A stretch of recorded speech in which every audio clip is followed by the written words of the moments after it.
life, that's for real. Like cleats in the field, put in work, do drills. I just gotta get to it, I can't never sit still. Putting in big work, yeah. But I'm still a boss, call me mister. Yeah. No L's, I'm a winner like December. Swear, stand on top till it's over. For real dope, boy, I go crazy. All day, every day, go crazy. Man, I swear to God, I go crazy. Every trip, I going crazy. Putting in big work, yeah. But I'm still a boss, call me mister. Yeah. No L's, I'm a winner like December. Swear, stand on top till it's over. For real dope, boy, I go crazy. All day, every day, go crazy. Man, I swear to God, I go crazy. Every trip, I going crazy.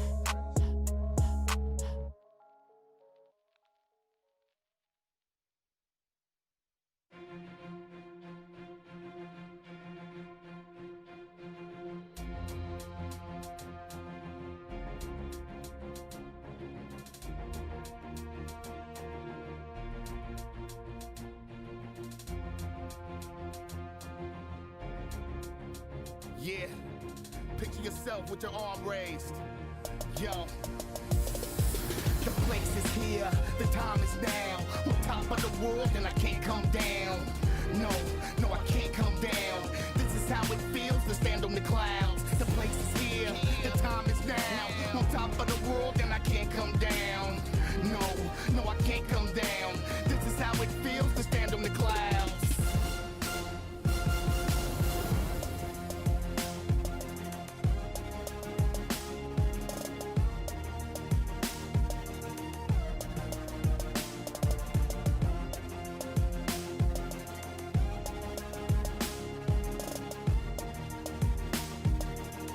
Yo, the place is here, the time is now. On top of the world and I can't come down. No, no, I can't come down. This is how it feels to stand on the clouds. The place is here, the time is now. On top of the world and I can't come down. No, no, I can't come down.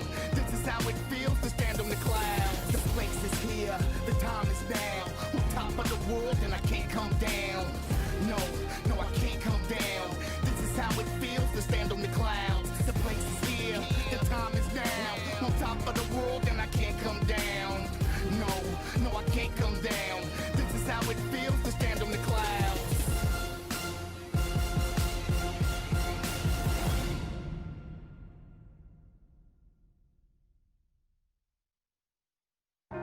I'm hanging on your every word. The love inside, I feel it burn. I've never felt this way before. I've had a taste, now I want more. So here we are, just you and me. I'm overwhelmed when you touch me. You talk so sweet, I hear the sound. 'Cause when you do, my feet won't touch the ground.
took the time to breathe, and now I see I'm just too good for you. You're no good for me, and I know what I need.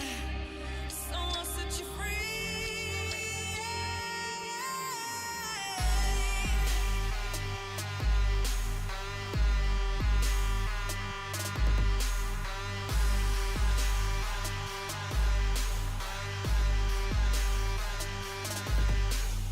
Sad words are spoken.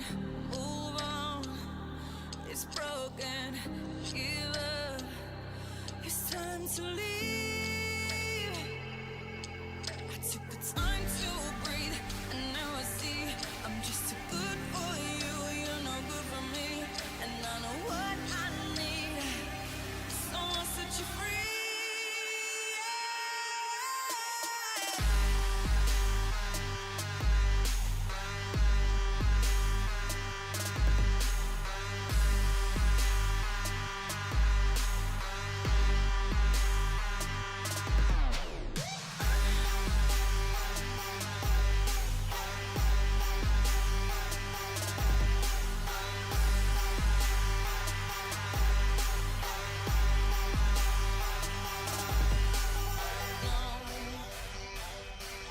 Don't you coming back no more. Oh no, 'cause I will never let you in.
body bad, that's baby mama.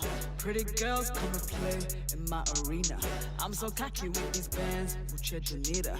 She's so cocky with her hands, oh mamacita.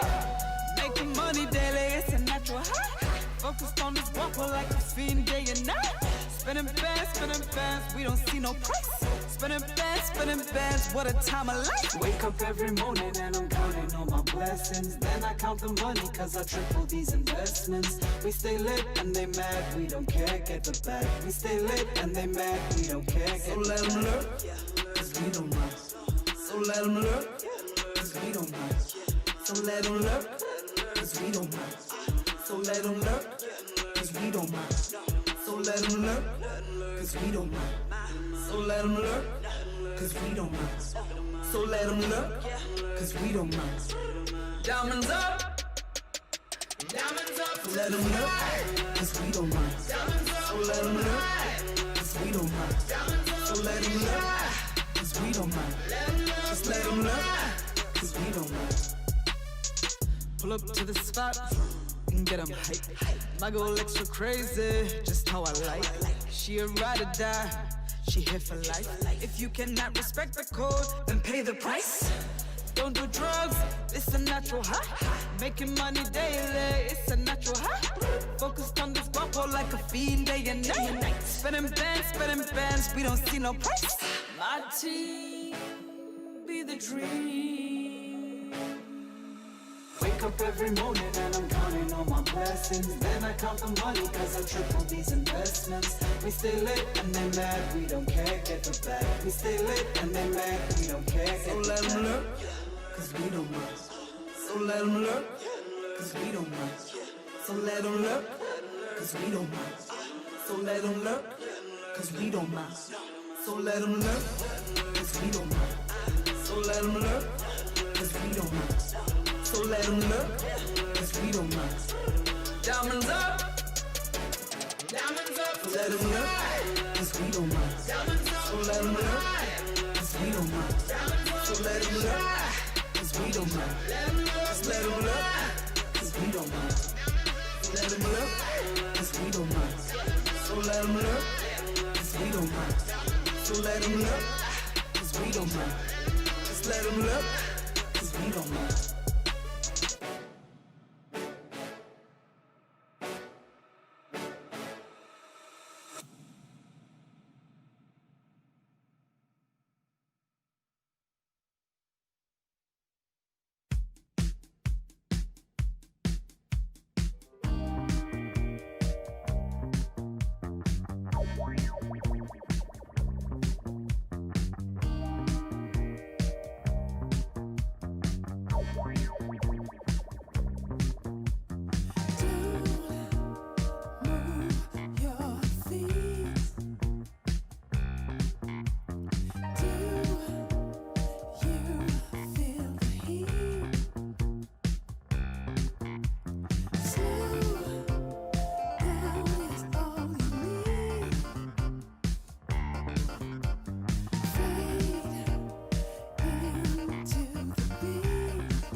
We been in the gym, yeah, we been in the gym. Focused on the win, what you say, boy? Come again, hey, please come again.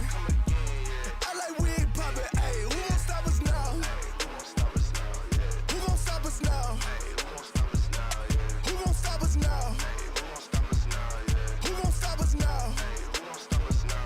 Who gon' stop us now? Coming for the top, boy, who gon' say a word to stop us?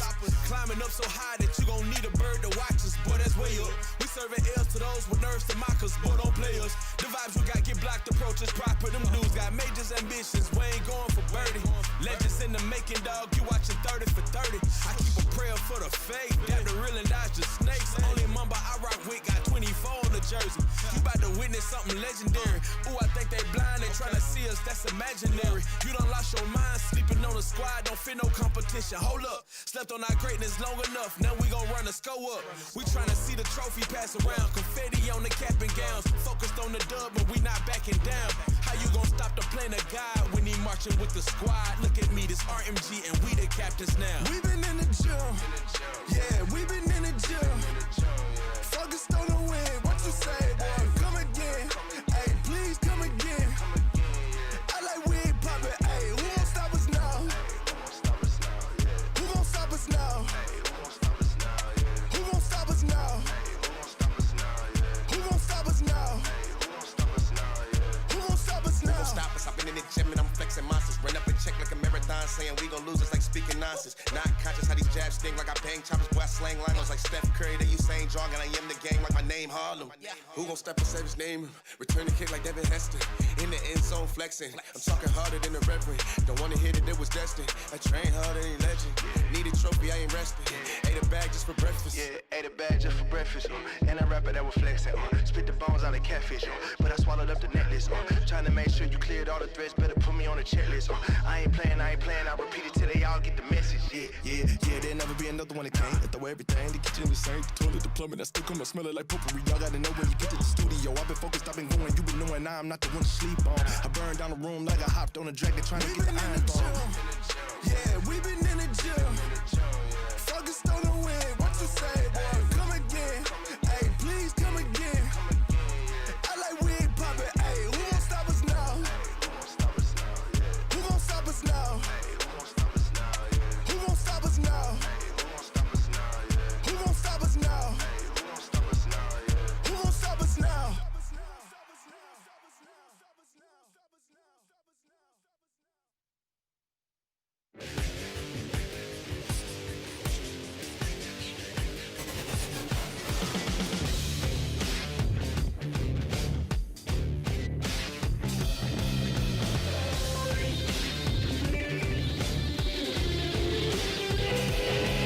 Like a siren without a warning.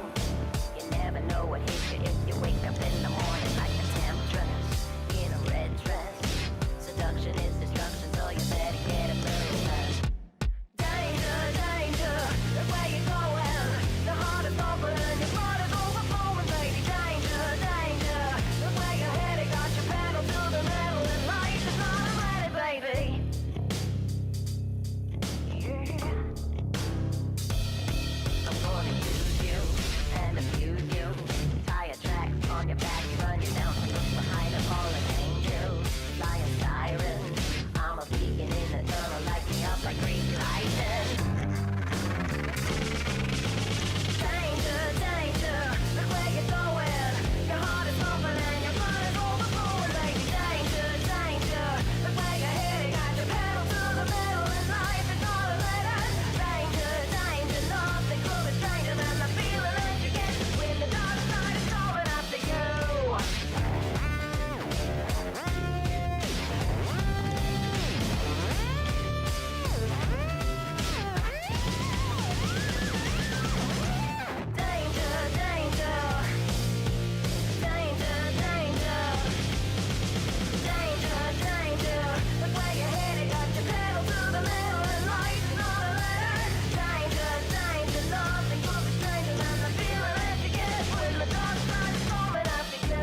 big brown eyes and the way you smile.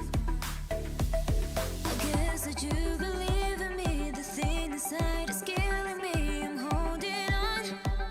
I'm holding on. I just wanna get you forever, forever. I just wanna get you forever, forever. I just wanna. I've never forget you since you told me hi on a starry night. It was easy to catch me with your big brown eyes and the way you smile.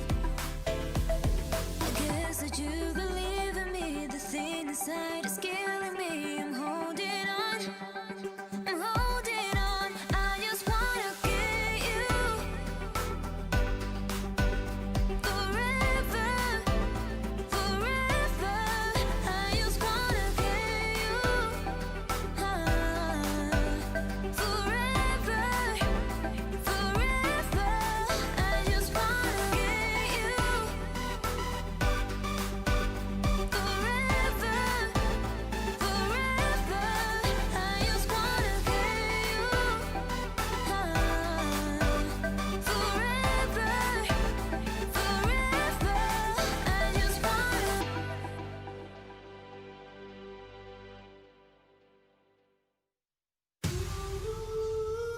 You don't have to wait, you know my name. Sunshine and rain, some things don't change. Thinking about the days we were young, girl. Innocent in our ways, we were dumb, girl. But nothing really mattered, I could always count on you. Your touch will leave me breathless, so let me give it back to you. Back to you. Back to you.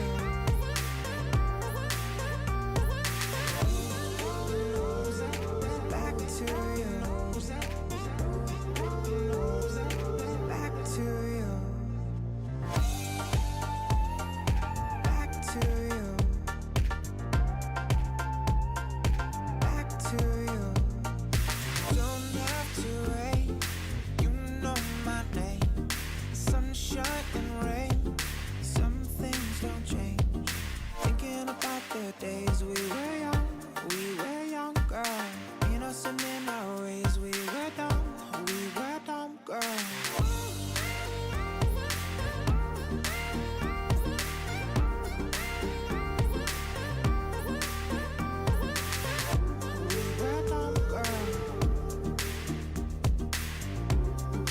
Nothing really mattered.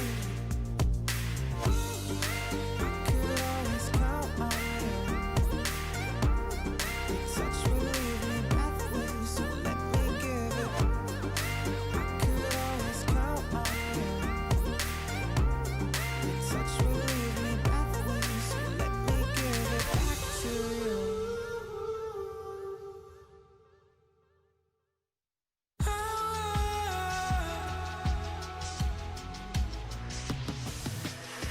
Why do you speak on my name? Why do you treat me so bad? 'Cause I never made you feel like this. Why do you leave me into? Do you love me for real? Do you love me for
circles, waiting for the moment to come.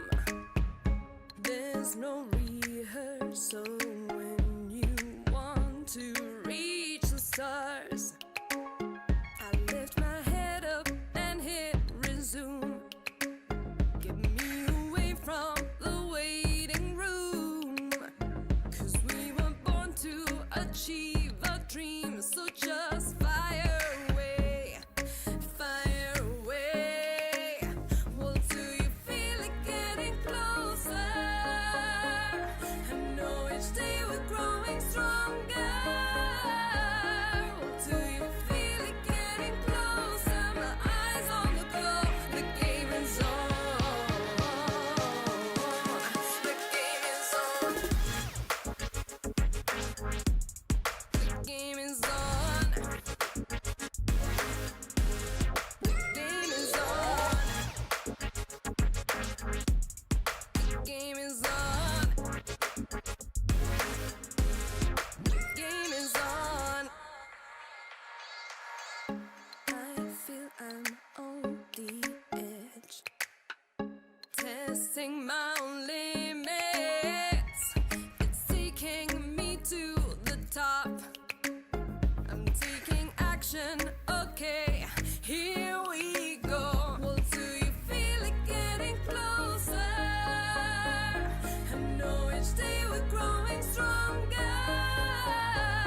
Well, do you feel it getting closer? My eyes on the clock, the game is on. The game is on. The game is on. The game is on. The game is on. The game is on.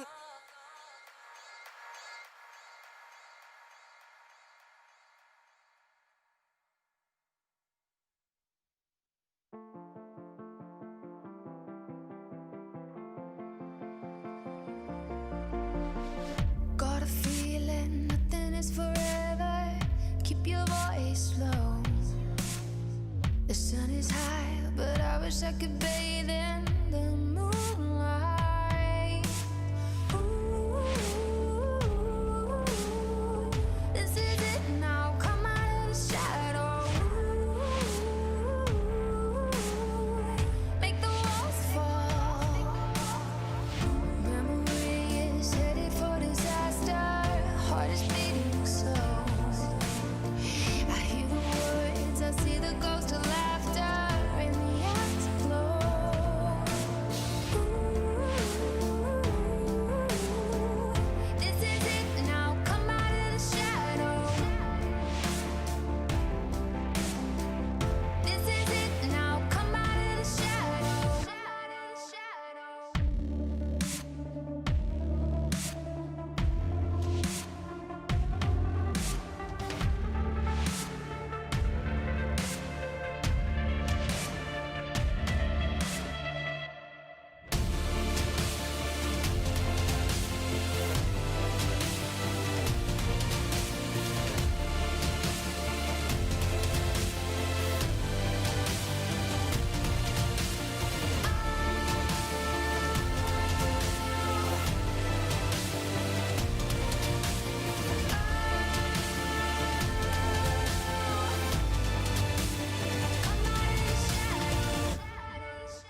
this is game over. You can feel the ground rumble. When I hit the ground running, you should move a lane over. Rain holder, we don't run on the same motor. I'm a chain smoker, you a lighter to a flamethrower. I come from an insane culture, living like a trained soldier, just to make it a day older. No closure, remain closer to the days when I could feel the hunger pains I knew I would take. I knew this, and I ain't going out till I take it. What I came to get, I was made for this, and I will never lose. I'm the greatest. Just face it, I was made for this, and I ain't going out till I take it. What I came to get, I was made for this, and I ain't going out. I was made for this, and I will never lose. I was made for this. I feel colossal, choir sing the gospel. I can make the sky move, breathing through my nostrils. Sharks in the water, looking for imposters. You ain't in the bloodline, Prince in the popper. Stand between my digits, then you better be a comma. Leave you in the coma, you don't want no problems. Destiny designed us, made us for the finest. Born to be legend, long live your highness. I was made for this. I was made for this. I was made for this, and I ain't going out till I take it. What I came to get, I was made for this, and I will never lose. I'm the greatest. Just face it, I was made for this, and I ain't going out till I take it. What I came to get, I was made for this, and I ain't going out. I was made for this, and I will never lose. I was made for this.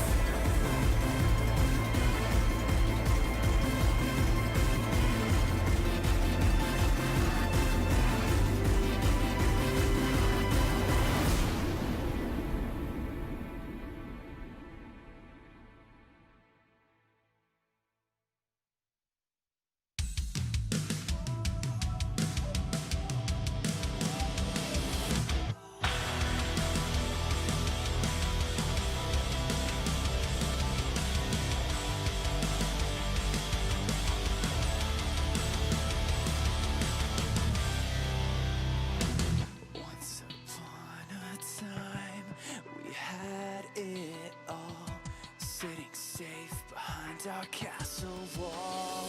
Fast forward to the siren in the distance, getting closer by the minute. Will you stand and answer to the call?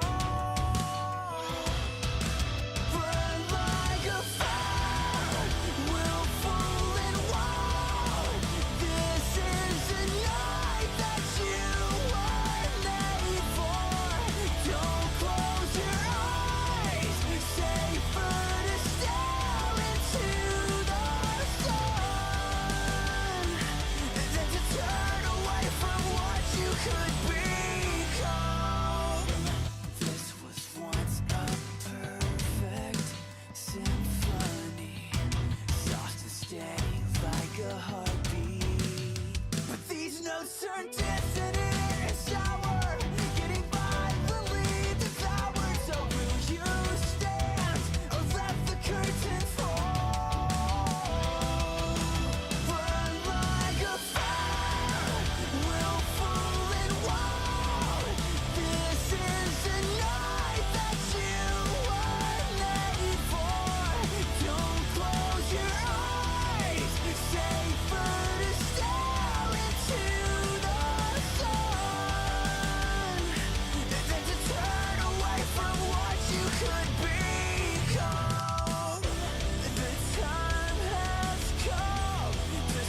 make me smile. You used to hold my hand. You used to tell me that you'd take me to Wonderland. We had it all, you know. We put on quite a show.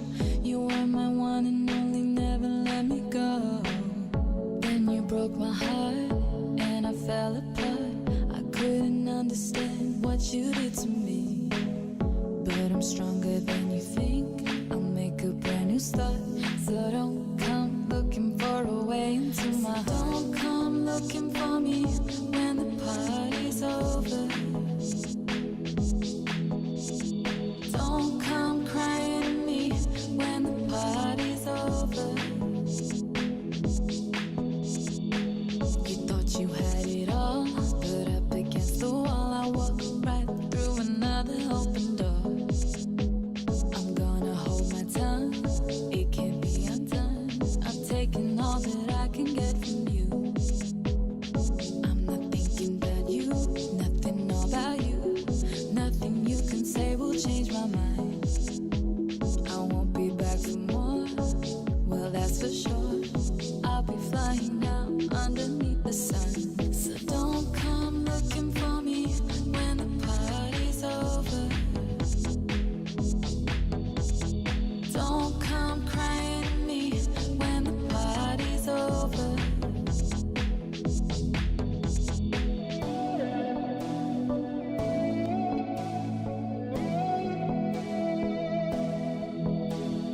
Don't come crying to me.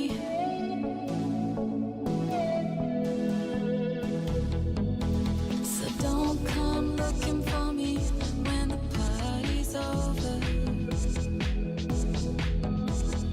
Don't come crying to me when the party's over. So don't come looking for me when the party's over. Don't come crying to me when the party's over.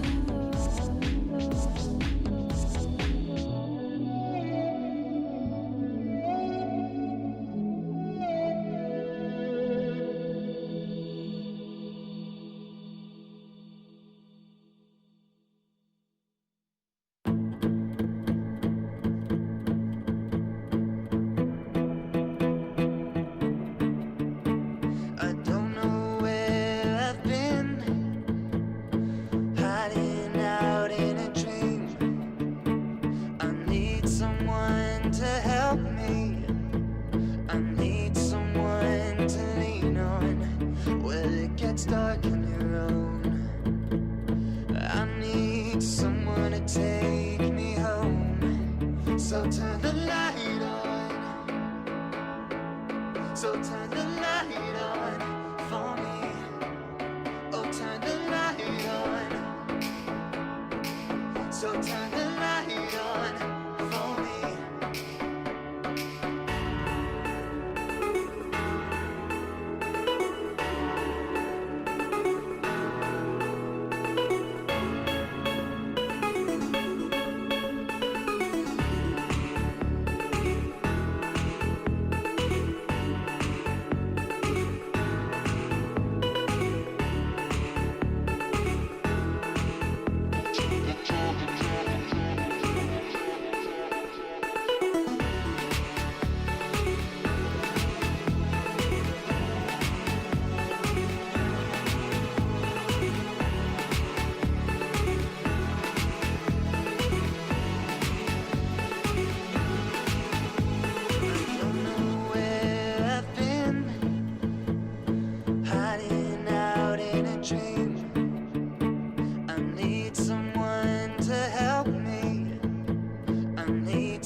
So turn the light on.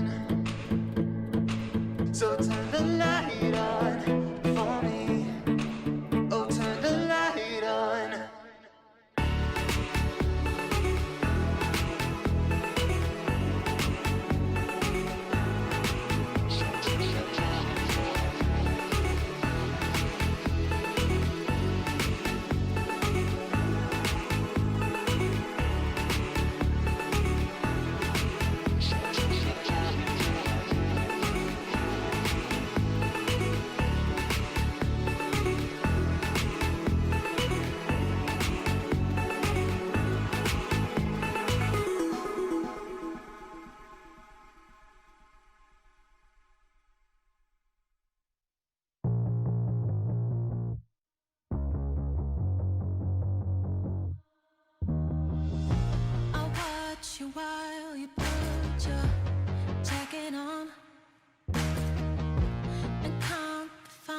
final steps you take before you're gone.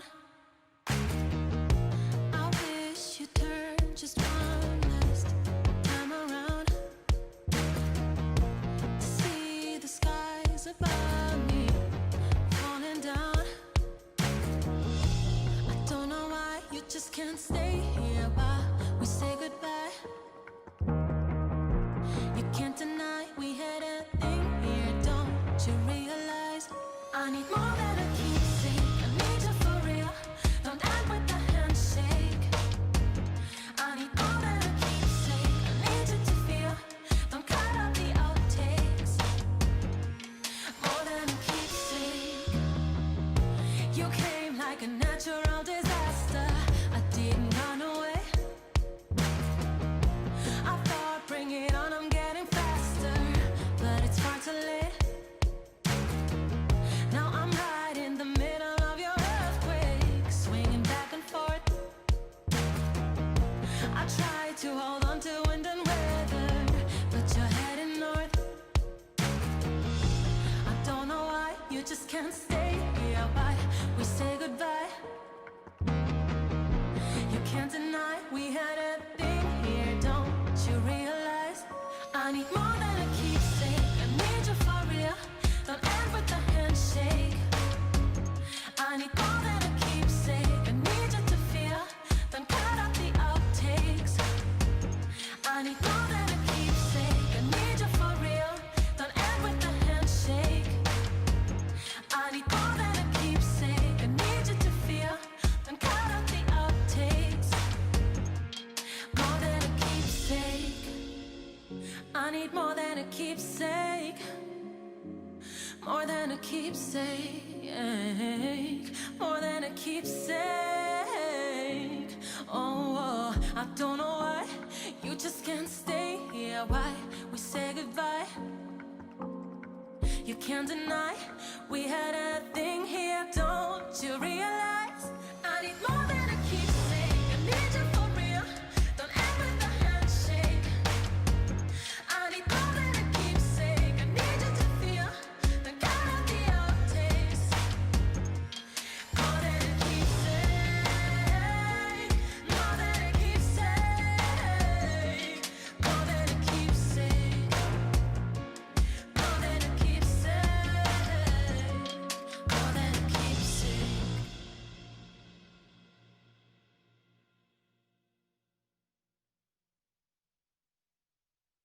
Yo, where my party people at?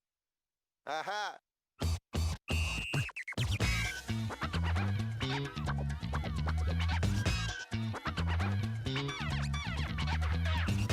We pump the party up. We pump the party up. Pump the party. Kick it.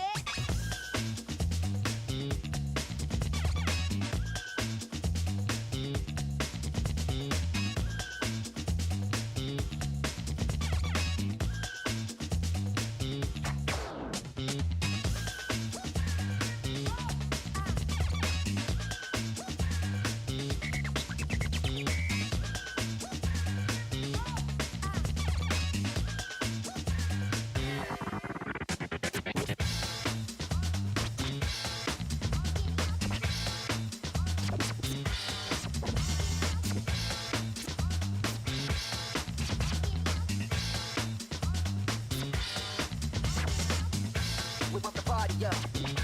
We pump the party up. We pump the party up. We pump the party up. We pump the party up. We pump the party up. We pump the party up. Pump the party.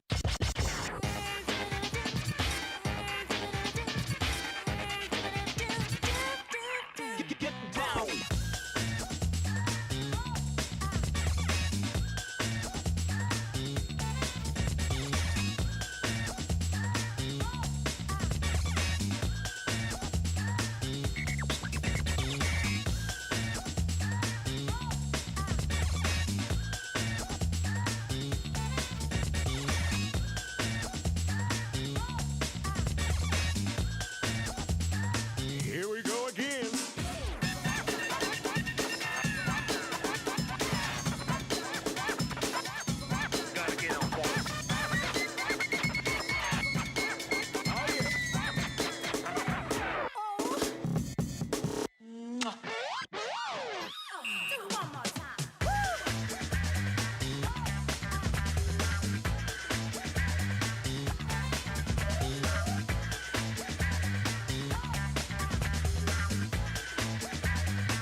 Coming at you live, real wild.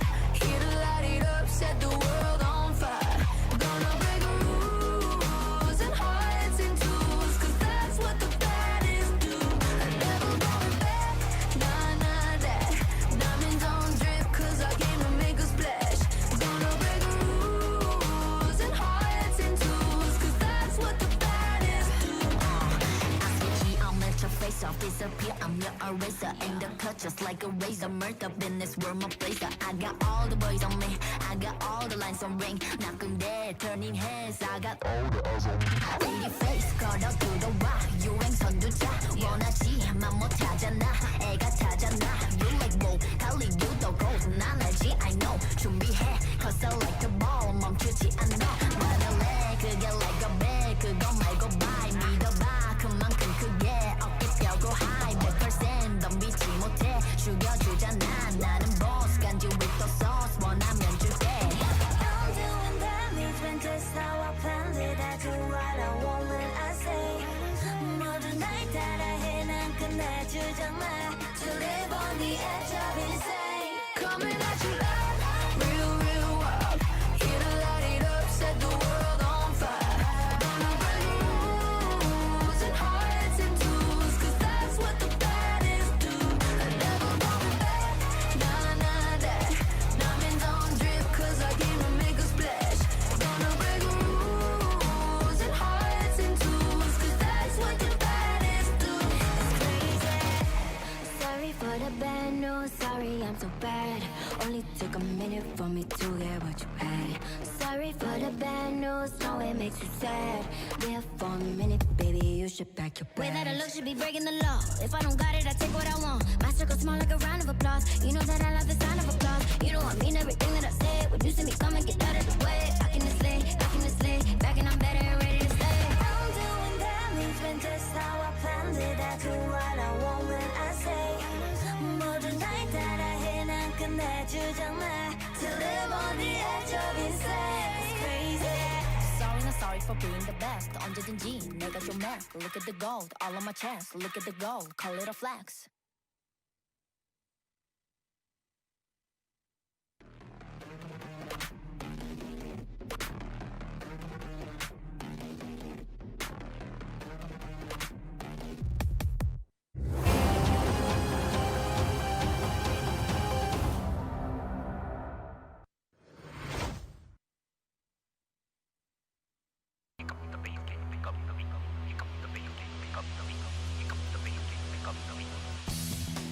你可以逃，但那无济于事。启动这波绝对直接抱团，阵营还差最后的几秒钟。你们想阻止我吗？我觉得你们不行。远古龙还有5秒钟，哎呀，被打过去，完了，男生被秒了。远古龙最后的3秒。你很强，但我更强。你的软弱让我厌倦。防卫战啊，连续又 Q 过16级打，感觉这么可能又有机会单杀，但是一个人要面对2个人，1打2有没有操作空间？徐宏全吃了个大步盾，闪电往回拉，闪现头子来了，志愿后续再接上接力棒，你无处可逃，你会美不胜收。两枚圣袭开起来，这位置两边一波乱战，马卡这个位置还不错，但青也在输出后面弹出来，多老边要赢了的感觉。然后自己在前面还没倒，睡眠气泡睡到了，交闪这个位置能走吗？一个 Q 闪现 Q 没有 Q 到 ，Logan 还在追 ，Logan 火炮的一枪命中了 ，EZ 还想拉，但是 Q 被扭过了。艺术值得为之痛苦。丢视野了，走上来没有视野，但是一枪加一个漫无手雷，回身再给一波了。这就是你的谢幕。想要一个吻。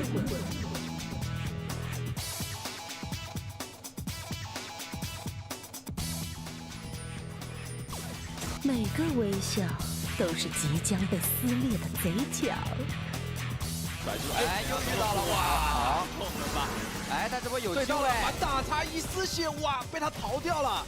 没关系，宝贝儿，谁都有发挥不好的时候。我不会受到制约的。看到了，可以打了。炮打到舒服，还是应该打天神。这个力量归我支配。到这边得到了谁？哎，直接，还打了，被秒了，直接被秒掉。哇，我这波团战看得太过分了。战斗决定之下，秒这样的机会，来，将一边要被秒。这也被秒了。他们甚至近不了身。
Don't have to wait, you know my name.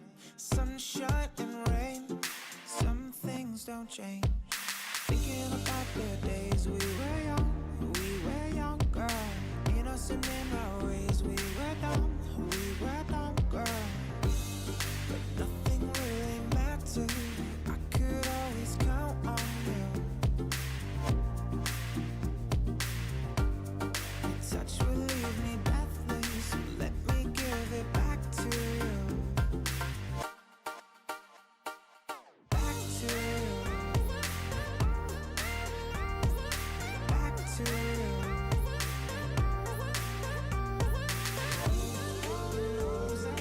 Back to you. Back to you. Back to you. Back to you. Don't have to wait, you know my name. Sunshine and rain, some things don't change.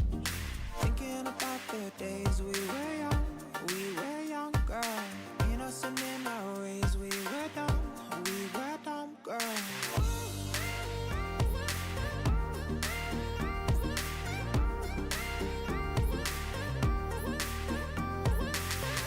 We were dumb, girl. But nothing really mattered.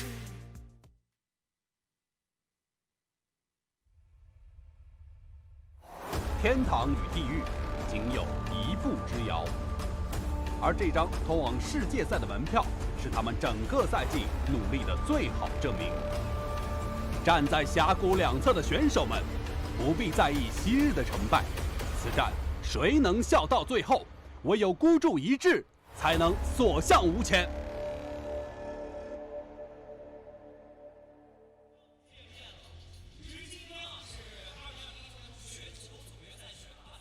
Welcome back, ladies and gentlemen, to the Mercedes-Benz Arena. We are here for the final day of 2020 LPL, the last day of our World's Regional Qualifiers. My name is Munchballs. I'm joined by Lyric on the desk today.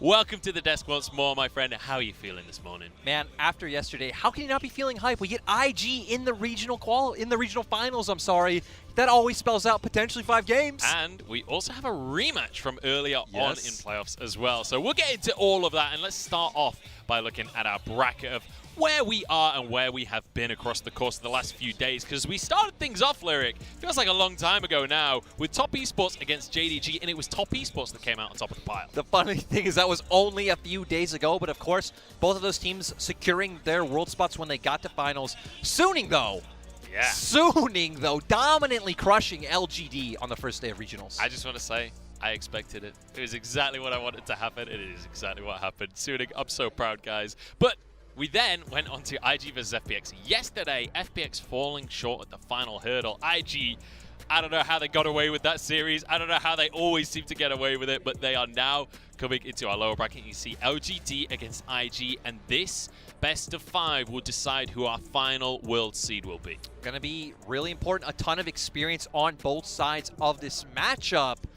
And honestly, I don't know how this one can go. LGD, though, you know, they had a bit of soul searching to do, so it's going to be nice to see if they found some new momentum. And I just want to reiterate that this is for the 4th seed at the World Championship. So we have IG and LGD, 2 legendary LPL teams, fighting for a spot in World's play-ins. And I have to say, with Shie in the mid lane, with Rookie in the mid lane, with the Shy in the top lane, whoever ends up in this group in play-ins, I'm so sorry. That is going to be so rough. You either are facing Rookie in the Shy or Peanut. I mean, there's no good choices here. Yeah, that is going to be rough. And speaking of worlds, let's take a look at some of the regions around the world and who has qualified so far, because we are starting to fill out our world's roster. Obviously, here at the LPL, we'll be deciding our 4th team today. LEC already have the 4 teams. They're just mixing up the seeding. It's really nice, too, because it's a nice mix of veteran and rookie talent coming in. Of course, Mad Lions and Rogue making it this year. Then for LCS, we get a bit of old guard. TSM back there, Team Liquid,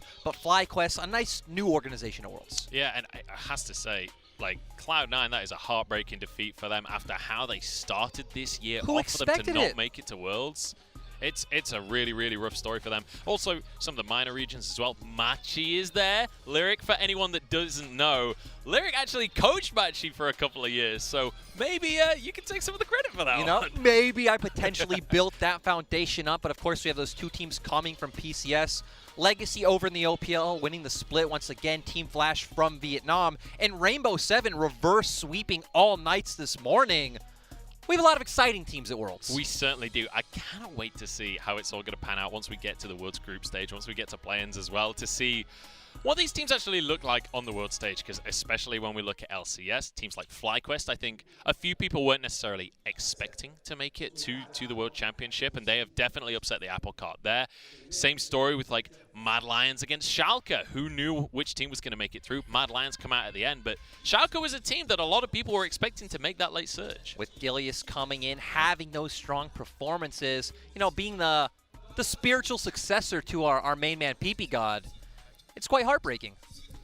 Yeah, it was, I have to say, I'm happy the Mad Lions made it. My boy Kazi from EU Masters to the World Championship. I do want to say, in a year, that's so impressive. Suning versus Mad Lions. It's what we all want. We all want the Hakuna Matata playing. I'm so excited for if that happens. Scar against Mufasa. But that's a conversation for another time. We'll get onto that one later. But I do just want to quickly mention the fact that we've got a bit of deja vu going on. We already alluded to it earlier. This is going to be a rematch here. And last time around, despite expectations, LGD got a 3-0 against IG. We saw great performances coming in, especially from Shie and Peanut. A lot of that, to me, stems down to draft, where we saw in the first 2 games, they got the Twisted Fate and the Nidalee. Peanut's spears just do not miss. Yeah, Peanut is a monster when he can get things like the Nidalee in the jungle. When he can control the map, I think, is the most important thing. And Nidalee, it's like the perfect champion for controlling the map. He's looked exceptional on it all split long. And we saw even counter pick top was so important in that series. When you have the Shy on one side of the Rift, it always is going to be massive. But, I mean, after seeing yesterday's games, I feel like this series is going to have a bit of a new flair. Yeah, absolutely. We've seen a different version of IG, and I mean, let's just take a moment to talk about what on earth happened yesterday, because, I mean, you guys at home already know this one. The Shy yesterday, he was a controversial player. Like, he had a game where he went 1-10 on Kennen, and he was laughing while he did it. And then comes back and wins the series. How is that allowed? I mean, someone in the IG organization, whether it was Coach Chris or Rookie, clearly had to sit down with him and said, hey, man, ready for Ornn? The surprising thing was, in those wins, he was so stone-faced. It didn't faze him. I was like, oh, you know, I'm just playing Ornn. Yeah. Well, the crazy thing is he wasn't just playing Ornn. Like, when you see people play Ornn, you expect them to be the tanky frontline, you expect it to be a really good hard engage with the ultimate. That's kind of the expectation of Ornn. When this Shy plays Ornn, he really embodies that Ornn assassin expectation where he gets into the backline and is fighting the AD carry, is fighting the support. Yeah, having 1v2s, having solo kills on the Ornn. Interesting performance coming out from him, but yeah.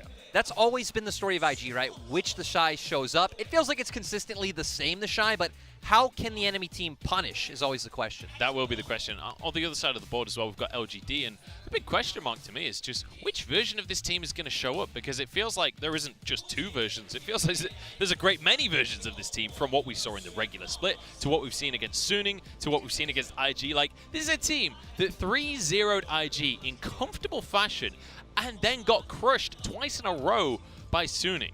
Like, in my brain, Suning doesn't necessarily sit above IG in that way, but it's such a dominant victory on either side that it doesn't seem to add up, Lyric. They are a weird team where they've been very reliant on the early game advantages that Peanut can find them, but still their mid-late game transition isn't that good, so they've actually thrown quite a lot of late game leads. We actually saw it in the first game against Suning in that first qualifying match, and they're a team that feels very draft dependent, right? In a lot of the games against W and IG, we saw the Twisted Fate first pick every game. We got to see so much in Italy coming out, but when these tools are taken away from them, they just don't look like the same team. Yeah, it can get really rough for LGD when they're not on the right picks, and it feels like draft is going to be a big influence across the course of this series, which can be said for IG as well, because IG, as we saw on our screen, sometimes don't have the best drafts that you could maybe expect out of them. But let's break down the Suning series a little bit more with LGD and last game's debacle, essentially, because this is twice in a row now. They lost in the third place match, and then they lost in the regional final as well. LGD clearly finding some serious flaws when they were going up against Suning. A big thing for me has been about how other teams can punish that mid-jungle, and we saw Suning doing quite a good job of that. They'd consistently draft the winning mid-lane matchup and also have a strong early dueling jungler. It would consistently translate into invades in Peanut's jungle. We even saw certain games where he was falling 20, 30 CS behind, not able to impact the map.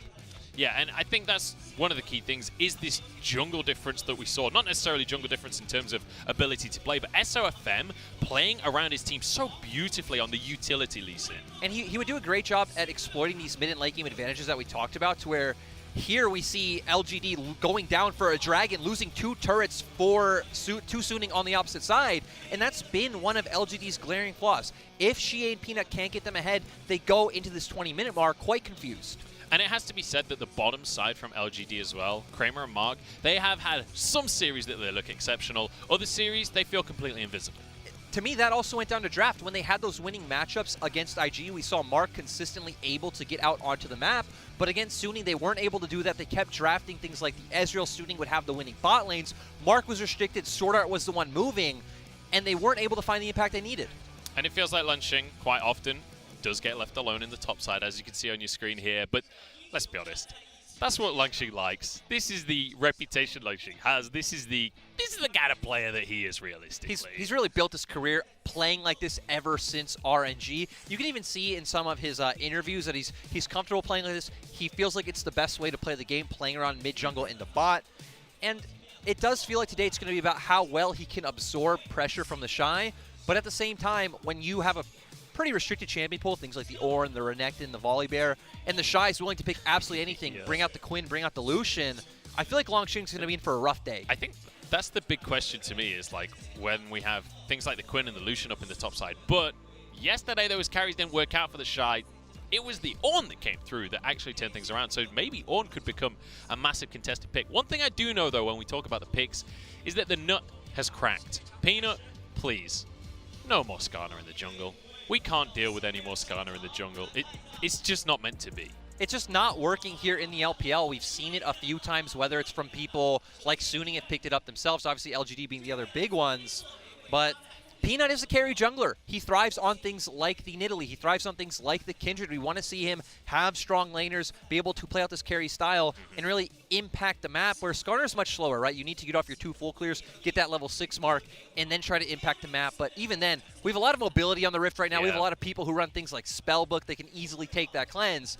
Doesn't feel like a good time for Skarner. And even then, even outside of cleanses and whatnot, you can just pay the Skarner tax, right? 1,300 gold by a QSS. Suddenly, Skarner not so terrifying in that jungle. You won't be able to find actually, the same pick. It's a suppress. You actually do need the QSS regardless. But even going back to the interview we had with Karsa the other day, he got asked about the Skarner pick. He's like, it's just not a good champion. I don't know why people are playing it right now.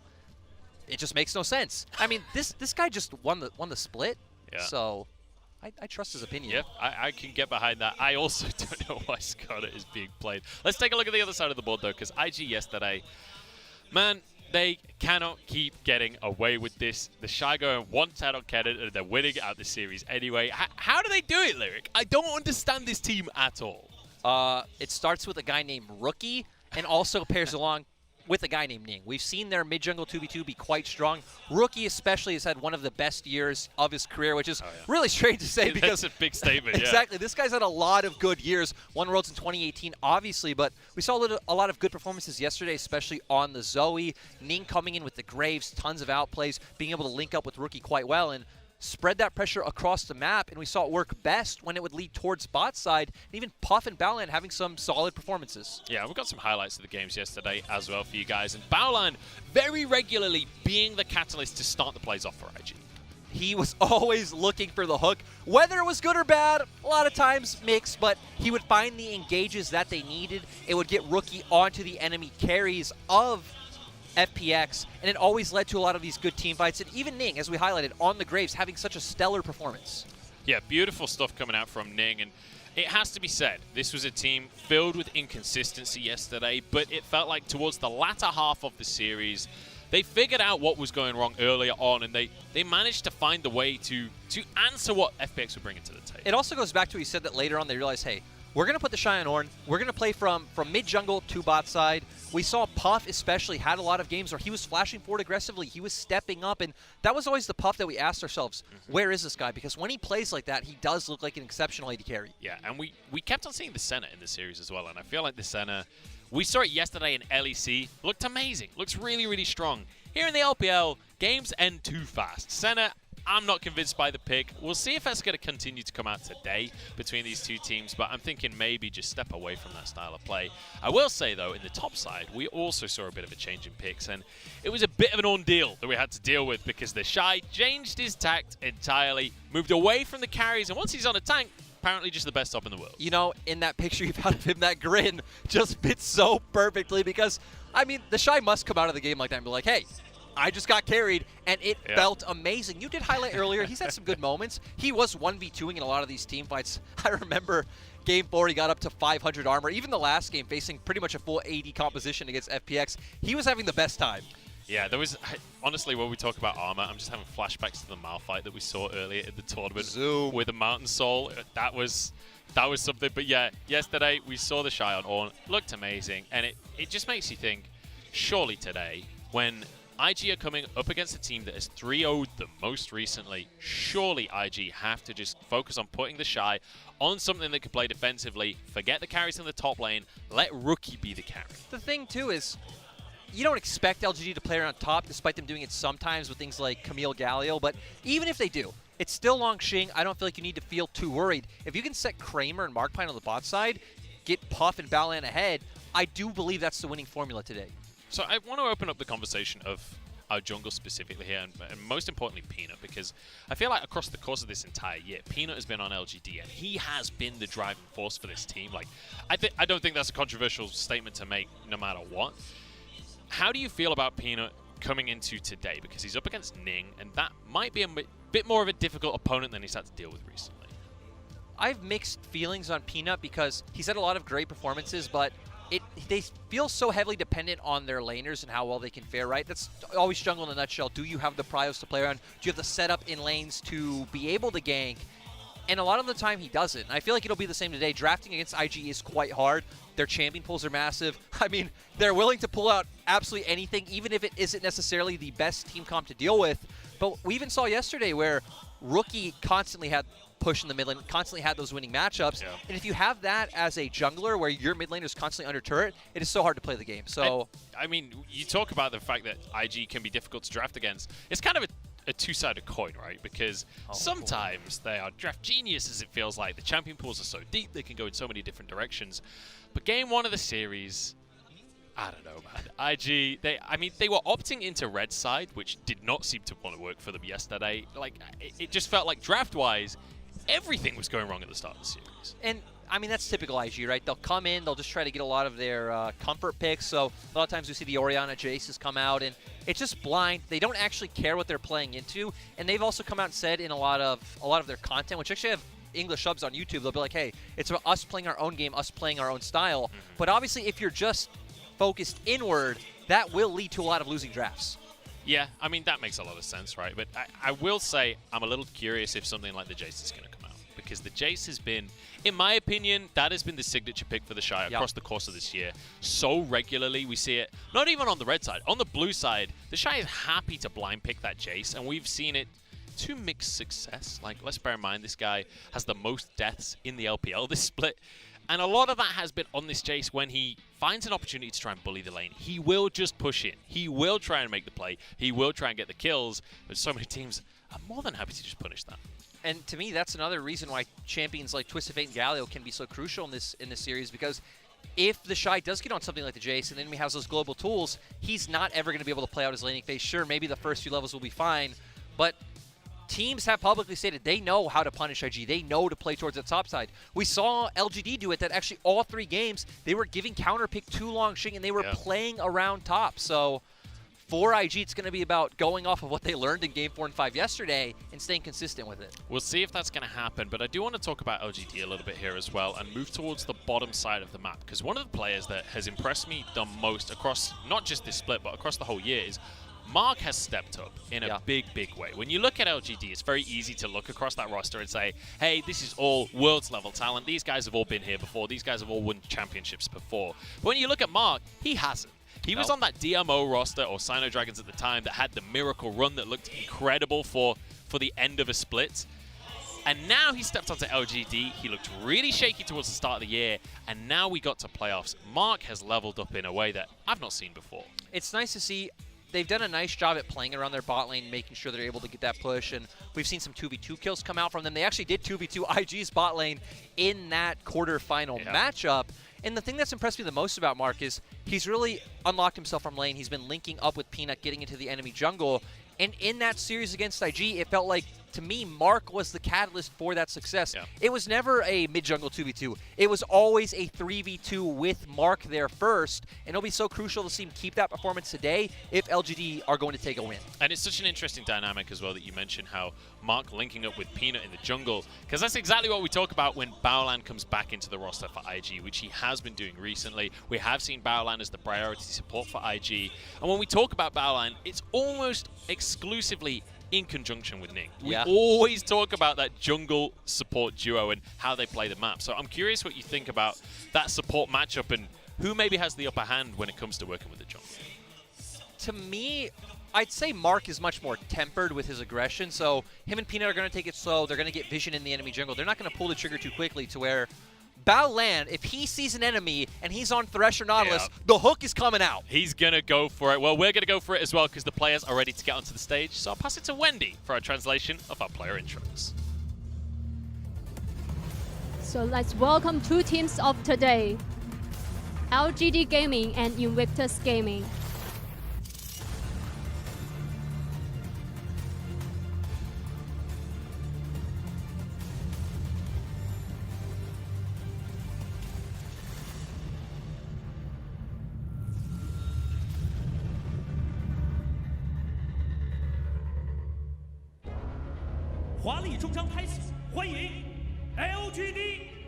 Let's welcome LGD and IG.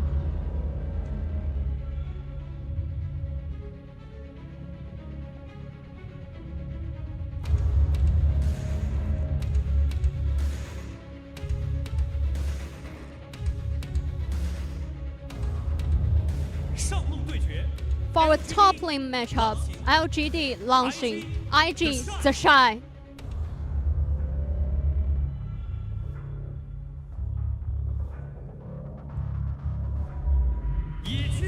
Rumbling in the jungle, LGD Peanut, IG Ning.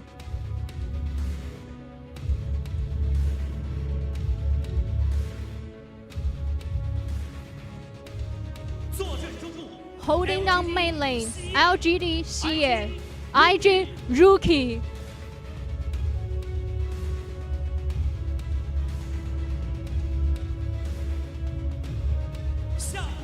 For the bot lane matchup, LGD Kramer, IG Puff.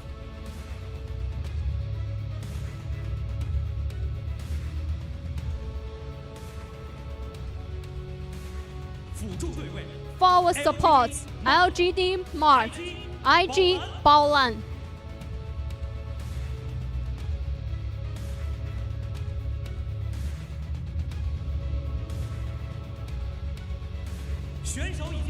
The players are set and the flames of battle are alight.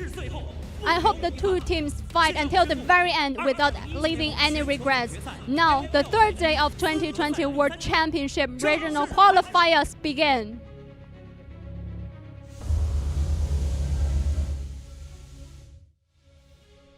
All right, our players are on the stage, which means it's about time that we start to get ready for this series to kick off. And I have to say, Lyric, I'm excited for this one. I feel like IG, what they showed yesterday in the good games, should be enough for them to actually stand a chance against LGD, especially considering I felt like they were the favorites the first time they faced LGD, and then they got 3-0'd. I mean, it's a scary thing that, you know, maybe we'll touch a bit more later on, but IG's strength obviously correlates with the amount of disbelief in them, so... But overall, they should be the favorite coming into today. We'll come back to that topic as well, but first off, let's talk about... We already mentioned the jungle and support duos, but most importantly, it's the mid-jungle duos that are really going to define this series. Every time we talk about IG, it's always Rookie and Ning, and the same can be said for LGD when it comes to Xie and Peanut. The important thing here is that LGD have relied so much on Xie and Peanut linking up, whether it's ganking in the mid lane or trying to set up for these bot lane plays. But they're facing what I see as the final bosses. Ning and Rookie have looked so well, pretty much all split long. Rookie, of course, has always been a top 2 mid laner. The interesting thing is their champions are so different. We saw Rookie bringing out things like the Nico yesterday, to where Xie is so reliant on the Twisted Fate. Ning as well was a heavy favorite of the Graves against FPX, but for Peanut, it's been all about Kindred and Italy. And I have to say, when we're trying to select 2 champions to represent Rookie, it's so incredibly difficult. I think Nico will always have a spot in that conversation, but Rookie has played so many different champions across the years. Like, it's very difficult to lock Rookie into a style when it comes to mid laning. Rookie can play absolutely anything, whether you need him to bully the lane on these 2 champions that we're showing here. He can blind pick the Orianna, play for the late game. The Azir as well has been a standout. He's played things like the Karma to facilitate the team, which maybe isn't exactly the style we want to see from Rookie, but he can do it. If Puff performs like he did on some of the games yesterday, bear in mind Puff did get an MVP for himself yesterday, I'm just saying that it's possible for that to work out. I don't know if that's a strategy you want to rely on in your last best of 5 of the year if you don't win this one. Let's bear in mind, this is the last series of the entire LPL for the year. This is the last series for either of these teams to make it to the World Championship. It's kind of heartbreaking when you say like that, the last series of the LPL, but you're right. This is also when we need to see, hey, do LGD or IG have any strategies left that they haven't shown yet? That would be the big question. I don't know. You wouldn't think so? Especially for the side of IG, when they were so far down in the series. They were 2-1 down yesterday. I feel like you pull out all the stops at that point. But I guess we'll have to wait and see. LGD, they've had a little bit more time to prepare for this series. And I want to bring up the topic of conversation of priority picks here. Not just for those players in specific, but across the whole LPL and definitely across this series, there are a few picks that have been massive priorities. I mean, Renekton is the one that screams like priority to me, especially in the LPL. Especially for the side of LGD. I want to keep an eye on this pick because we actually don't see the Shy play it. But LGD will love this pick, and it will open up a lot of interesting counters, as we've seen for the Shy, whether it's the Gnar, whether it's the Kennen, whether it's something like the Quinn he's pulled out many times. The unexpected one for a lot of people is the Ornn, which Longxing is loved all year long. Yeah. But now seeing yesterday, hey, this is actually going to be a really crucial pick for the Shy as well. That's the crazy thing, is that might be a contested pick in this series. Like, you expect Longxing to just grab that for free every single time in these drafts, but maybe not anymore. On the other side of that graphic as well, you can see the Graves for the jungle, which is something that Peanut has fallen back on many times, but it's also just an exceptionally strong jungler. We've actually seen Peanut stray away from it in playoffs, which breaks my heart to see, because when we see the two other picks down there, Zoe and Ashe, they set up for Graves so well. They have all the lockdown for all that upfront burst. Ning had an exceptional 2 games on it yesterday, actually, so I want to see Peanut get his hands on it once again. And then, I mean, Zoe and Ashe, we don't need to say anything. Zoe's been such a dominant force, and Ashe allowing all that bot lane priority. And I think the most important thing about those last 2 picks as well is the fact that they can be blind picked on the blue side. You can just go for that as a first pick. It can really set you up for drafting in a way that doesn't give anything away with that first pick. The Ashe is just so good right now, gives you that form of engage. Zoe as well has so many good matchups, has so many ways to get out of the lane, and I think when we talk about that mid lane, getting out of that lane might just be the key factor, especially for the side of Xie. That's what he needs to do, right? Because me and Hysterics talked about on our last desk segment that when you have Kramer on your team, you pay the Kramer tax. You need to get the gold on him. You need to get him ahead so he can be this big late game carry. Yeah, we'll see if they're going to be able to pay the Kramer tax here today, or whether IG can put some pressure on, because we know when IG gets a lead, they do not play the game slowly. They will end a game real quick, and I do want to move the conversation forward, though, into our predictions, because we're getting ready to get into this one. And I will say, I decided not to predict either of the teams today. I'm predicting a 3-1 for Rookie, because, my God, yesterday, this poor man was living through a best-of-5 of Elo hell. I like it. I mean, I think it's the most reasonable prediction that we have. For me, I'm actually doing a favor to IG by predicting LGD 3-0. If I was able to predict more games for LGD, I would, but hey, LGD, you can do this. The less faith you have in IG, the more likely they are to win, apparently. I will say, I feel like if you'd asked them, they probably would have put 5-0. They put Rookie's face instead of a team logo for me. I don't see why not. In the meantime, our casters for today, Hysterics and Dagda, both going IG 3-2 and 3-1, so maybe LGD fans at heart. They didn't learn, but I feel like those are both reasonable predictions, especially the 3-1 for the side of IG, if we're going down like a serious analytical route to where, for IG, there's always going to be 1 or 2 games where they're just going to troll and draft. Like, it's going to just be too bad. It's going to be a serious draft for them, right? But they're going to like counterpick themselves in so many ways that the enemy team could win. But overall, they're also coming in with momentum to where LGD, I mean, they got massacred by Suning. Yeah, that's the weird thing about LGD across the course of the last couple of weeks has been they have either massacred their opponents or they have been massacred. There seems to be no middle ground, which I have to wonder if that's more of a mentality thing than it is about actual gameplay. It would be so strange because they have so many veterans, but I will say, coming from team side, that doesn't really mean much. If you are an emotional person, it doesn't matter that you've played for 6 years. If you fall down and start falling behind, it's going to affect you the same ways it would a rookie player. Which is kind of hilarious to look at as well, because when we talk about mentality, when you look at what happened yesterday, IG definitely have a jovial mentality, even when they're running it down in some of our games. We'll have to see how it's going to pan out across the course of today, though. As you can see, players getting ready on the stage to jump into our first draft. So, Lyric, I want to ask you, what are you expecting when we get into the first draft? What are you expecting to be the picks that might sway the series here? If IG ban Twisted Fate in Italy, I think everything should be good. The other pick to watch is who gets this Ashe, who's able to guarantee that bot prio, assuming Caitlyn's banned. I'm really curious if we see more of the Jhin coming through today as well. The Jhin has been incredibly high priority overall in the last couple of weeks of LPL, but yesterday, Senna kind of pushed Jhin off of the pedestal. It makes sense in theory for IG because, right, it's a lot more about playing for your soul lanes. You have that ultimate to follow up, but like you pointed out, the tempo of our games in LPL is just way too fast. We outpace the Senna, and I'd really like if we didn't see today, but LGD also, I would say, has been a bit of a slower team in their recent series, so it could potentially work, but I'm with you, Munchables. Give me the Jhin. I just want to see if something like the Twisted Fate does come through from the side of LGD, I want to see them up the pace, because I feel like that has been when they've looked strongest, when they can get out onto the map, start snowballing in the side lanes, and start to build a lead early, get Kramer some time, cause distractions elsewhere on the map while Kramer just gets himself some turret plates, and then in the mid-game, fight for those dragons, fight for those barons, and win through that. LGD have also been, I'd say, one of the most consistent teams at playing through a 1-3-1 or a hard 1-4, being able to get that side lane pressure, chip down a bit of turrets, and then get the numbers advantage on the collapse. So a pick like that or a pick like a Galio can definitely do wonders for the side of LGD. But we saw yesterday, IG actually don't care about Galio at all. Yeah, I mean, we saw they were quite happy for doing B to play Galio. I think they banned it one of the games, but when they went 2-1 down, they finally gave up and said, okay, we're going to finally ban out this pick. But in lane, Rookie did exceptional. Yeah, I mean, as you'd expect, right? And also, he was able to just pick the Nico, which, while it didn't work out super well for them across the course of the series, stylistically, Nico is kind of a counter to that Galio, just in that Galio really wants to go in. Galio is generally in a composition that wants to go in.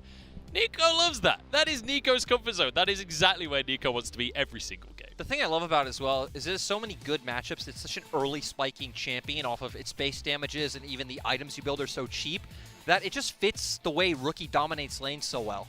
Yeah, we'll see if it's going to be something that does come through for Rookie here once we head towards the draft. And I am a little bit curious about the mid lane picks that we see today, because as we mentioned before, the Zoe obviously going to be very high priority. It has been kind of regardless of who's in the mid lane. Yeah. It's just such an incredibly strong pick. Galio as well might be banned alongside the Twist of Fate. And then we get into the realm of a lot of champions available. We've got things like the Syndra, things like the Orianna, other picks that can just shove the wave and find ways. And yeah, lane bullies that can come through like the AD Lucian. Maybe things like Lilia in the jungle that we've seen banned a lot, not really played a lot. The thing that I'm wondering is, will LG have to ban the Lucian every game? Because that's a flex pick for IG. You know that both the Shine Rookie play this. Not really a Longxing champion on the opposite side. Yeah, definitely not. Well, it's about time we find out as we head towards our first draft of the last series of the LPL. I'm going to kick it over to Hysterics and Dagda to take us through the action. G'day, ladies and gentlemen. Welcome to the casting desk to finalise the LPL for 2020 and for summer and our 4th seed at Worlds. I'm Hysterics, joined by Mr. Dagderson. I'm not going to give you a fancy name. I am going to say, though, you look fancy to bring your A game into this final day. I know, I had to spruce up a little bit for coming onto the desk, especially joined by yourself. You always have to up the game. Our chat looking at you thinking, damn, he's looking mighty fine. We're running very quickly into LGD and IG, our 4th spot at Worlds. The experienced organisation, because Top Esports, JDG, Suning, have never been to Worlds. We're only going to get one organisation who've made the trip before. Which is absolutely insane, and it will either be IG or LGD, but, I mean, especially for IG, after coming off the back of the Worlds 2018, getting towards that World Championship semi-finals last year as well, you'd expect that they would not be working their way through play-ins if they win today. You would have expected them to be moving on through the group stage. Isn't it crazy that IG are in this position where, yeah, again, 2018, right, they came through, 2nd seed at Worlds, won the championship. 2019, IG got into regionals, 3-2 against JDG in the first round. The final round, it was a 3-2 versus Top Esports. They're in the exact same position where they just came off beating FPX. Now, looking to beat LGD in that same fashion. That's why I put a 3-2, by the way. I thought we're going to have history repeat itself. This is going to 5 games. Still, though, on the opposite side, LGD looking to make it back for the first time in so many 5 years. Man. This team has been on like a struggle for, so as you said, 5 years, and now getting this group of veterans back in that maybe, just maybe, can push them towards that world stage again. It got them that 4th place in the summer split where they haven't hit for so long. Yeah. Now they just need that last little bit to get them across the line. Isn't it funny? We saw TSM make Worlds, right? I know. On the other side of the world, over in the LCS. They're probably thinking, we want to see LGD once again. It'd be funny if they ended up getting drafted in the same group if LGD can win that today. But at the very least, remember, 4th seed at Worlds here for the LPL means play-ins, means teams like Legacy from the OPL. We saw Latin America representative picked up there, you know, VCS coming through. Yeah. Good luck. Yeah, I mean, the lads already touched on it, but could you imagine getting into your very first game? You're like, you just made it to Worlds, you're full of gusto, ready to go, and you're like, oh God, I'm against Shie, Peanut, the Shy, Rookie. I'm like, well, needs to be a story to write home about. And at least we get into pick and ban. Thank you for waiting with us, ladies and gentlemen. We're finally here for our very last series to begin. LGD on blue, IG on red, as you can see. And they talked about this on desk a little bit. There's key bans that IG need to take away from LGD. One with the Twist of Fate, the second with the Nidalee. They've ticked the boxes. And now we go into a pick ban. And IG have certainly learned from their quarterfinals that they do need to ban these 2 champions because we saw them left open quite a bit, which added to LGD's 3-0 scoreline. However, LGD going back to a fan favorite for Peanut with that Graves lock in. Remember, Ning plays this as well, so it's also a nice takeaway We might see an early jungle from IG. Remember that they do have a couple of flexes they can play on, as is the IG way. The Jhin first pick. A thing they're also talking about on desk is that, well, you know, we didn't see Jhin into the Ashe yesterday, but they want to take it since the Ashe is not there. Yeah, the Ashe is gone, the Caitlyn is gone. In the LPL, Jhin does ride to prominence there, so maybe we'll see a Senna pick come in for Kramer that bottom lane, but okay, the Shy is Look how like... unhappy he is. Hey, look, if it ain't broke, don't fix it. Let's Yesterday. just slam it straight off the bat. But this is a huge amount of engage on the IG side of things, so I want to see what they're going to work with here, if they want to just add something like an Orianna into the mix here for Rookie, a strong dominant lane matchup, or go for this long-range poke with the Zoe and the Jhin that can be so difficult to deal with. I just like that for Invictus Gaming, they found a recipe. You know, the Shah was playing things like the AD cannon and going downhill. He died 23 times within 3 games, and the Ornn was the answer to that at the very least. But for LGD, an AD carry they've loved throughout the regular season. Now I want to see what Longshin goes for here, because I was going to wait and see if he wanted to go towards something like the Camille in that top lane to go against the Ornn. We have seen Longshin start to bring that out, but when you're not able to guarantee something like the Galio, because it can be banned away by IG in this next side, they're not comfortable going for that straight off the bat. So opting in towards this Volibear, strong top laner,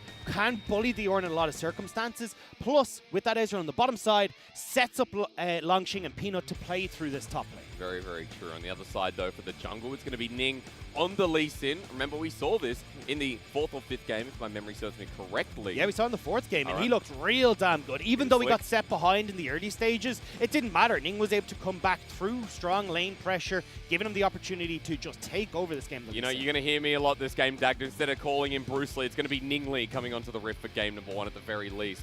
Galio's going to be banned. We've got an ultra mid laner in LGD. Banning Rookie Zoe. His Orianna you mentioned is still open. Let's see if that I goes imagine next. it'll be the Orianna next. Going towards that mid lane, just trying to get something easy for the Xie matchup. Xie and both Rookie can still go towards something like the Syndra, though. That still works quite well in both compositions. So we'll have to see if that Syndra either gets through or if it's taken off the board alongside the Orianna here. But LeBlanc is going to be put towards Xie, which I'm kind of surprised at. We haven't seen a huge amount of LeBlanc through Xie. He's only got 2 games of it so far and hasn't won anything with it either. It's kind of funny, though, because both these mid laners are credited within the LPL. Xie's been to Worlds, Rookie's been to Worlds. Remember, Xie made the semi-finals on the WE roster that had 957 in 2017. So both very accredited, paid the respect and the tax of Rookie. Also paid with that Orianna final ban. Yeah, it feels like, though, when we look at LGD side, they very much set up for a composition that they're comfortable on. The lads talked about the Kramer tax. Well, this is the perfect champion where you can just funnel a bunch of resources into this Ezreal. You don't have to pay too much attention to him. He can just continue to farm up. And then they start to donate a lot of those turret plates and towers across to Kramer in that bottom side as well. So just giving him a little bit of time to ramp up. However, Rookie eyeing up this Azir. And now, I know people who don't watch the LPL are going to, okay, it's last second change, but we still see Rookie going towards this lane-dominant champion, the Syndra that we talked about. A lot of push power, a lot of opportunities to win that mid-jungle 2v2, and then work with Ning to move elsewhere on the map. Give a lot of space means that Puff has a bit more safety as well with that scat of the week. Meanwhile, though, LGD have other ideas with the Echo mid to run into that counter matchup. Things we've talked about quite a lot here so far in the league. And Game 1 has Juicy Draft. That's what I like. We call that JD. We've already made it to Worlds. What do we have in the bottom lane to partner up with the Ezreal is now what LGD are thinking. I'd love to see the looks. I think in a lot of situations here, you're going to be able to play from pretty far back, trying to punish and push back against this Jhin in the bottom side of the map, but instead they want to unlock Mark from this bottom side, get this Leona out nice and early, and oftentimes when we see something like Kramer on this out in the bottom side, LGD will have Mark at level 4 roam through this mid lane and try and help set up Xie for success. His Mark has been playing better and better, as the desk also talked about. Safety for the Jhin. I mean, he's going to have a front line through the Ornn, Ning with disrupting powers alongside Rookie, and the Tahm Kench side kind of solidifies the draft. This is a very standard draft. We've seen IG do this in Game 4 and 5 yesterday versus FPX, but a different tempo this time around, Dagda. The Tahm Kench, though, does throw a wrench into the works here for LGD. They had the opportunity to go for some of these team fights with the likes of the Leona and this Volibear, setting up nicely for Xie. However, because that Tahm Kench, the assassination potential from Xie is pretty much out the window. So instead, I imagine LGD are going to be playing this kind of 1-3-1 style, with IG looking to see if they can find these team fights, particularly around these early objectives. Also note that for LGD, the dive there is very insane. Volibear does it best with an Echo, with a Leona. And the favorite part for me, coming out of draft into this game one is the story. Now, a lot of fans will be tuning in thinking, well, only one of these teams go to Worlds, they go to play-ins, but IG are on a bit of a win streak here. Worlds 2018 granted, but 2019 they made it to the semi-finals as the final seed. They're trying to do that here again today, the 4th seed on the line, where LGD, it's been 5 long years. We remember the last time they were at Worlds. It did not look good. They were in the group with TSM. They didn't even make it out, Dagda. It was absolutely, let's just say, mediocre play. And as we enter Summoner's Rift, that roster of Acorn Flame, God v Imp, PYL, they're looking on saying, can they do it again? Can they break the curse? Or is IG's streak too strong? And their regional finals buff flying into Summoner's Rift as we enter the series, the final one of the LPL 2020 summer. There's no Jayos. You know why? The crowd, they're packing their bags as they get to the arena. We've got to go to Worlds. It's the last game, our last series even of the LPL. So we're all out of oil. No more adding oil to this. But the fire's still burning deep in both LGD and IG, trying to see if they can push themselves forward to that world stage once more. When I look at these two teams, though, I definitely see IG through Ning looking towards these early objectives, like that Dragon on the bottom side, working with the push power that Puff should have on this bottom lane, and Rookie in this mid lane. When I look over at LGD, though, I feel like a lot of their attention is going to be towards this top side of the map. We already talked about the pressure Peanut can work with for Longxing in the top side, and also Mark roaming towards mid to help out Xie. Yeah, Mark crucially going to be there on the Leona. That's something we will talk about throughout the series. All right, Invictus Gaming fans of the English side, you need to settle down. Things could be closer than they seem. But of course, IG, as of recently, have the fans basis at, a lot of new fans, including myself, right? I wasn't around in 2015 to see LGD lose, but that was 5 years ago, Dagda, and they may not know that LGD did actually go to Worlds. Old organization in the LPL, IG, of course, older, but as of recently have really hit their strides. Junglers starting on opposite sides of the map, though. Pay attention, though, to the warding that's been put down top side by Invictus Gaming. Defensive towards their red side jungle, one in river as well, while Rookie and Xie are just throwing Qs at each other. Nice job from Xie to trade back, though. Does have to use that Time Wander as much as possible to poke Rookie, but also push the wave as well. Because you can see Rookie, he's having a great time here. As Xie moves in to try and CS, he's going to be able to land these Dark Spheres. So you've got to be very careful as Xie that you're using your mana and your health efficiency. Yeah, wait for that parallel convergence, the phase dive, get on top of Rookie, and then get that Z-Drive resonance to get out with movement speed. As we look at bottom side, it's a level 2 first hit for Mark. And Kramer, good poke coming out as Puff takes the brunt of it. It is a time Kench, so you'll heal up eventually, but this is a nice start for the bottom lane of LGD. And it's nice to see Kramer and Mark getting a little bit more aggressive, because as we looked in the regular split, they were players that wouldn't actually go for these aggressive trades, even if they hit the level 2 first. Now, though, Kramer and Mark are starting to ramp up, adding a couple of duo lane kills for themselves as well, and this is what I wanted to see from Kramer and Mark when I got these two on paper. That's what I want to see in 2019, right? Kramer was such a driving force of LGD that we got into 2020, and the fact that he was mediocre with the new roster put together was kind of disappointing. He's ramped up back again to the form of last year, and we're kind of getting that remnants of a freak of freaks Kramer that I knew and loved as we're looking towards the mid lane. Peanut's going to help shove out this wave that's building for Rookie. Nice scatter the weak to do some damage. Well, Rookie will be able to push this and get a good back timing as well. Yeah, and just with Peanut, I thought he was going to help shove the wave a little bit harder there, try and stop Rookie from being able to walk back to lane, but looks like at least Xie will be able to shove this wave in and force that TP anyway. But just note, there is a CS lead that's sizable in the mid lane already building up. Rookie's going to burn the TP, as mentioned, and Dagda, Peanut's here once again to help shove. This just could be tax time for Peanut. Maybe he's a bit hungry, needs to feed his family. But this is what we talked about. In these early stages, Mark loves to creep up with Peanut, get these aggressive invades off or set up through mid lane. And it looks like at the moment it's just to help secure this bottom scuttle crab, but expect this to be a story that we see a lot in this series as Mark gets unlocked from bottom. It's kind of funny, right? Because Baolan and Ning will often link up as well. What we saw in the FPX series towards the end was exactly that. As smokescreen down, Ning got a really nice Sonic Wave. It is 3 versus 3s. The Deadly Flourish is dodged away from, crucially, because Peanut was quite low and Ning was ready to go back on him with that double longsword advantage, so LGD back away. It is interesting, though, how, as you talked about, for that bottom lane, unlocking the support is important on both sides, but it's how they use that, right? Because we see Mark working with Peanut to invade or go towards mid lane, whereas for Baolan, it's been very much about grouping with Ning, going towards the Shy in the top lane, or Rookie in the mid instead. So we'll have to see if Baolan, especially on this Tam Kench, if he's able to have as much pressure as Mark in these early stages. Maybe when he gets to level 6 and has access to that Abyssal Voyage, things will change up a bit. You really want to rely on that if you puff like, all right, Baolan, stay with me for a little bit. Jungle pathing still very important. Ning heading up towards the top side, because you could just see on your screen, Lungxing has pushed up. He's a little bit low on mana. And the Shy has him at his turret, so let's see what Ning does. Scuttle control is to Peanut, though, in this topside river. I think what we're going to see Ning do is clear out this topside jungle, back around about the same time as Puff and Baolan, and then start to use the pressure that Puff and Baolan have bot side to go towards something like this dragon, because you want to be using the advantages you have from items of Puff in shoving that wave to set up for these early dragons. But at the very least, we're seeing Mark link up with Peanut once again. Level 3 Leona, who only has tier 1 boots. As Peanut now spotted out in the ward, so Ning is getting ready, wants to take this Krug away. Secures it here with the Sonic Wave as Smokescreen flies down. Peanut now has a Skirmishing Smite with a longsword, while there's still only double longsword for Ning, who's backing away. The Shy's not going to be out in time, and he has no mana. Yeah, you do have Baolan, though, who has recalled, moving up towards his top side, so we'll be able to answer for this dive with multi-members here.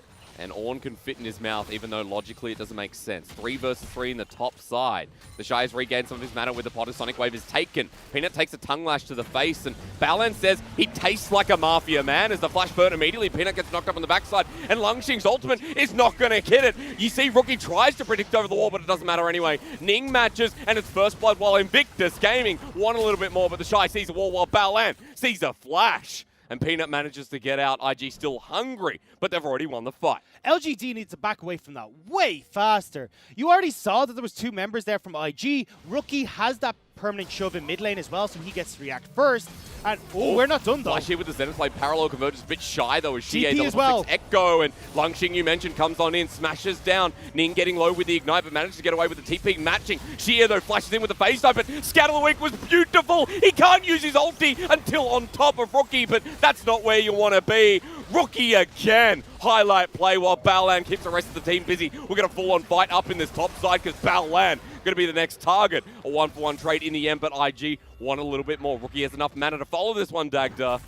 I can't believe we're still going. The Shy doesn't quite get the knock-up. Doesn't play much on the side. Yes, he does not. As he's got full health bar, he's got a full mana bar, no flash, wants to bring in the rest of LGD. Ning's trying to find his way in. The Zenith Blade connects onto Rookie. The Shy kind of thought, boys, are we doing this or not? As True Shot Barrage, will it kill anyone? Ning? Oh my lord.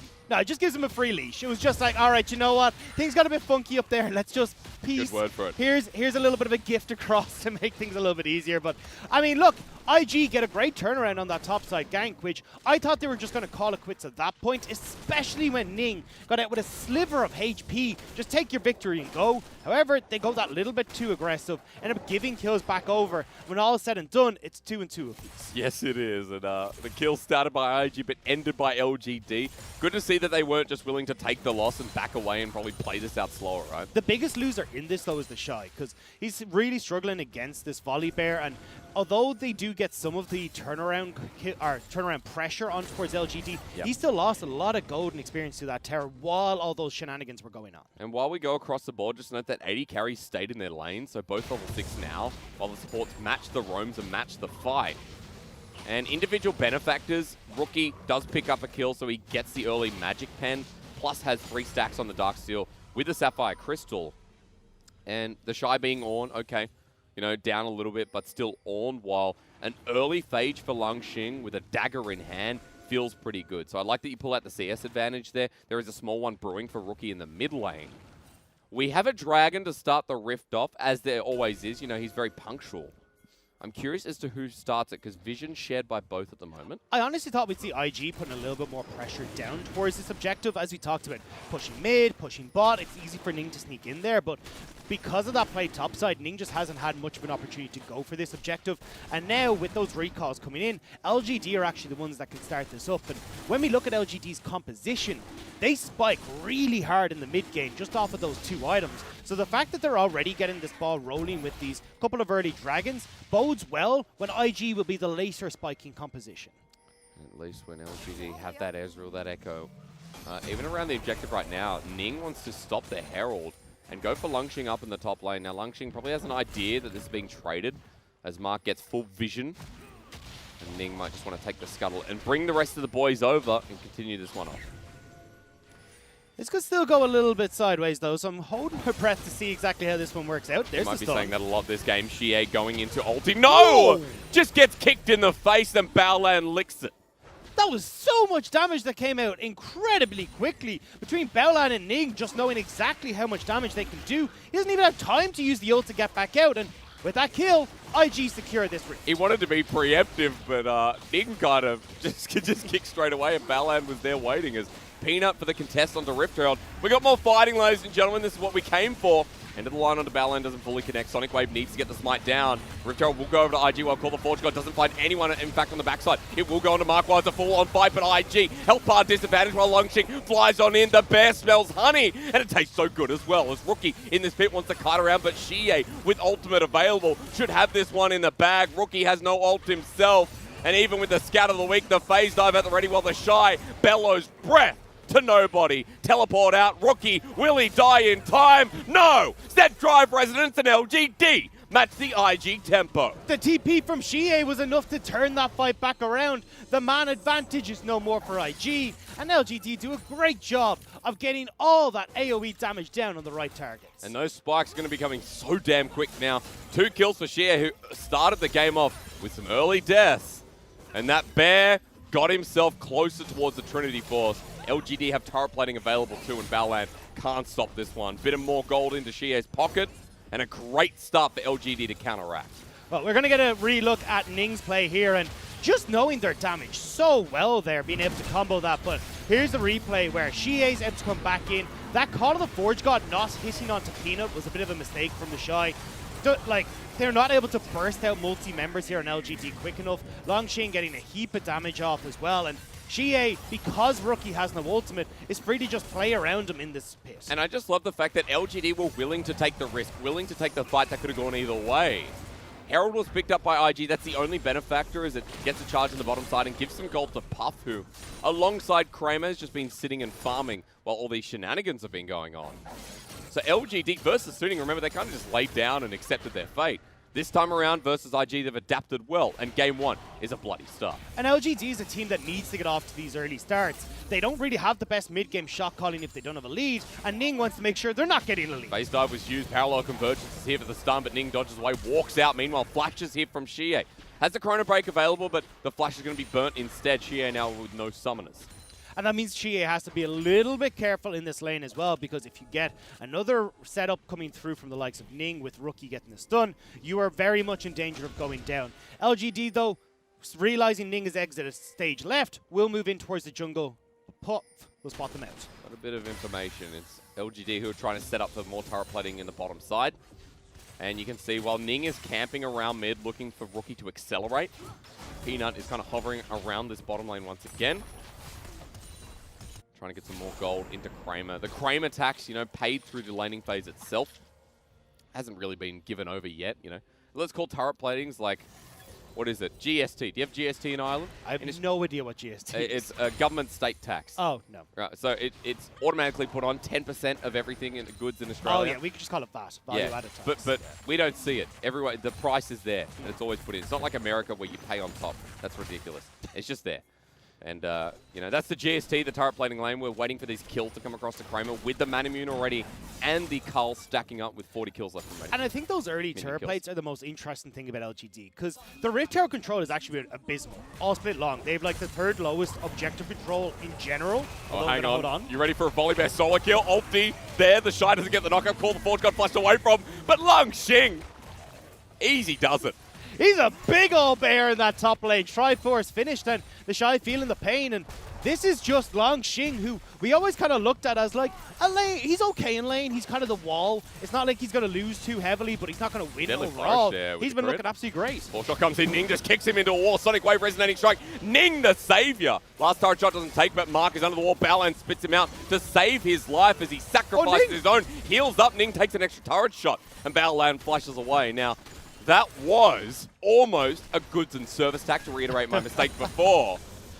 But Kramer ends up going down. That was a little bit dicey, I will definitely say. Ning not expecting to have to tank that up. Puff does use the heal to keep him alive. But overall, still the play going in favor of IG. And with not really much else on the map that Peanut can try and respond with, it's actually just an IG win overall. Rookie managing to get out from the parallel convergence. We've got so much blood on the Rift. And this is exactly how I wanted to start the series. I say that a lot, but the problem is that we have a lot of teams who are this heavy into skirmishing. Meanwhile, Peanut is going to be starting up the second Dragon and setting up for an Infernal or a Cloud Rift.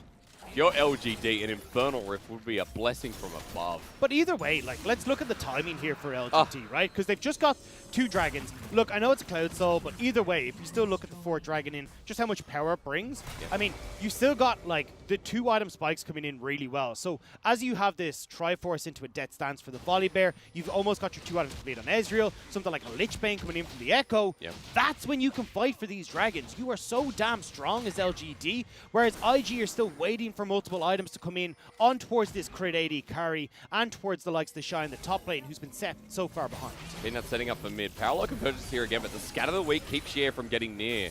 Protobelt used. The wave's going to push in. Kramer now groups up, setting up for this Rift Herald. Everyone's going to be here. Puff's even moving up as well, while Mark and Peanut get deep vision. Setting up around this one. The Shy just needs not to die here, Dagger, I'd say, but Mark coming up could end that. Solar Flare put on down. He bellows rest in time, but there's the Zenith Blade, and the Shy at the start of the series named something more iconic as he goes 0-4. At least it's not 1-10 like his cannon yesterday. Not yet. Silver lining, silver lining. It's 16 minutes. He's died 4 times in competitive game, Dagda. There is no silver lining here. Look, the Shy, for all we give him, saying how good he is, how individually strong, all those solo kills. I think he's 3rd in the league right now with 21 solo kills. He has the most deaths in the LPL as well. So it's the Shy give it, the Shy take it, all right? But Dagda, look, even though he's got more career deaths than kills, the thing is, the Shy just like, throughout every series at the moment, we're not calling him the best top laner because of things like this. He has high highs, but he has mighty low lows, and recently we've been seeing more of the low lows, and because of that, LGD get themselves a free Rift Herald. There's already a 1k gold lead for the team that's hitting these spikes you mentioned. Now with the Rift Herald, give it to one of your players with a bounty.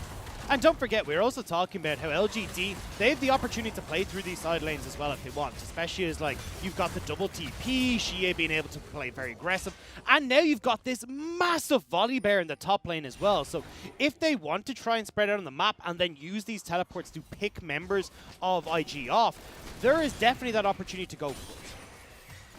As we reset on the map, note that Rift Herald in the hands of Peanut. Alright, Puff just going to take that one, of course. And Puff close towards that second item you mentioned. As going forward with the Arcane Shift. Nice from Kramer. Herald's going to be placed down as well, so there's no threat with Longxing moving in. This mid turret could just be kaput. Yeah, and Puff isn't running cleanse, so the likes of Mark off on the wings here is actually going to put a lot of threat on. What happened in the bottom side? The ultimate was used by Xie, who teleported in. We're just getting a little picture-in-picture there. Ning came down to save the life of his mid laner. I think it was just ult for ult when we look at Rookie and Xie, so I think it was just trading ults, which is kind of standard. I mean, whenever you see the Syndra ult come out as an Echo, that's when you hit your own ore button just to cancel out that damage and not really get caught out by any of the Syndra issues. Right now, Echo in a side lane feels pretty good. Xie with a level advantage over Rookie. And Longxing getting the highlight in the bottom of our screen. That is the gold difference over the Shy. He's 1,400 gold over this Ornn. And 7 CS a minute. Of course, CS is not the highlighting factor. The kills are, and the items that he's heading towards, with the Righteous Glory coming second. And this means we are going to see LGD grouping for these fights, Xie looking for these flanks. Because when you go with this build, you're not looking to try and 1v1 anyone. Definitely looking to amplify that speed on which the Volibear can enter these fights. Can't wait for the flanking position of Xie. Lich Bane almost completed there. And his ability to take down turrets now exemplified as well.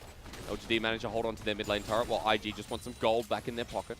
And this is where LGD have looked strongest, is when they have a lead like this, that's where their mid-game shot calling from ahead is actually super strong, particularly with how Xie likes to move around the map. Moving these side lanes into, or the waves into positions that are really favorable for LGD before grouping with the team. However, if they start to fall behind, that's where we can start to see the issues. Are you ready for another dragon there, sir? Because LGD have just snuck them away 2 times in a row, but this time around, IG are resetting for this one. And this is why I want to see IG play a little bit heavily, more heavily at least, through that bot side of the map. Yeah. Because you had that pushing lane from Puff, you had the pushing lane from Rookie. It's very easy for Ning to use that double wave pressure to move in towards this dragon pit, get at least 1 to 2 dragons for himself. However, because he hasn't set that up, you can see this mid-game spike from LGD is now allowing them to just accumulate so many of these dragon objectives. I mean, Ning needs a flank to get a pick, maybe find Xie, or just one of those insane kicks that we've seen. Hovering on the outskirts of this fog of war, but deep vision set up by LGD, and it hasn't been cleansed. Cleared, that's the word. Cleansing vision sounds pretty naughty. As Rookie with the Scout of the Week once again, Ning ready to go in. Parallel convergences are a great zoning tool, as Peanut now in the pit waiting for the rest of LGD to show up. He quick draws out, and IG are actually in river with a bit of priority here. But you do have Xie in a great position. He's in a flank, launching on another side. You just sandwich IG in the middle. I told you I was looking forward to this. Peanut walks in easy still from Ning. Doesn't even get the smite down as FaZe dive with that parallel convergence. Means Ning gets low. Balan in a horrible position. The Shy call the Forge God to disengage. We have a damage graph Dagda. We're better than the LCK now. As Ning actually turns this fight around. The curtain call lined in, but Xie, you're right. He's such a busy boy. We'll die to Rookie in the end as the 3v3 is all we have left standing. Mark at half health. Puff has that crit available. The Deadly Flourish doesn't connect, but Mark is 1 shot away and sacrifices his life while LGD lost the fight. Well, we say that we might be better at the LCK with our damage graph. IG say they're better than LGD when it comes to team fights. So well executed with the Shy, having this great call of the Forge God across multiple members, splitting out LGD and making it so difficult for them to try and manage this rustle and tussle of moving parts as Kramer is separated from the squad and can't deal the damage alongside Xie. Because there are a lot of moving parts in that last fight, and I'm waiting for the replay purely because it was individual play after individual play. That's what we say with Invictus Gaming, but LGD already showing us they can do the same in this first game. And this is where a great steal from Peanut. We call him the King of Thieves for a reason. Xie going in to get this aggressive play, but this is where it all starts to fall apart a little bit. Kramer and Peanut get caught on the far side of that call of the Forge God as Xie and Longxing go in. So IG deal with the front line first, deal with this assassin as well, and again, the Shy zoning this back line out. So although LGD are at a point in time where their item spikes are online, they actually just can't have an opportunity to deal the damage from Kramer and Peanut. It was really nicely cut out from Puff and Rookie. And in the end as well, you know, Kramer dealing with the Shy, and I actually think a 0-4 on here on the Shy's that double Scout of the Week. Holy moly, Rookie. Sonic Wave connects. Peanut has to flash away. That was night level stuff coming from the mid laner of IG. This is why we're battling all split long with who is actually the best mid laner in the LPL, Rookie or Knight. And Rookie was making a damn good case for himself, and you can see these plays that consistently come out from this mid laner. We even saw it yesterday as well, where his Zoe was immaculate.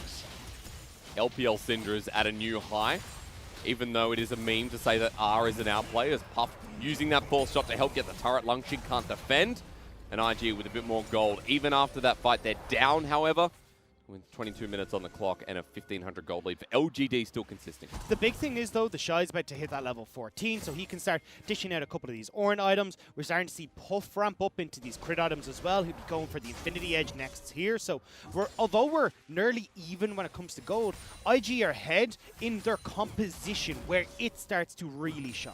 Spellbinder now picked up for Rookie, 2 items and a half for Puff. Crucially note that this is the 3rd game in a row we've seen in 2 days of the Shy and Ornn, and he really likes Iceborne Gauntlet, no matter the composition. I don't mind it too much in this situation, because if Xie is trying to take down the Shy, I mean, IG have already won the fight because all that damage has been soaked up by the tank, so itemizing in towards a lot more armor does make sense here for the Shy, who has to tank up the likes of Kramer, Longxing, and Peanut upwards. Just missed that Majora's Mask, as he's now got his 2 items. We are starting to upgrade across the board in the following levels. Meanwhile, Lungxing with that Righteous Glory might have to use it soon because the next dragon's coming up. It is Soul for LGD. The Cloud Soul going to lead to an early Elder, and LGD could play with that so easily. Well, the Baron also there as an optimal advantage that could be taken. And IG still skirmishing around for picks, trying to angle between vision. They're trying to see if they can get Xie up towards his top side as well. Has that teleport available, and when you get into a situation where Xie can shove out these long waves, especially as he's got the blue now, you need to have Rookie respond, and that's when Xie can start to roam around the map, try and find these picks, and draw out these teleports from the IG side. Yeah, I like the drawing out teleports, especially because Echo in a side lane with the Lich Bane. You have to pay that respect. The Shy goes up now, actually walks over vision, so LGD know the Ornn was pathing. Xie can back away and just essentially reset for this next dragon. The great news for IG, though, is that with Baolan on this Tahm Kench, it becomes a little bit easier to deal with any sort of picks that are coming through, because ideally LGD would love to have like a Solar Flare come in, get on towards Puff or Rookie, and then try and burst them out before the Shy can TP in, but it becomes a lot more difficult to do if Baolan is in the vicinity. You see what I see? Ning is waiting. For a blind man, he's very perceptive.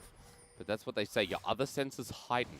You start becoming very aware, and he can hear LGD, the footsteps approaching as they group up in this choke. Mark first with parallel convergence backline solo play. They want to start fighting. Ning walking away, they're in a choke. That stun from Xie was beautiful! And now with the teleports in, LGD don't care. They're going to get a 3-man knock-up on the Shy, but I think it could be near dead until Rookie steps in with Scatter the Weak. The unleashed power still waiting to be used. LGD walk forward and Baolan suffers at the wrath. No one died because Xie angled it so nicely. Xie played that so well, and throughout playoffs, it has been Xie, the standout performer on LGD, and with Worlds on the line, Xie standing up again. And here we go, straight to Baron with Baolan and only Rookie. He teleports up to the top side. Rookie still has ultis, he uses it over the wall, tries to kill Peanut, but he's healed up and that redemption coming in will help a little bit as well. Peanut walks on out and now continues the Baron. Peanut has no smite though. But look, over the wall, Xie has walked on in with the flash. Rookie comes in once again. One more auto needed. Lungxing survives though. Parallel convergence dodged away from, and Rookie is trying to do the do-si-do with his toesy toes.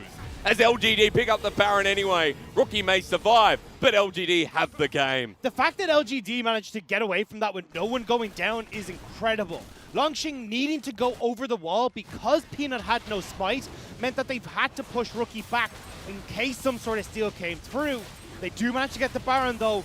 IG pick up the consolation prize in Dragon, but LGD can now start whacking away at these outer towers. Xie is showing up to this series, man. It's great because we have two great mid laners and both of them playing out of their mind.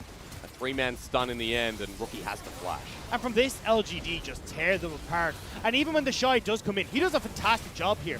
Damage across the board, it's alongside Rookie as well. And it actually does look a little bit dicey again. Solo laners from IG stepping up, but just not quite enough. If Puff was alive, right? You know, maybe that Jin tears through a couple more health bars. Even a dancing grenade. You know, Rookie, yeah, that's right.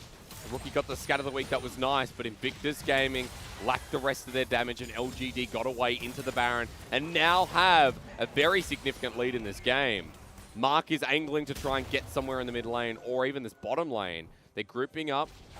Do they know Rookie's there? Well, now they do, especially with the phase dive coming in once again. Mark predicts where he's going, and Rookie's dead for 45. And this is what I wanted to see out of Mark. We've been so critical of him and his engages throughout the split, but Mark getting that flash into the Solar Flare allows Xie to tear down this bottom side. Now the rest of LGD can group mid, and with this numbers advantage, keep IG here and allow Xie to do work boss. I feel like this is the first time in the LPL we've seen this Echo matchup look so favored towards him, even though we talk about how it works realistically.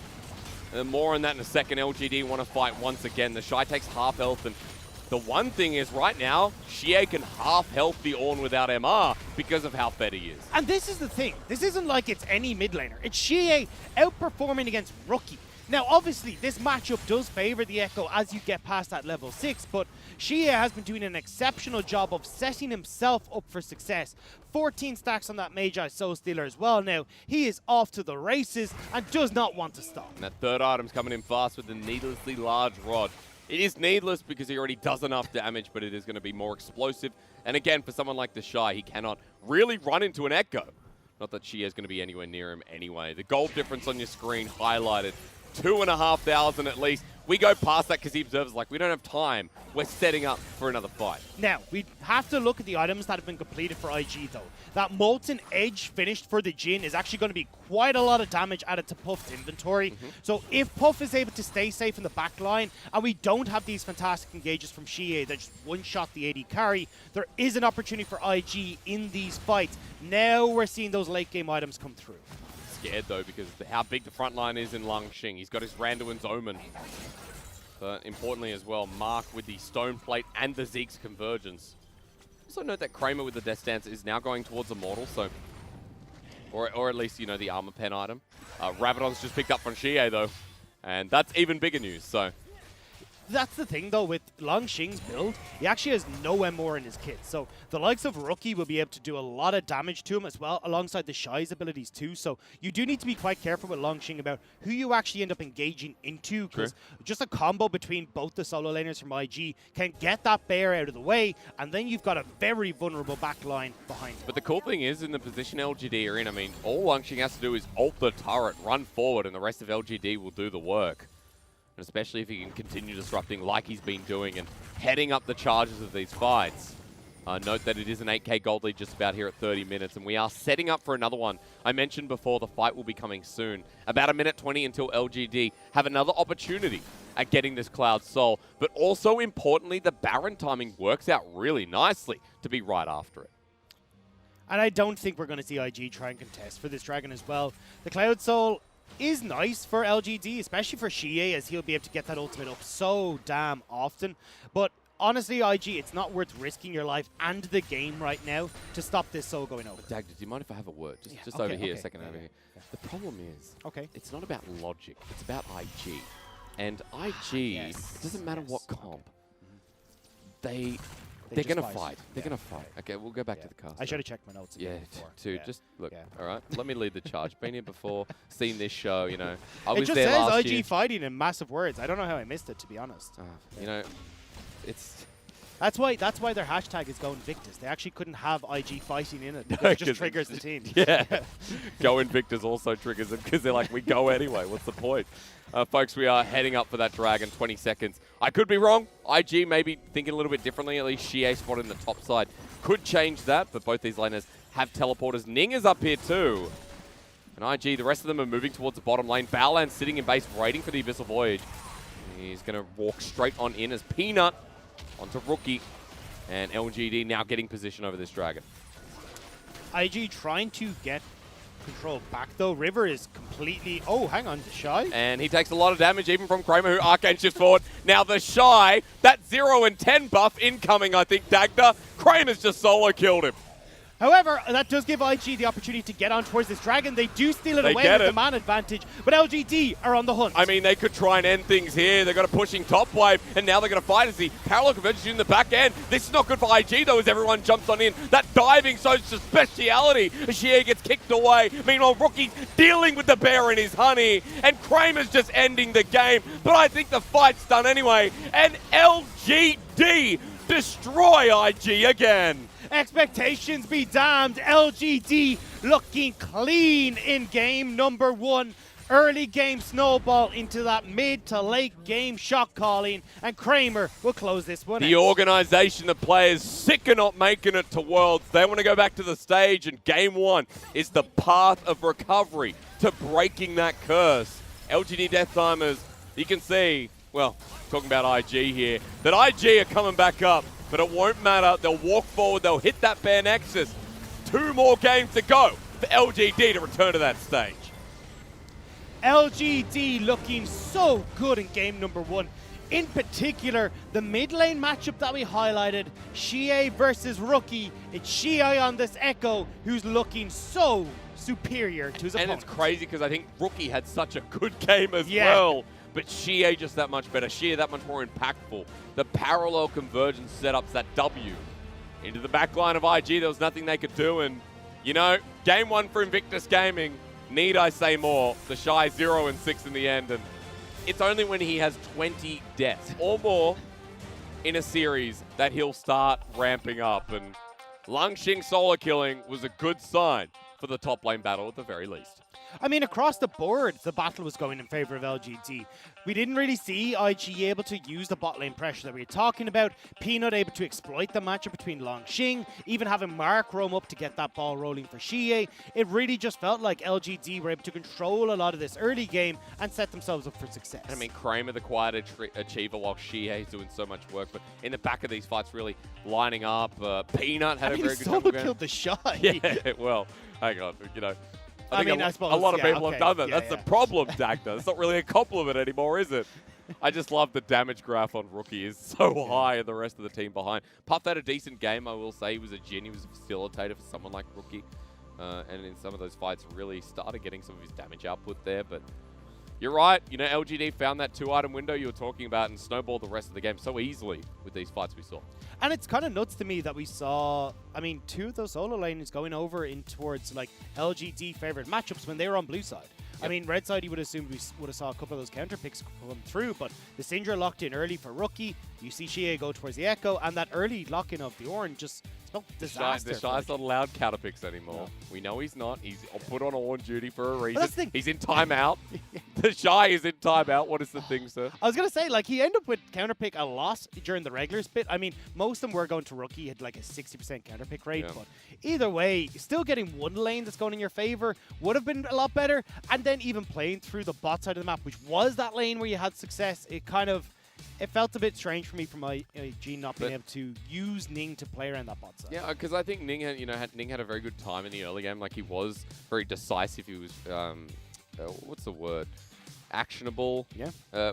Proactive is the word. There we go. English first language, by the way.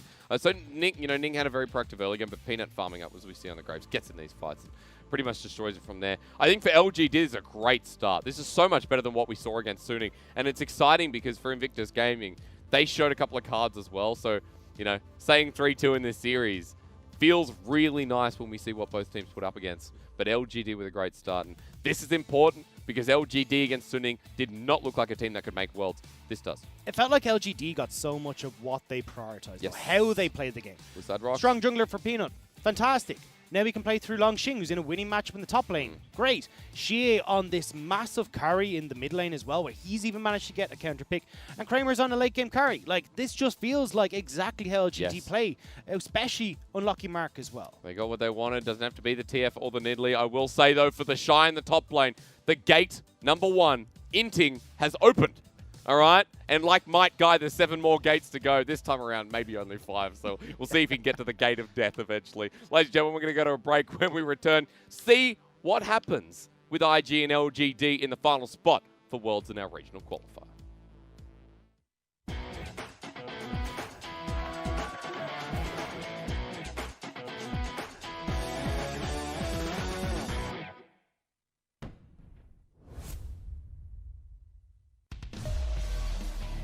但这边的话 ，IG 进攻节奏很快啊，直接转到了小龙，看一下FunPlus 这波怎么守。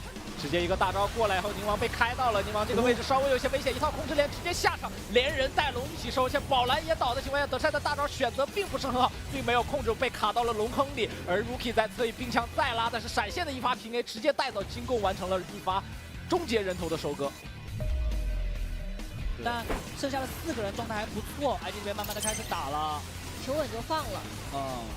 哎，小天已经开始 W， 哎，但是小天的一个状态啊，直接被杀掉了。但是自己的龙的话是让宁王给拿下来，狗熊这波的进场显得是那么的强大，可是第一时间没有人可以跟上害了呀。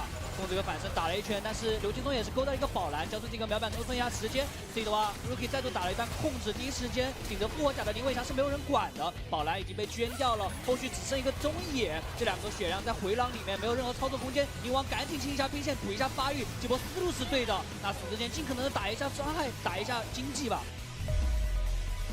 对于 FunPlus 来说，可能少一个开团的手段，但说实话，对于 IG 来说不是很致命的原因，因为他这5个人谁都能开。看一下吧，第一时间睡是睡到了，但这个距离拉的还算够远，进攻是一技能交出来以后拉开一个比较远的位置，进化拉开，反身大回来一个宝蓝，宝蓝可能要倒，但是正面的 AOE 伤害已经是摧毁掉了 FunPlus 的防守阵线，一个一技能直接蹬起3个人，小天再倒 R 闪踢回来以后，金刚影再坐下，但是已经为时已晚，3杀到手。好吧，我们走。现在甚至来压了小天2局，而且刚刚这边葛赛最后一下应该是要死了，但是还好宁王直接赶到给他劈了层膜。对，又来了，开的是一个泡芙，但第一时间发条是没有大招的呀，对手伤害有点欠缺。小天调整位置想输出，但他没有任何输出的机会。这一公子哥再踢一脚 ，Rookie 的话也在自己把伤害拉满，泡芙再度把对方的公子哥驱赶开之后，这时候专注开起来，逼出对方一个闪现。宁王2主角没有选择进，但肆意的一个折返跃切是让 Rookie 回到一个很安全的位置。泡芙还在且战且打，这一公子哥暂时是被秀了，他还在输出完这一波超神，但最后杜英币的大招一好，逼出了对方的一个精神，在集中全力的输出下，把这个人给换掉了。天一波再次命中，闪现过去啊，凯旋不死。他们心跳加快。哇，围绕着林伟强的一个战术布置，让女警队这一把声音很大。林伟强上一把受的委屈啊，这2枪直接先点回来1点。是，对到的是一个小兵，中路旁边塔的血量已经不多了，自己拉到一个小天，小天这一波得回了呀。反身叫杨，杨谁？杨的自己留到2个人，但第一时间是空到一个惹下，惹下这边血量状态是有点差的，但特意千珏已经是被偷掉了。刘金东将这个秒表想拖一下时间，但宝蓝也有个秒表拖时间，公子哥这时候进场，但他倒了呀。女警这个位置好像没有输出的一个机会了，再度被艾希给射掉人头。那这一波智能的团战有艾希打赢，自己 Rookie 还想要留人，但是有一个郑重的调整位置，一比哥也是来的一个安全的机会。要有趣，有趣最重要。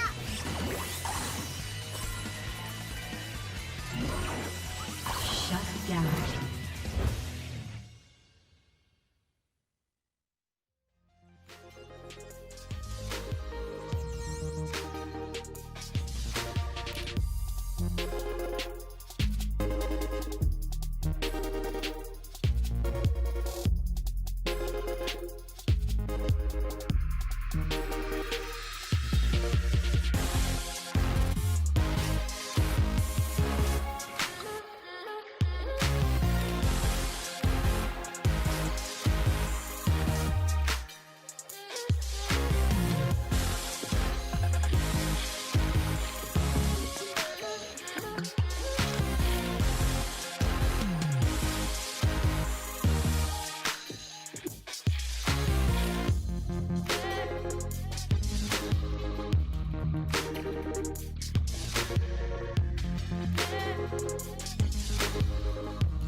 I can't be stopped, you are, get out my way. I gotta win, act like I'm not the one on the top. We've been here before, you know what I did. I'm on my job, I'm doing my thing. I flex on you boys, I do it again. They said whatever, and I don't do talking, you see the score. I'm going in, I can't be stopped, you are, get out my way. I gotta win, act like I'm not the one on the top. We've been here before, you know what I did. I'm on my job, I'm doing my thing. I flex on you boys, I do it again. They said whatever, and I don't do talking, you see the score. I'm going in, I can't be stopped, you are, get out my way. I gotta win, act like I'm not the one on the top. We've been here before, you know what I did. I'm on my job, I'm doing my thing. I flex on you boys, I do it again. They said whatever, and I don't do talking, you see the score. I'm going in. I'm going 50 for 50.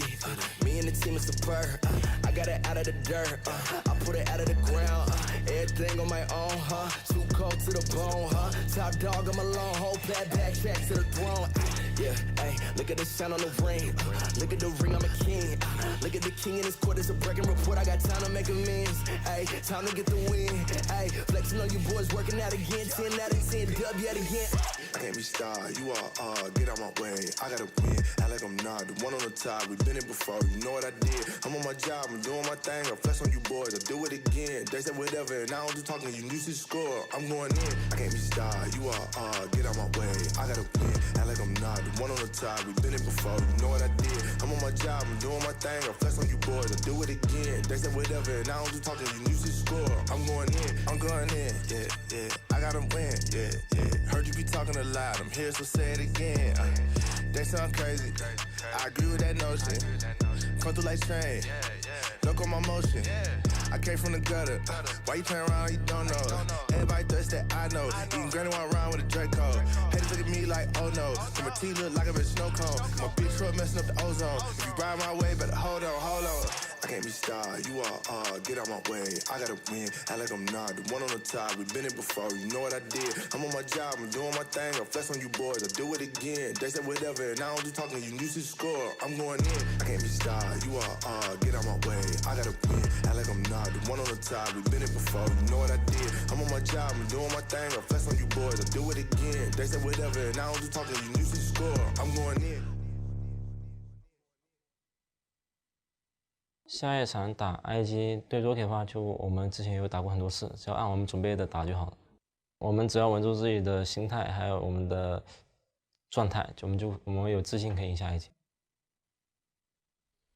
Well, I'm not going to lie, his performance seemed more than just steady in game number 1. Shie looking fantastic on the Echo, and well, what a way to start the series for LGD. Looking to repeat what we saw before in the semi-finals as they just absolutely crushed IG here in game 1, Larry. It was pretty close early on, but especially when Shie landed that amazing parallel convergence, this game was just completely over. Yeah, I want to start the conversation as well talking about the shenanigans we had in the top lane, because there was a fight in the top lane that lasted 2-3 minutes, basically people TPing back in. We had, I mean, you said it while we were watching the fight.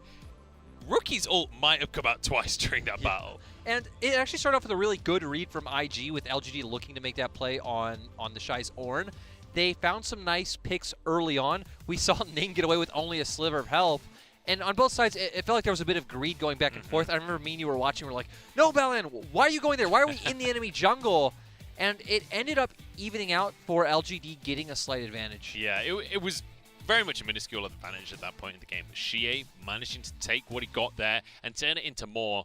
And we've got some clips of the shenanigans. In fact, this is the exact shenanigans we were talking about. And it started out with a really nice read from IG with Rookie being able to get here first. Sadly, Peanut also only on a sliver of HP able to get out of there. They are able to take down Longxing. And again, this was just such a crazy series of events, but I wouldn't say it was unexpected for the games we've seen the past few days. Definitely not, especially game 1 of this series. I think you want to come in swinging, and we saw it just repeated TPs coming in, and Rookie doing his best to try and carry this fight as well. Got a lot of damage out. He was able to sit kind of pretty for most of it.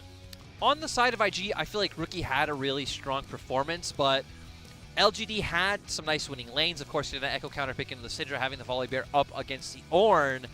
And the name of this game was Shie. And we highlighted mid-jungle coming into this match, and LGD definitely delivered. And I think there was one of the interesting things about Shie doing so well in this game as well is the fact that, you know, we had this matchup of the Echo up against Syndra, and when people talk about this matchup, people call it an Echo counter matchup against Syndra.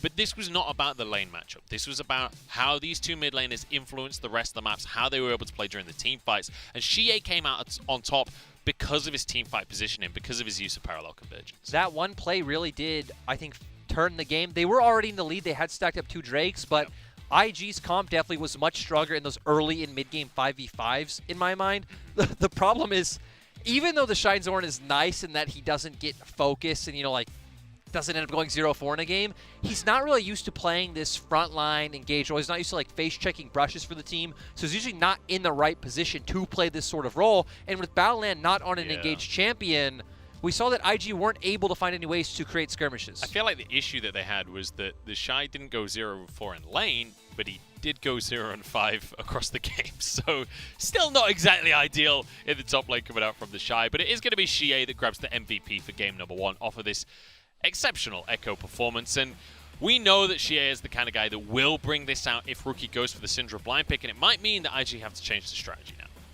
It's why I wanted to see them honestly just blind pick that Azir draft when we saw the Syndra come out, because we don't have a lot of very good Echo players, but Xie has shown over the course of the split he's one of the best. He's able to get through that laning phase, find the advantage, and then impact on side lanes, impact in skirmishes, and find the correct flanks to, you know, get the game going. And it's fantastic to see that he is not a player that only relies on the Twist of Fate. You saw the parallel convergence there. Just magnificent. He did great being able to stun up a few members, took down Ning right away, and then there's no hope for IG in the rest of this fight. And this was the one where they were able to transition to that into a Baron.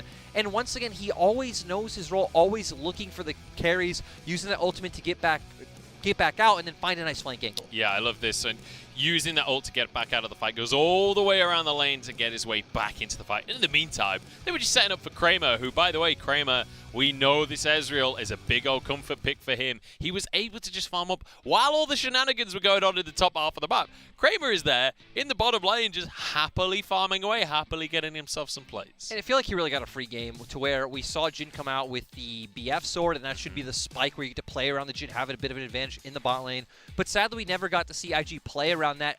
I think it does come largely from the fact that Valen was on a Tahm Kench. Yeah. But I would have liked to see Ning go mid more. If you can blow flash from the Echo early on, since he's a melee champion against range, he's an assassin, he needs these all-ins, you're going to be prevented from doing that. Yeah, exactly. And we'll see how this next draft is going to pan out and whether we have similar situations. But I want to talk about the mid laner for IG. I quite often talk about the mid laner for IG, but here in this series, I feel like a lot of the pressure is on him. And so each game, we're going to give you a bit of a barometer on how well he's done to 1v9. And we're going to call it the 1v9-ometer.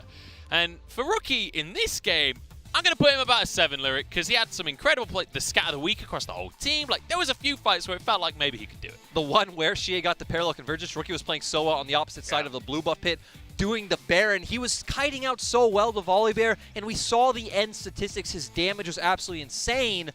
Thing is, he did make some mistakes. Ning did show up decently well in the early game, but you know, I'd say a 7's a solid rating overall. Yeah, especially on a loss as well. Definitely can't give him a 10 when he didn't win the game. At the same time, it's much better for IG the lower this bar is, right? If more members do show up for the side of IG. Unless they lose and it's a 2, then that's a dire situation for IG. But I'm hoping to see some 10s across the course of today. We've certainly seen 10s out of Rookie in the past. We certainly saw 10s out of Rookie yesterday as well. But Xie, big old smile on his face. And I'm not surprised after a performance like that in game number 1. And LGD setting themselves up now for a repeat performance of what we saw in playoffs. I actually want to bring us back to 2017 where WE, when Xie was on that team, met IG in the last round of regionals, and they reverse swept them. So this is not a new position for Xie. He's done this before. Yep, he has been here before. It's his speciality, defeating IG in best of 5s, especially with Worlds on the line. And you can see the Shy looking a little bit nervous. And I have to say, for IG specifically as well, you kind of expect them not to do so hot in game number 1. That's almost like an expectation at this point, but I don't expect them to be sat on the stage there with faces like that. Usually they're coming out off the back of a loss. We literally saw it yesterday. The spirits are usually still high. The fact that they do have these kind of disappointed looking faces doesn't fill me with confidence, right? I think it also comes from the fact that usually in game 1 we see them get onto comfort picks right away. This game they tried to take it, 100% from yesterday. Okay, we're going to get the Ornn early. We're going to pick up this Jhin when yesterday we were seeing things like the Senna. And it's like, okay, well, if this plan doesn't work out, how do we move forward? The interesting thing, though, is that they ended up opting into red side once again. They seem to love red side recently, and hilariously, the thing that won them the series yesterday was the blue side in the end of the draft, but still going back to this red side strategy, we saw it out of them yesterday. It didn't really work out for them yesterday either. They did pick up 2 wins on it, but their one, I'd say their most solid win was the blue side game. Yeah. Well, either way, it's about time we find out if this red side is going to work for them. We're going to head over to our casters once again to get into game number 2 of this series. So, Dagda, Hysterics, please take it away. Well, since you asked so nicely, of course we will. Game 2 coming right up. I'm Hysterics Dagda to take you into the call. And I love that Lyric was kind of bringing up, she has done this before the reverse sweep in 2017 regional finals. The year IG hoped to return to Worlds, but couldn't. And, before then, 2016, they didn't make it. 2015 was the last time before that they were in Worlds. 2018, 19, 20. There we go. A lot of history for you. Write it down in your book because IG want to return to Worlds. I said 20. Oh, the script. Leaked. The script has been leaked. And I will just reiterate as well that IG have been in this position last year as well, right? Yep. It was the regional finals in 2019. 2020, now they're making the run again. And if the script is correct, IG win game 2 and it's 1-1. True, but the thing is as well, it's when you least expect IG to win, they win. Munch and Lyric have been talking about it on the desk as well. You were talking about it yesterday. It's always the case with these guys. So I want to see, though, what they're deciding to bring to the table because they have been favoring this red side. I think, obviously, opting in towards these super early Ornn picks and also then getting counterpicked from the Syndra was a little bit messy. So let's see if they can try and alleviate some of those pressures. But I do like the adaptation that we saw from LGD in the draft, which was, hey, we're going to blue side ban Ashe, which they've done again because we want to go for that Graves first pick. And it did give Peanut so much control of this early jungle. But at least they've learned you got to ban the TF and the Nidalee to stand a chance against LGD as we go into this second game. And we mentioned it on the desk, mentioned here again, IG with the choose of red side once more. What do they have up their sleeve? And with the Ashe banned away, what do they want to first pick? I imagine they will go for the Ezreal here. Prof has played quite a lot of it, and it definitely fits the IG playstyle that we talked about of, hey, let's get Baolan at a lane. Let's try and work towards these solo lanes. Sir, there's an Ezreal for Puff. It's like we're watching Jackie Love all over again, but can we get the same quality? Rookie Zoe returns to the Rift as well now. Are we going to see Xie try and go into this Syndra?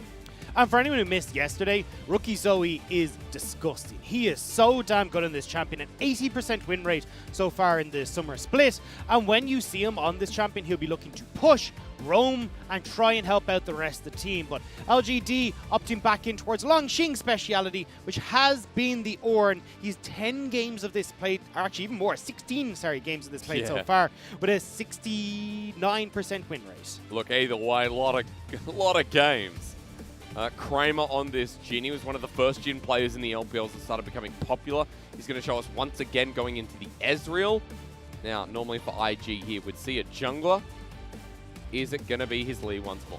So I was actually curious to see if we'd see, instead of the Jhin lock in here, or maybe instead of the Ornn, if LGD would go towards something like the Galio. Does pretty well into the Zoe and does set up for a lot more of those split push orientated champions that we have seen come through from Longxing, like the Camille. However, we're not going towards it this time around. I imagine IG will ban away the Galio here, maybe something like the Orianna as well, and then you're starting to move down the lineup of what she has had phenomenal performances on.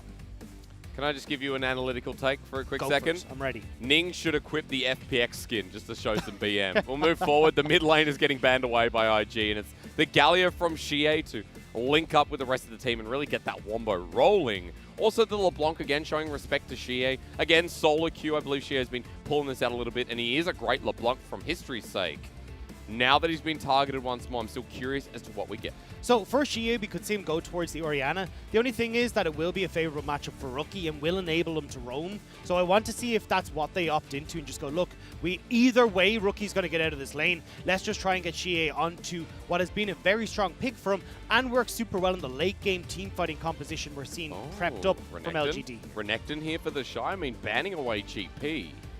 I'd be surprised. He doesn't play it. Well, I mean, you know that you're already up against the Ornn here.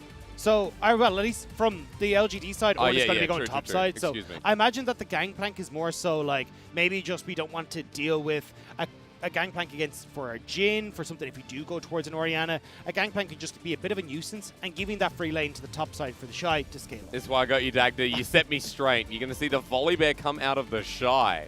And I mean, even this is, not treaded territory. At the very least for IG, Their top laner has a wide champion pool, but he's only picked this up how many times, sir? Just once. Well, a there you single go. time. So, I mean, look, he's played 16 unique champions. So the amount of times he's played champions is not particularly high, but still, we just saw this matchup in the game prior. The Shy should have a lot of control on that top side, which is where IG thrive. And when you've got something like this Ezreal pick, now Baolan can go towards something like the Nautilus or towards maybe a Leona here in this bottom side of the map, and then work to set up the rest of IG solo laners. However, will be taken away, but we do see that Orianna we are talking about for Xie. Look at the all-in, Dagda. LGD have really built around this wombo combo, to use the overused statement, I'd say, by now.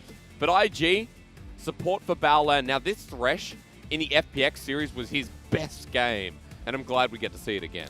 And, I mean, you can already see swapping over towards the Ignite. He wants to get aggressive. Won't be so much down in this bottom side of the map, though. Certainly moving towards this mid lane.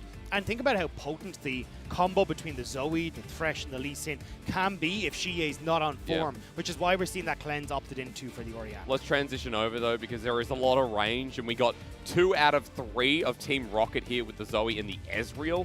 Of course, we don't see Yuumi anymore anyway, nor do we see, we could have had the Tahm Kench to make the Persian, but at the very least, the pick potential is going to be glorious if IG play between vision. Yeah, and I think at least for IG in that mid game, their team fight is going to be stronger when they do hit the 2 items for the Ezreal, kind of an item and a half with the Ludens and Oblivion Orb for the Zoe, and that's where they can look to play around and snowball these leads. However, if we do get to the super late game, Ornn, Jhin, Orianna, we all know what they're more than capable of when they do get these items funneled into them. So IG need to get off the bat early, unlocking Rookie from this mid lane and using that mid lane control that Rookie brings to set up the rest of them. It was such a good game, number 1 from Xie, the MVP of LGD, but LGD all round really outclassed through that mid to late game, and Invictus Gaming had no options, had no answer. Running into the second game, it's a nice reset, especially since we're fighting for the 4th seed at Worlds here, and we want to see this one go the distance, but we want to see our 4th seed looking damn strong. Invictus Gaming to return to Worlds for the 3rd year in a row, or LGD to break the 5-year curse. Those are your storylines, these are your teams, and this is the LPL.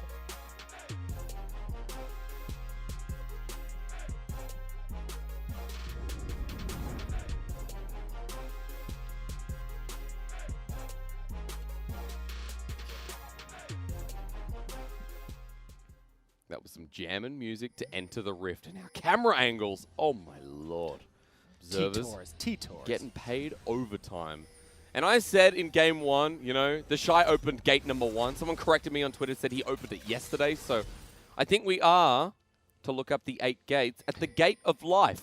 No, the gate of pain. That's definitely where we are. Oh no, that's not going to bode well. It's located on the spinal cord. The Shy, or Maito Shy, opens his gate as he's about to use the reverse loader, seemingly to increase his speed. Either that means he dies faster, or he starts getting very, very fast in this game. He is on Volibear, so he's going to be running. And for anyone who doesn't watch Naruto, the meaning that you have to take away from that is that Hysterics is a weeb.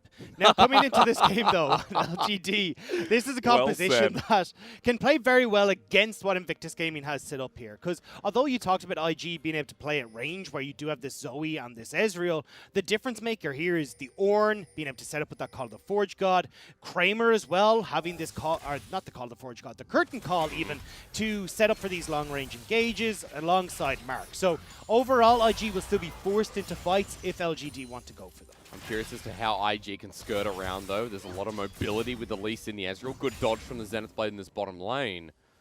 Looking across the board at our rune choices, everything seems pretty standard that we normally see in the LPL. Note that we are kind of between Spellbook and, Electrocute for some lanes, but against the Orianna, Rookie has gone for the standard. Well, the Shy here with a bit of a deep ward for Peanut. I'll spot him out, but he lenses it. And Peanut is going to go into the Bale.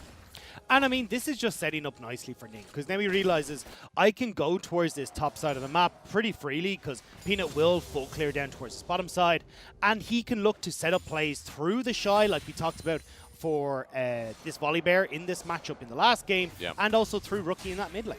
That sense comes out, though, Dagda. And, I'm kind of on edge after what we saw in game number 1. There are a lot of skirmishes built around bottom mid-river. There's the Shy on Volibear here. And as we kind of talk through and we mention IG playing at range, the scaling of LGD, Well, we want to see Ning get off to a really strong start. Here on this Lee Sin, he's had a good game one. He's had a good series yesterday on it versus FPX. And he's up towards the top side. Might be pathing just for the clear.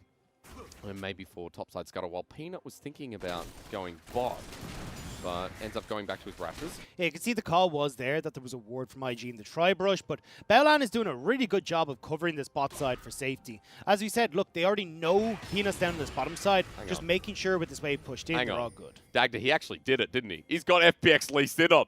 Oh, no. He's got it on. Ning, we salute you. He's got the chroma of it on, but he's got it on. The ode to Tien after taking him. It's like taking his skin while Peanut's in the bottom lane. I want to look at bot side, though, because Puff, actually, with that push that you managed to get for IG's bot lane, backed and got himself a cull. So he's already knows that he's in this for the farm game. So just going to be able to farm up nicely, get to that 2-item spike as quickly as possible, and then look to control this mid game with the rest of Invictus. And with Puff, who had, you know, again, talking about yesterday's series, I think Puff had a really good performance. His ability to flash forward, be very confident in these team fights that we saw versus FPX. Yeah, the Ashe was sick. The Ezreal has the chance to be sick as well, so looking forward to that and seeing if Puff can be kind of that insurance policy at the very least.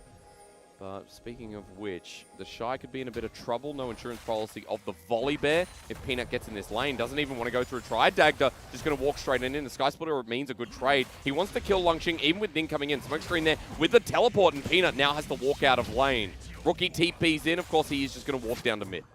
It does mean Mark would be able to push this wave in, though Rookie loses out a lot because of that needed TP. And nice timing from Peanut. If you look at the items on the two junglers, he's already backed on Peanut's side, got his jungle item, so had that item advantage moving in towards that gank, which is why Rookie needed to be called up for fear that things would go a bit astray for IG. Oh, Rookie. Oh, we all saw that. The Paddle Star a bit low on the range. Full shot comes through, waiting for the Deadly Flourish. Puff's going to go... Puff, excuse me. Forgot how to speak. Wasn't going to go forward and dodges away. That was nice because Mark coming in could have been that 1 versus 2 that he dreads. Balan now walking back down bot. So an even 2v2 in the making. Hits level 4 off the ward as well. So experience gap not really there for the bottom lane duo. It is a really nice pickup, though, for LGD when we look towards the mid lane, just with all the ruckus we saw on top side. Because Xie not having that teleport was at the whim of Rookie, who can push in, get a nice back off, and continue to abuse Xie. But because that teleport had to be used top side, now Xie is able to get back into lane, even Steven with Rookie, and it means Xie can't be abused quite as heavily for this TP advantage that Rookie had. But Unsealed Spellbook means we'll see some more pesky shenanigans coming out from Rookie with that room. Yeah, we'll have a look through the mid lane shortly. You know, the farm fest continues on as mentioned. I just like that in the bottom side while the camera was here, we were eyeing over the tri-brush and Kramer waiting to let Mark engage, get the Deadly Flourish, but the Warden try spots it out and Puff and Balan don't overcommit. So we go back to farming in the bottom lane and a much slower early game at that. Is also nice to see between two teams who can accelerate at points and can really get the ball rolling in the first 15 minutes. This is just to get a bit of lane pressure here. Troll Bubble comes out as well. Rookie will heal this one up and, yep, slap in the face with a bit of Paddle Star. And that's all she wrote. Because we're seeing a lot of the same champions, though, I'm going to be going through a lot of the same thought process when I look towards like these early dragons and stuff. Because as we talked about, Kramer and Mark having a strong bot lane should be able to push in against Puff after their first recall, which you can just see Kramer going for here. So I'd like to see Peanut start to rack up a couple of these early dragons, but it looks like IG are reading this opportunity with Peanut topside and Kramer now looking to back to sneak away this first dragon for themselves. We'll be spotted out on that control ward, at least here with mid pressure. Maybe they get the kill instead because Peanut's walking in. Hill was burnt, and Peanut just walks in to pay the, you know, income tax once again. As Mark is trying to contest. I think we're going to fight this, Dagda. Looks like it. LGD not in the best of situations, though, because they are fairly split. And IG just grouped up better, can just turn on towards Peanut and Xie. Ning's just at half health. Throw Bubble doesn't connect, but Peanut's zoned out by it. Quick draws away. Dragon with a reset here could be beneficial, but LGD are going to give this one up, even with the ward in the back of the pit. Looks like IG will do the exact same. Yeah, Peanut able to move down and dissuade IG from going towards that play. So nice call from him to get down towards that bottom side. And now we can actually see the push going in towards the bottom side. LGD might think of turning over towards this dragon themselves. I love how you use the word get down. Remember, you know, on the desk in the first day when we're looking towards LGD, no, second day. Yeah. Technically first day. We had 4 days in a row. Now it's regional qualifier day 1. We talked about Peanut and the rest of LGD kind of getting down, right? We use the Arnold, get down. And that's what's happening here. Flush here from Balan. Forces out Kramers, which is so much more valuable. Ning adds the pressure, and now it's Dragon Part 2. It's okay, Kramer got to the chopper. He was managed to get away Nice. from that with the flash. However, again, this is why so much activity is happening down towards this bottom side. Both these teams realize the importance of the Dragons. LGD trying to abuse that pushing power that we talked about between Kramer and Mark, but IG also looking to try and secure these early Dragons, so when we get to the third, fourth Dragon, it's IG who are spiking on their items at that stage and can look to abuse that. And I really want to see what the second one is so we can kind of roll the dice and expect what IG will be playing for.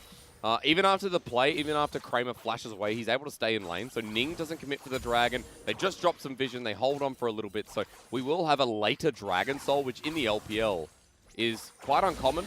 We start talking about them in 20, 25 minutes, especially during playoffs so far. We've had like 25-minute Souls. This time around, we're getting close towards the 10-minute mark without the first one being taken. Jungler's going back to clearing and just trying to keeping up. Especially Peanut, who's maintained a CS lead in this jungle by about 15. This is the moment, though, where attention starts to shift from Dragon to Rift Herald. And when we look towards Rift Herald, it's a little bit more IG favored. The Shy keeping control of this top side, Rookie having shoved mid, and that's why Ning is starting this up just off the recall of Kramer and Mark on this bottom side. Mark's roaming up, though, Dagda, and maybe this is the fight we see. Going to be on edge for this one as Sheer walks in with Shockwave available. Bit of a low mana bar, but now has the blue buff to play with as Ning spotted out at half health on another objective. Peanut going to be dodging away with a quick draw. The Xenoblade follows through as the flash from Rookie doesn't dodge away from the deadly flourish. The Shockwave comes in, and this Zoe is dead meat for first blood. LGD will even take away the Rift Herald on top. Nobody would hit the eye for Ning.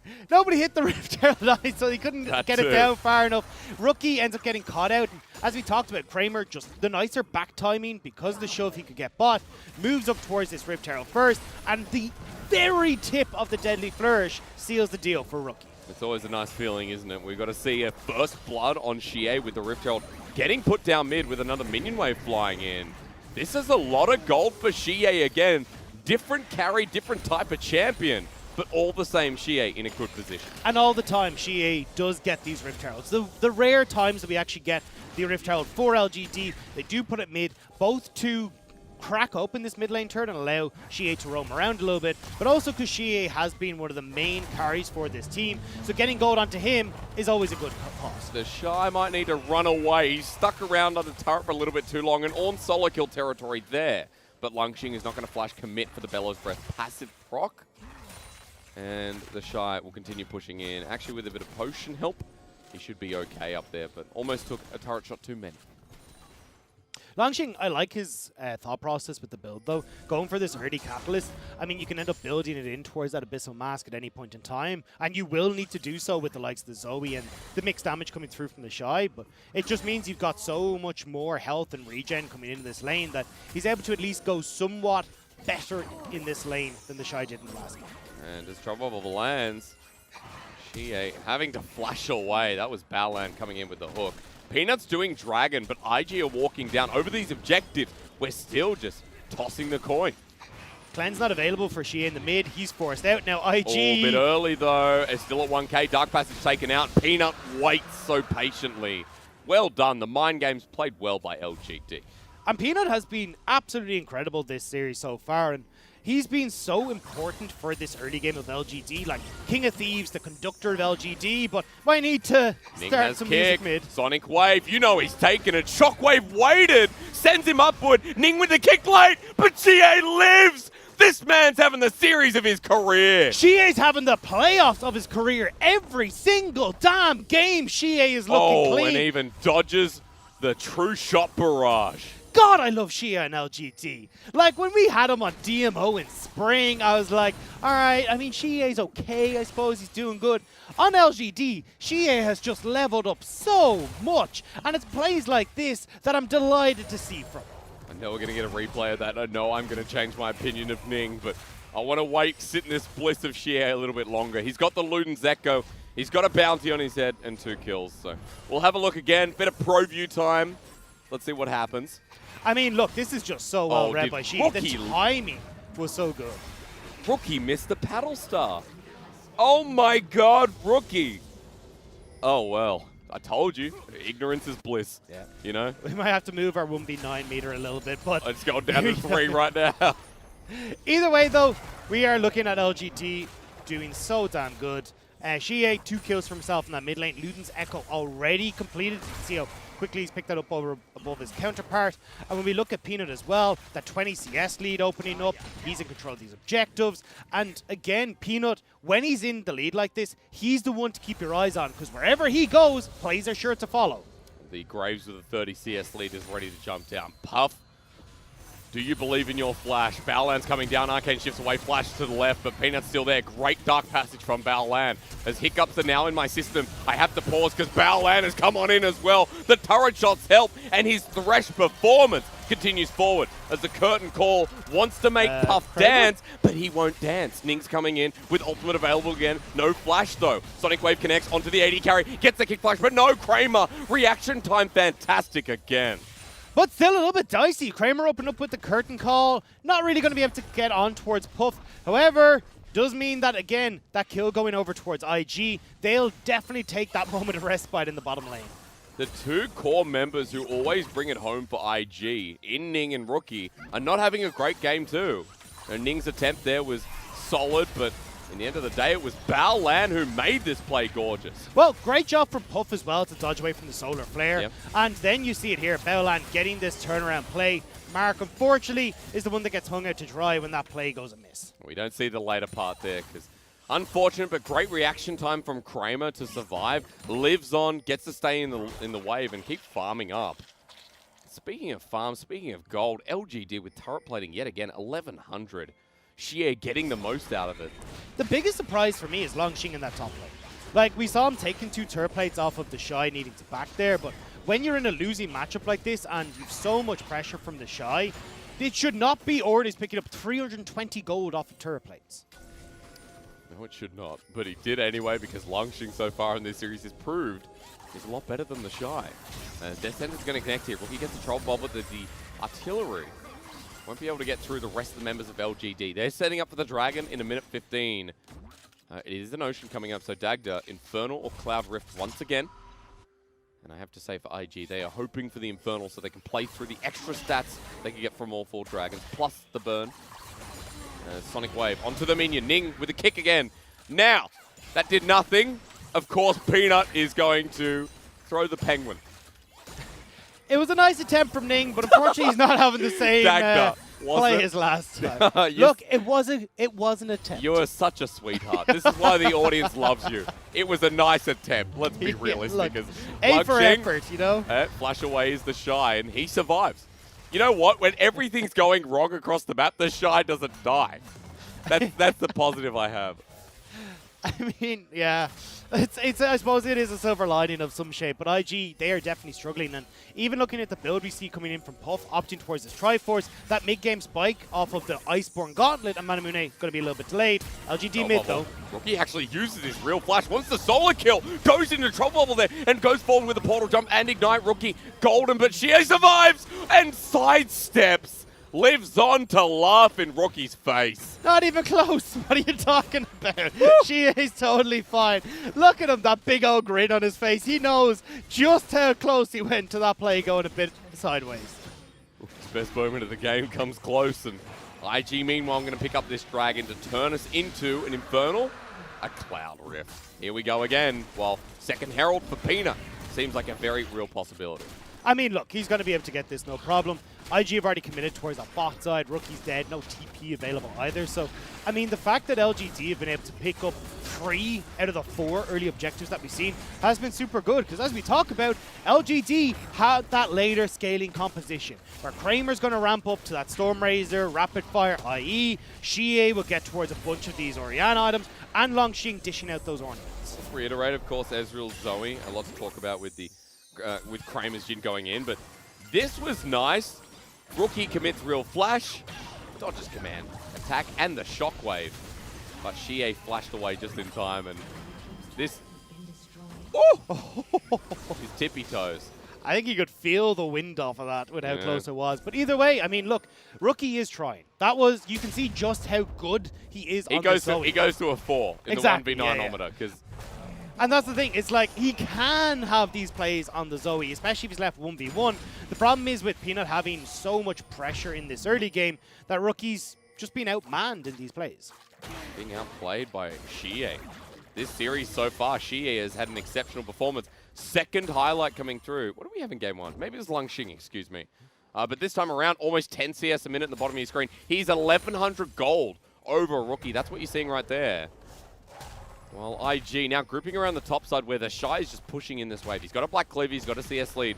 The Shy's having a good laning phase, Dagda. We're getting an answer on the bottom side, though, where Xie is pushing in as well. And the key factor here is that the Rift Herald isn't going to be needed to use to get this bot lane turret. Peanut's actually holding mid with Kramer. Rookie wants to poke down with Portal Jump used again. Trouble Bubble connects, and that's the pressure that LGD don't need. But the minion wave's been cleaned out with the help of Peanut. She is going to keep pushing this down while the Shy has already killed topside. So the trade you mentioned is now complete. Transaction done. 1k gold lead still there for LGD. The Shy has put me through a loop with his build. Because I saw the Phage and the Sheen, I was like, cool, Triforce the Shy. And he's gone Black Cleaver Iceborne. Rookie's gone into the Portal Jump though, and he might be going into the ice now. With Rookie going down, it's 4 for 1. And the Shy has teleported in. Does the fight continue on? IG, even with the numbers disadvantage, normally say yes. I mean, this is classic LGD. Move in towards the jungle when we get these advantages, get control, Mark and Peanut working together, find a kill, to get the vision, and you still have this Rift Herald that can be placed down either in mid or bot side here. Just coming back though, Dagda, while we see the pick coming off, for the build, we saw this out of Gimgoon yesterday, actually, a couple of times. Interesting, right? You talk about the chase potential and what IG can do. But the Shy now with his 2 items might be getting knocked up anyway. Dodges away with the ulti, turns onto Xie. Wants to be the carry with the Sky Splitter shield coming down. Everyone from LGD are here. They say the Shy, you need to die at least once, man. This is not like you. Yeah, we need to add at least 1 to that notch. But either way, the Shy getting caught out. IG backing away without controlling that bottom side, and we get to see this pick here. We said classic LGD. Mark and Peanut move in. Rookie tries to dodge away and does a good job of at least surviving for a while, but Peanut has so much burst damage at this stage with that Black Cleaver completed. LGD looking good for 2 games in a row, getting these picks, being proactive.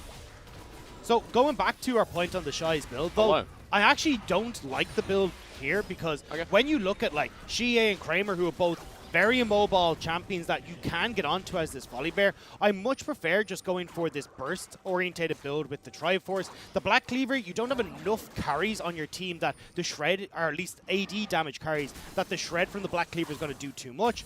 The Triforce just works better in this scenario. Very true, right? And a lot of the times we see, Ezreal off-skirting on another fight, another skirmish. Exactly. So, you might not necessarily get the range with the Black Cleaver. So, a very interesting point.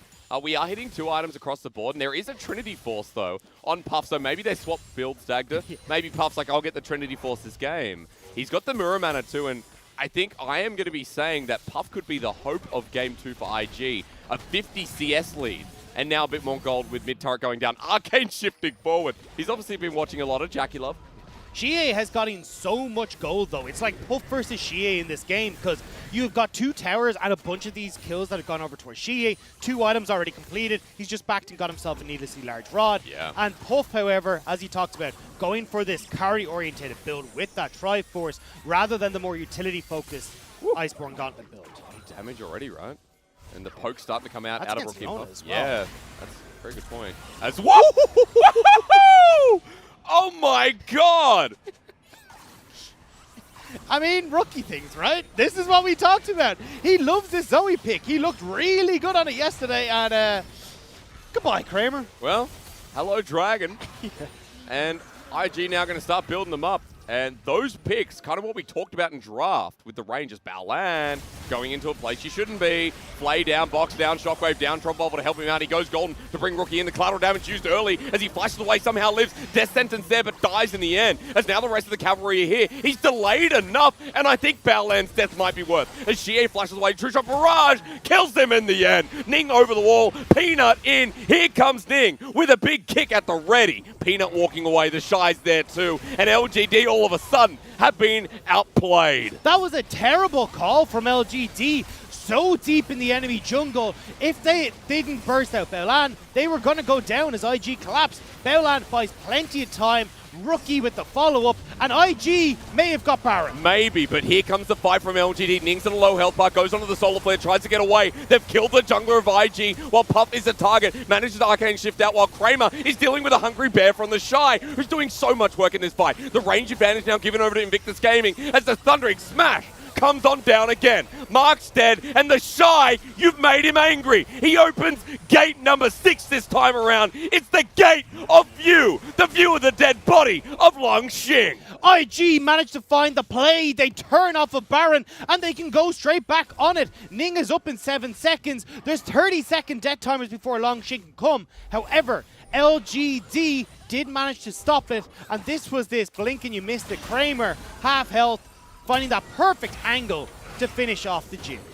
This pick leads one thing to another, and this was the ultimate debate. Yeah, I didn't understand why LGD were going for this. You already know that IG are going to be more than capable of collapsing because there's no objectives bot side. They're either backing to reset, or they're just going to be able to come across here, and GA and Peanut losing so many of these summoner spells trying to get away from this play. The bottom lane has really turned this new leaf, and I have to say, I'm going to say it, the Shy played the fight well. He's 2-1-2 Dagda, more kills than deaths. And this volley bear is a very big deal. Just took Kramer completely to the right wing. And this has just turned the game on its head. LGD, who were running away in this mid game, getting towards that late game point. Now, IG have 2 dragons. They got Baron. They're in a great spot where they can look to turn this game back around for them. Because Gold's back to even, 24 minutes in. Baron sitting there after the play. The least LGD could do was pull them off of the objective. But with this elongated mid lane, it becomes very dangerous for LGD to stick around, especially with Rookie, especially with Puff. Now, that being said, IG haven't actually got the waves in check, so although they haven't been able to go over towards this Baron and pick it up for themselves, they now need to get these waves in order so they can turn back over towards this Baron. You can see they have great control over the objective right now. Yep. It's just about getting the last few boxes ticked. If Peanut showed on the bottom side, it would have been IG's cue to start, but he moves to mid instead. Not sure if he transitioned over that ward. Peanut's doing his best Rengar cosplay right now. Hey. Just trying to see if he can pick off members, but unfortunately, no one's going to slink their way down into this bottom side. A minute 40 until that next dragon's up. I'm curious to see how LGD want to play this. If giving over a 3rd dragon doesn't really seem like the end of the world against IG's composition. To threaten Sol, though, and go into an Elder earlier than later, I think would be crucial as Xie dodging away. Nicely done from Trouble Bubble, but that Banshee's Veil is now down for about 35 more seconds, and that means Rookie or Baolan have another opportunity to engage. LGD would love to finish that Rabadon's Death Cap on Xie before they fought, but not really having control of the map right now means they don't get to decide. Call the Forge God here, Zenith Blade, they're locked up into a corner. Puff has to flash away in the end through the choke. Excuse me, it was the Arcane Shift as Baolan is dodging away from the shots while Ning and Rookie off on the side. The Shy's now joined in, their sentence is a bit short. Peanut for the flank with Mark. They want to get the rest of IG. But the Trouble Bubble landing means they're threatened, and IG have the position to move straight up to this Baron. And this is the thing we saw with LGD in the regular split, that they looked they'd come to grips with in playoffs. Big errors in their engages, not able to find a coordinated spot. LGD throw everything at the kitchen sink at IG, and now IG realize they can go towards Baron with the engage tools of LGD. But Peanut's here and he's around the side. The Shy's trying to zone them off at 3k. Peanut wants to steal the King of Thieves ready again. In the back of the pit, he's halved out, so they turn for the fight. Instead of getting the Baron, they just want to kill them all. Shockwave only onto this bear, whose honey now lies with Xie. At half health, he'll go, while Longxing is getting taken by 2 other people. It's a flash in Rookie's pocket, over the wall, into Xie and their turret. He'll die, and IG don't care about this purple worm when Kramer just wants something for all the chaos. Down he goes too, and LGD are kaput. And Ning is still just soloing out this Baron the whole time as well. It's like, guys, you go deal with that. I'll hold this ready for when you have punched your ticket in this backside. Ning does manage to finish it off, and IG looking so good in game number 2. The script is definitely on its way, Dagda. Much like yesterday, IG in a position to take control of this game with a 3k gold lead Baron, and now Sol coming up in another 5 minutes. Rookie even getting this turret through the mid lane, and you got some real Fed members that are getting really hard to deal with on the side of IG. And this is where a lot of the issues are stemming from, is LGD not having those engage tools here means great hook from Bowland to clean out Peanut. One of the big carries here on LGD's lineup, because Kramer does more burst damage focus. You need GA to be able to work in conjunction this triple threat on LGD's side. But here, IG are able to play at that range we talked about, not having to get too close to LGD. Now, However, the Shy falling back into old trends, but is it a bait? The Shockwave comes through. He ulties out for the extra health, flashes away. That's going to be the bait. Now with Call the Forge, got to layer him down, but he can just re-engage. LGD is not going to be in a favorable position for the rest of his fights. The Deadly Flash connects in the end. Low health bars across the board. LGD burnt a lot to get it, though. they can't quite finish off IG. They do force them back, though. Burning time on this Baron. The Shy commits that TP to the bottom side, so they aren't going to continue losing time on this Baron. There's a gate of speed we talked about, that's for sure. LGD grouping up 3, but look at where IG are. They might be committing for the dive. They might be committing for mid, because at this point, Puff is so strong. This mid turret is not long for the world. And you can play so well here as Rookie. He's deadly over these walls on the Zoe, and going to be looking to see if he can land that poke. All right, inhibitor exposed, but now Puff walks forward so confidently. Dark Passage given over, and they won't get the inhibitor here. At least tries. Might be walking back in. LGD grouping up once again, but the inhibitor now busted shut. As the Shy setting up for the inhibitor turret bottom side. And LGD still don't have these engage tools up, so IG are free to roam in here. This is just IG playing so well around the cooldowns of LGD. The Shy just walked past the turret. Lungxing is going to get hit on in. The Shy waiting to ult that bottom lane inhibitor turret, zoning off Kramer.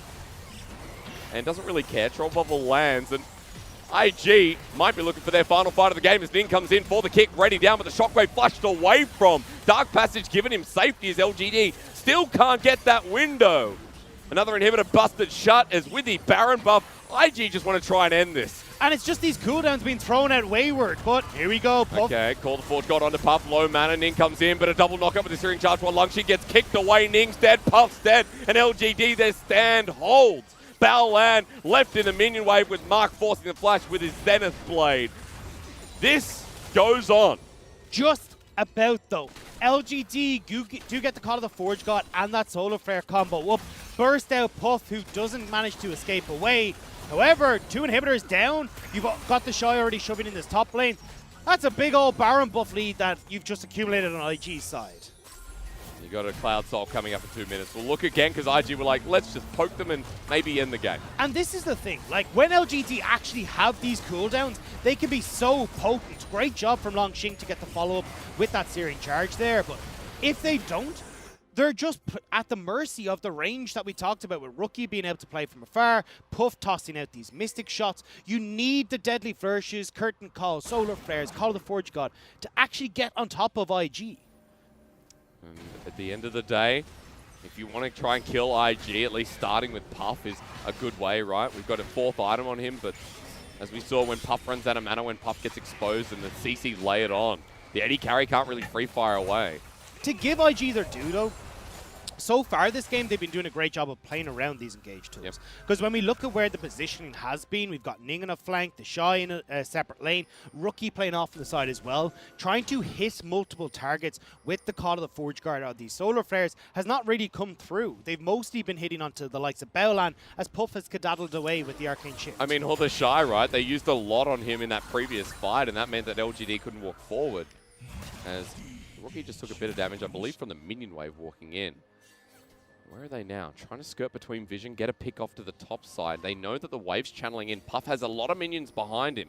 He's like the king ant, bringing the rest of them in. And with the cannon at the forefront, this is going to be dangerous as Peanut takes a massive charge. Rookie over the side tries to poke them through their minion wave. Now LGD are going to have to let this go. With or without a Baron buff, IG are too strong right now. And again, this is where IG are at their strongest, just being able to keep themselves back, use that range from Rookie and Puff, specifically Rookie, who's loving the fact that he can toss these trouble bubbles through these long walls and force LGD away from these turrets. He's got a Magi sitting at 10 stacks. He wants a little bit more than that to at least finish the game off and get that final fight. But Soul is up. IG are the ones on the map, Peanut, and the rest of his squad are in base. So this is going to be given over, and we're going to throw that timer up that says Elder Dragon in about 5-6 minutes. We may not even get towards the Elder. Baron's in 40 seconds, and definitely LGD can't give that across to IG, because with 2 inhibitors down, it becomes so easy for the Shy to escort minions in both lanes, have the rest of IG play around this top side inhibitor, and if 3 inhibs go down, you might as well press /D in the base of LGD. /D? Dance. Yeah. I was going to say /FF would be the more straightforward thing. Especially for LGD. But hey, Baron's coming up in 10 seconds. Peanut good to get the scuttle out here right in front of it, but it's not going to change too much. Peanut needs to be King of Thieves once again to keep this game going and to give LGD a chance at trying to make it 2-0. But the way the script says, 1 apiece, Dagda, I told you at the start of broadcast. I told you this is going to 5. It definitely feels like it from what we've seen so far in these games 1 and 2. But we can see how important some of these picks are coming through. So the likes of these strong bot lanes that have a mid-game spike for Puff on this Ezreal. We saw it for Kramer in the last game. Even looking towards Peanut having a decent enough early game on this Graves, but not really able to solidify these advantages. I'm curious to see if LGD are going to mix up the script if they are on blue side again and forgo the Graves towards something like an Ashe. See if they can play heavily through Kramer and that Ashe pick. Something's been prioritized. And many a teams here. Zoned out is Peanut, who wants to walk towards this pit, but IG are going to start the Baron off 2nd time in a row. Now, thanks to Scuttle, they know that IG are on this. And you'd have a pretty good guess at this point, but Kramer's not even out of the base. I was going to say, Kramer just backed, so he's not going to be in a position to try and contest this. There's the True Shot Barrage to just check and see where everyone is. The Shy zoning out as well with Rookie. They don't even need the damage with this fed Ezreal. Look at the poke that just came through. IG with 2nd Baron of the game, the tools to end this one and take us to a game 3. And now it becomes so difficult to try and deal against this push as LGD. These minions are going to be pushing in. You don't really have anyone that can try and clear them out effectively. Kramer maybe with a couple of these deadly flourishes, but everyone else needs to approach the wave too far for you to actually effectively deal with this. Feels like dealing with it right now for LGD is so difficult, walking through this choke. Any vision to spot IG walking in, especially for Rookie on this Zoe. Walking forward is the Solar Flare. Deadly Flourish locks him down as well. This could be Rookie's demise as everything's flying into him. The Shy tries to block but doesn't get the last shot. So now the Shy has to ulti out too. Invictus Gaming are nowhere near, but the Shy is tanky enough. 4 versus 5, that's the fight coming up. She has nowhere nearby as the Shy is tanking up. There's the Zenith Blade, and on top with the Sky Splitter, he has to flash away. Rookie getting caught out. The game goes on. Mark's the MVP of that play. Oh, Ning. Ning stop Dark Passage. Will get him to safety while Puff runs away. LGD want another pick, but 1 will do. LGD want this mid lane turret though. They've got the wave, they've got the push, and now IG need to back. The fact that they're burning through this Baron buff as a result of Rookie getting caught means that they don't have the opportunity to crack open this top inhib with the bottom and mid lane inhib respawn. I mean, we can go back to why this happened. The long range engage again. Mark, yes. Kramer, yes. And then Call the Forge God on top. And there's the coordination that we wanted to see. Hitting that Solar Flare, getting the Deadly Flourish with a flash forward from Mark, MVP of that play to make sure that everything came together. Being able to push back Rookie means IG aren't able to actually contest anything from LGD. Feels like in the end the Shy moved from that last shot and was like, sorry brother, you died here, it doesn't matter. I'm just going to let you get hit. And down he went. The Shy lucky to survive. Had to burn his flash to get out. Now doesn't have it available. His ultimate backup though. The level 8 Bear is still ready to go in. So we try this again. Baron buff at a negative right now. Pretty much an even standing, you'd say. Minus 37 gold. 50 seconds of it. And IG now need to re-break the inhibitors. The big thing here, though, is that they'll be able to crack them open just as that Elder Dragon is respawning. As long as they're able to get away from the engage from LGD. Bell's Breath used for the Troll Bubble. Rookie still poking over this wall with the portal jump. Ning is the one in the bottom side catching this wave, while Peanut is the response. Bubble lands onto Mark once again. Rookie wants to find his way over the cooldown reduction. So much there for his ulti, but Call the Forge God will line down here, but the death sentence from Baolan. Fantastic until the Shy almost dies, but still you have Puff and Lungshing at half health. Forward he goes, Arcane shifts away. A Shockwave already used, so IG now burning a teleport to do this again. They really want to get these inhibs down before Elder Dragon spawns. The Shy maybe they running just want at to them. end here. He's running in with the Sky Splitter, and Ning comes in. Wants that beautiful kick to line him up. Dark Passage heals and saves the day while Stone Plate was used by the Shy. Again, these big ultimates are down on LGD side. Only Solar Flare available, so that's why IG feeling confident enough to push LGD back. I will get these 2 inhibitors, however. Oh, they just need to pick over the wall, but every time, always into Langxing. He doesn't die. Elder, as you mentioned, coming up in under a minute, though, and maybe that gives you the buff you need to finally kill LGD. And that's the thing here. LGD now have to deal with 2 pushing waves. They need to get right the way up towards that river, and it makes it a lot easier for IG to find these picks off of Rookie's Trouble Bubbles, hooks from Baolan, and honestly, Baolan has had a fantastic performance on this Thresh. The hooks onto key members like Langxing, when these Call of the Forge Gods are coming out, are shutting down these engages from LGD so often. And now we're going to see it again, because Call of the Forge God is available for Langxing. IG trying to move into this river. LGD very willing to contest, of course. At this point, you can see the Ornn upgrades are coming through. We're getting like 4 items on core carries. IG need to kill Xie and Kramer. Even you'd say Peanut at this point. His Death Sentence bringing in. How far forward is Peanut as he gets engaged on by Ning? Maybe it's a ruse because Ning goes down. There's the jungler dead right in front of Elder with the curtain call from Kramer. Maybe able to seal the deal. LGD in this game, very much a reality.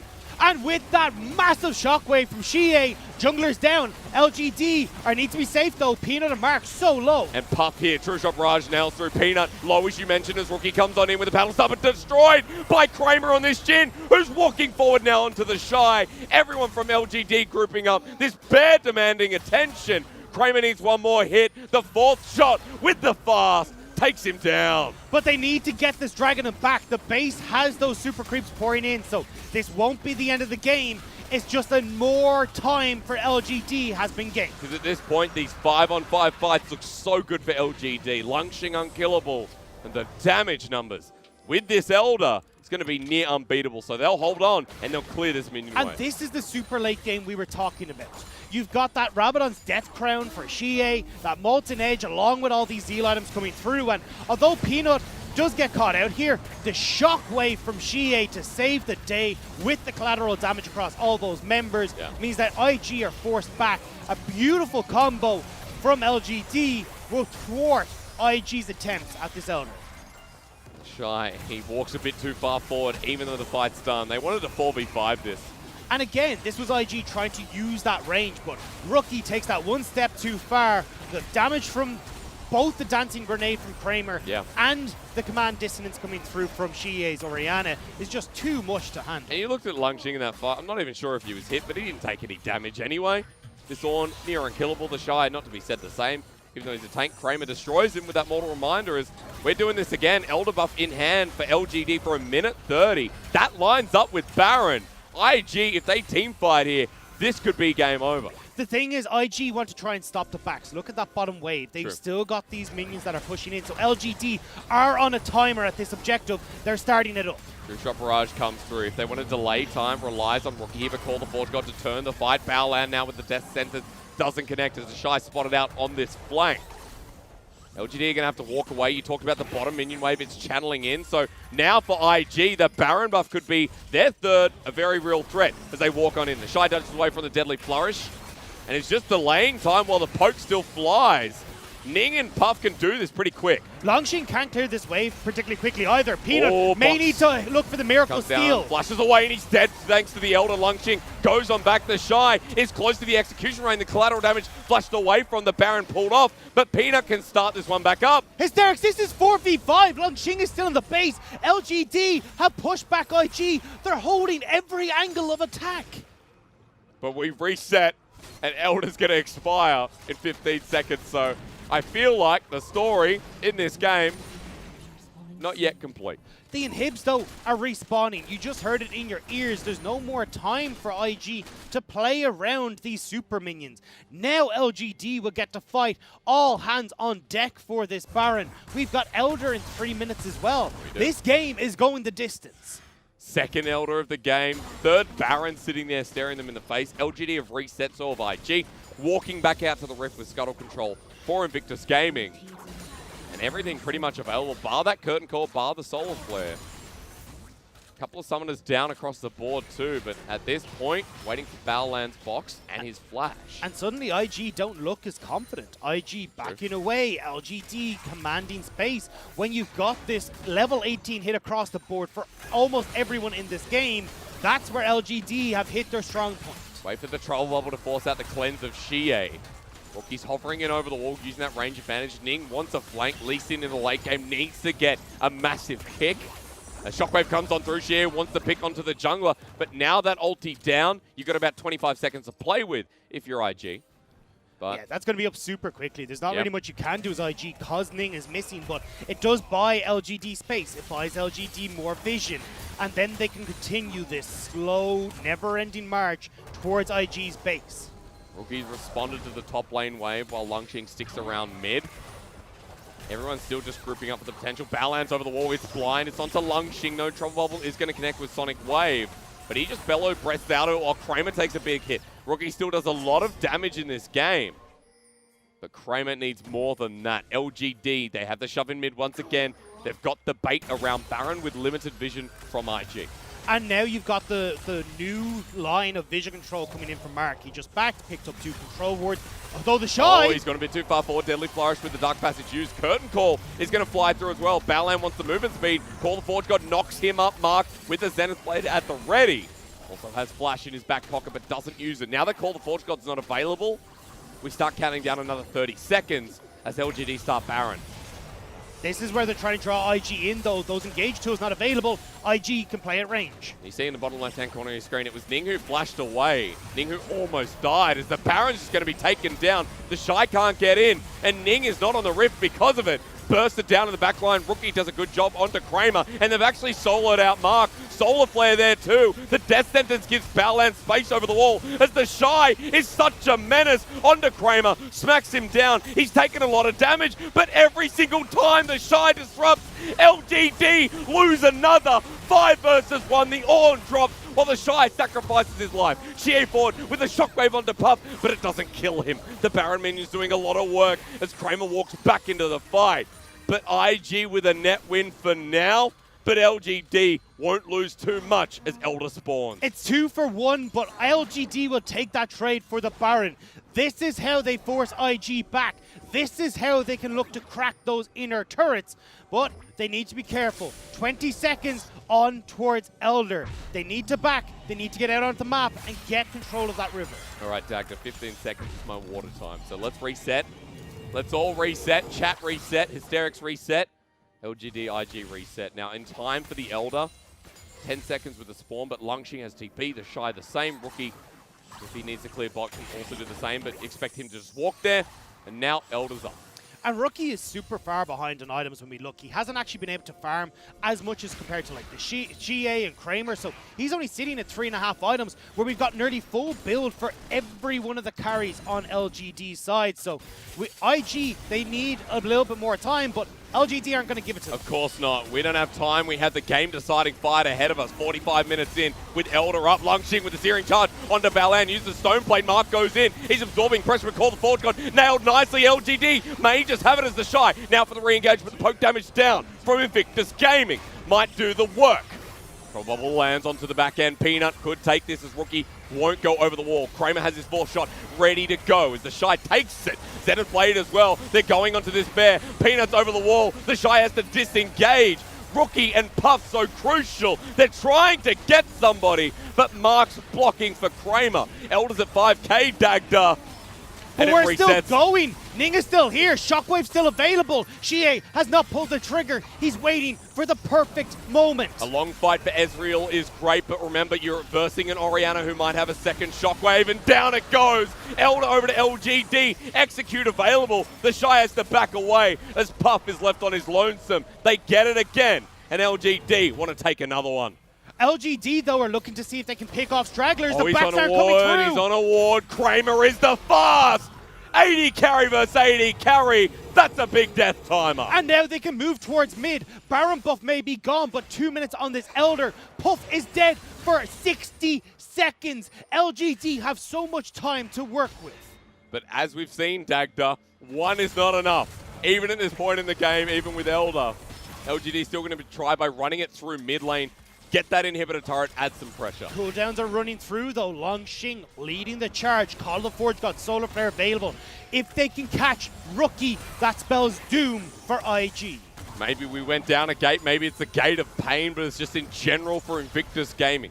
Inhibitor turret getting pressured here as Peanut's over the wall. He's quick drawn into Baolan. Distance being made here, but no one attempted to go for him. Ning is holding the wave. Very clever, but the turret's going to go down anyway. And 5 of LGD are running it forward. They'll get the inhibitor, they'll break it down, but no further. We're counting down though. 10, 9, 8 for Puff. He will be back on the map. Ning, with this smart little play, has gotten rid of the minions, and it's only the outer turret LGD will have to settle. They want the second inhibitor turret. They're going to run for it. Puff coming back up. He's there with a true shot barrage dodged away from. Massive minion wave. And Rookie's the one to clear it, but he's poking over the wall instead. Deadly Flourish connects. It does look like potential game over if LGD can follow up. The Elder's still there for 50 seconds. Bot lane for IG is pushing though. They have minions on that inhibitor. This next wave means that they could end up taking that inhib just off of minions alone. LGD have said no, we want to keep pushing. Oh, Deadly Flourish connects, and this is what I said. The curtain call's going to come through. The Shy blocks it away. Call the Forge God too. And with all that, inhibitor turret in the top side's going to fall. That minion wave you mentioned should be able to crack the inhibitor for the second time. So IG, do they attempt to get this fight with Elder in 20 seconds? There is an opportunity maybe for IG to try and stop backs, have TPs come towards that bottom lane, but not convinced that they can actually close out with both Nexuses and the inhibitor to go through. So instead, LGD will get back, will save the inhib crucially as well. Not win and it looks like with a minute on this Baron, Hysterics, we have one last fight that could decide this. Dagda, we don't, because we've had so many. it's almost 50 minutes it's just in. Teasing you now. This is meant to be a best of 5. My voice is kaput already. I've used that word a lot today. I don't know. I feel like I've watched a lot of Sopranos. But we're getting towards 50 minutes. The chance for this to be a 1-hour game definitely there. The Cloud Soul team wants their first Elder of the game. You're saying this is it. This is it. This Baron will be it. This is where LGD have actually cracked open enough of the base, same with IG, that these 70-second death timers that are going to be coming through on both sides means you just need to shove that wave in and you will end. That's why IG are so careful about how they move towards this pit. They don't know where LGD are, and with the pick potential on LGD's side, they need to be so damn careful. Just feels like they're scaled this game. They have everything working against them, but IG with that individual pressure that we always talk about could be coming through. Shy is the person always first in these fights going forward. That was a 2,000 damage crit. Yes, that is Jim. He hurts. He's got 6 stars. He sold the boots. Still the fast with the rapid fire. The what am I talking about? The Phantom Dancer. Thank you so much, Dagda. I was pausing. Flash was burnt by Mark. Now Flash at this point in the game is so crucial. As that 2k crit, you might see it shortly. Ning goes forward, takes a bit of damage himself. We've got some Winions up in the lane as Curtain Call's going to come on in. Baolan could be the target down the mid lane, but that's burnt down. Rookie wants to flank onto Kramer. And at this point, getting Kramer is a big win as she has. Banshee's Veil is burnt. Call the Forge God layered down onto Baolan. Those are key ultimates down. Even with low cooldown bars at this point, IG, can they abuse the advantage? Baolan short on the hook once again, even with the trouble bubble, and LGD now want to move towards Baron. Solar Flare still there though. Rookie trying to poke out LGD as Peanut enters the pit with Kramer. Mark can even tank this up or just play keep away with Longxing. Shy not reacting to top lane wave, instead just backing so he can TP into mid. Remember, these ultimates are not available. Longxing, even in the front line, it doesn't matter as they go on in. Ning waiting for his kick opportunity. The minions onto the base as Baron is taken by LGD, but IG just want the fight. They're hitting into Longxing, but he's not dying as Mark pretty much the same. Puff poking from the back end here as Baolan ready for his hook moment onto Peanut, dodges away the Shy. He's getting bruised himself. Ning with a kick in the back line. Kramer doesn't die. That'll be all she wrote because IG have 2 down and it's a Baroned up team teleporting into their base. Stop the backs is yelled from LGD. Rookie, the Shy are gone. The TP from Longxing. LGD have done it. Old Man Orn's going to do this himself. LGD. This game looked over. It looked like we're going to 1 apiece. But they want Worlds so badly. They want to break that damn curse, and they're 1 step away from doing it. And this is looking very much, again, like our quarter-finals. 2-0 for LGD off the back of a long and grueling game. They hit the late game power point. They managed to shut down Invictus Gaming and crack open that Nexus. It looks like our quarterfinals, but the complete, what's the word, Dagda? I mean, it's the exact same way. I mean, what am I they saying look after so good. LGD, so we look at this early game once again coming through for them where Peanut is doing so much work. Oh He's my setting God. up Shie and Kramer as well, who became massive as this game went forward. And it just really feels like IG, although they're punishing LGD at some points in the game and getting control of this mid-game back, they just don't have it when it comes to actually closing out against LGD. It looks like our quarterfinal, but it looks even better than what we've seen, right? You know, when IG were giving away these draft picks like the Nidalee, like the Twisted Fate, you can see why LGD, with the compositions that run throughout the whole split, was so successful. But here they're showing their draft diversities finally come into attack. What we've seen in Game 1, what we've seen in this game, outscaled, outplayed. Invictus Gaming couldn't get their dream fight, and even though Puff did the most damage in the game, Shie through the early game, Kramer through the late game, and all round Peanut and Lungxing with Mark. It just feels like LGD the better team here today, and that script has been torn up. LGD trying to ride a new one. And IG, when we hit that mid-game, did do a reasonably good job of trying to play around LGD's win conditions. Avoiding these engages, Puff was playing off on the side, Rookie getting fantastic poke and avoiding the call of the Forge God Solar Flares so damn well. But as this game started to roll forward and IG had to contest at these objectives, they were sitting ducks for LGD. Sure. Suddenly you're not quite able to get into positions properly where you can play around it, and eventually LGD's late game won out. We're so close to sending Peanut back to Worlds again, setting Lungxing, who was there last year on RNG, Shie, who hasn't been there since 2017 WE, where they funnily enough beat IG. It looks like Shie, as Lyric said on Desk, kind of doing it again. This time doesn't need the reverse sweep, but, you know, Kramer back on a freak, you know, has been in a Worlds final. Mark, the only person who hasn't been there on this team. LGD, I did say they were going to Worlds, Dagda. I don't want to have this bragging moment, but even as 4th seed, this is a squad that is rearing to go. And I'm actually a little bit upset at myself because I've been on the LGD hype train this whole time. And at the last hurdle, I went for IG because I looked at them against Suni and I thought, LGD, they just don't have it. Just this Nidalee and the Twisted Fate are gone. They're not able to get these map plays working for themselves. They can't shut down teams. But it looks like LGD have kind of given themselves a kick coming into this game. Strong jungle pressure, working through winning lanes. And this is not what we saw them do against Suni. You said top 4. Yeah. And you literally meant it, apparently. Top 4 to Worlds, one step away from ending the season with a 3-0. Now, sure, the fans will be disappointed, but after what we've seen against IG, this has been astonishing play. That World spot, is, you know, you got to deserve it. And now IG have to reverse sweep for it. Yeah, you have to win one more game across the next 3 from LGD to secure themselves that That's the problem, isn't it? Well, this is it. IG. This is, if there is an IG buff, that actually is when we just stop believing in IG, that's when they step up. This is the time to prove it. This is the time where IG need to step up. And it has to be the Shy, it has to be Ning, it has to be Bellland in that bottom lane as well. Because Puff and Rookie, they're trying their damnedest. They are. Rookie did have some shocking moments in that game, though. Bellland had some good ones.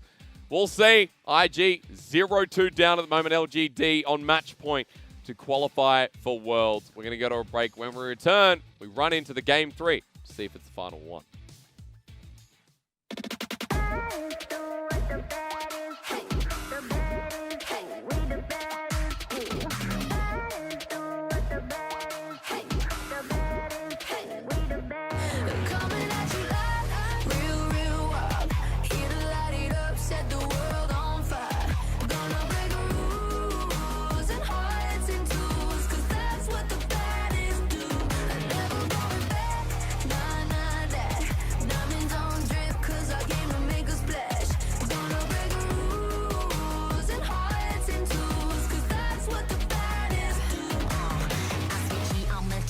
Disappear, I'm your eraser. Aim the cut just like a razor. Murked up in this world, my blazer. I got all the boys on me.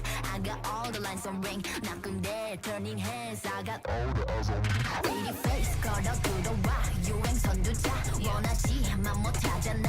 애가 타잖아. You like whoa, 할리 you도 go. 난 알지, I know. 준비해, cause I like the ball. 멈추지 않아. 말할래, 그게 like a bag. 그거 말고 bye. 믿어봐, 그만큼 크게.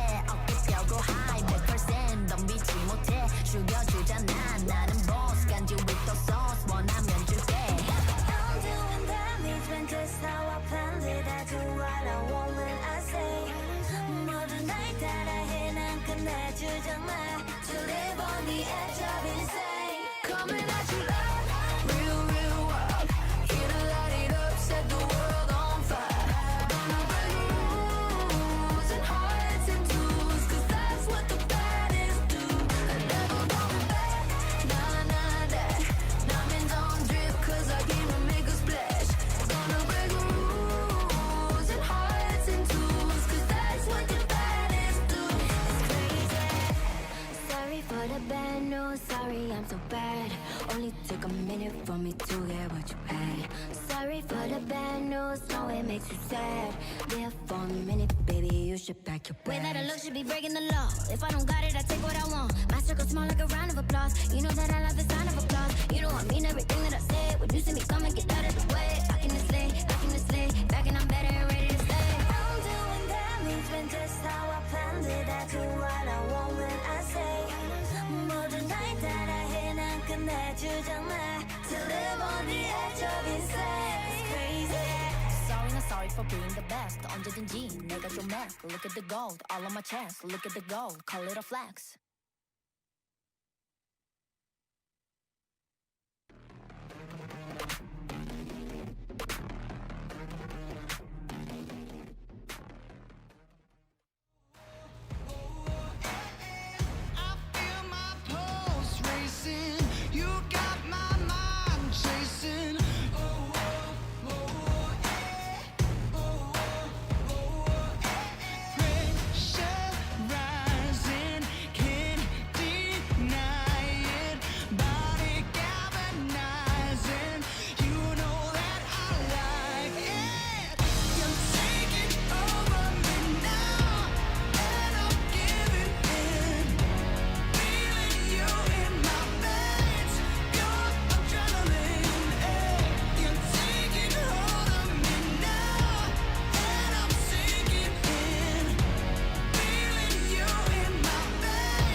Putting in big work, yeah.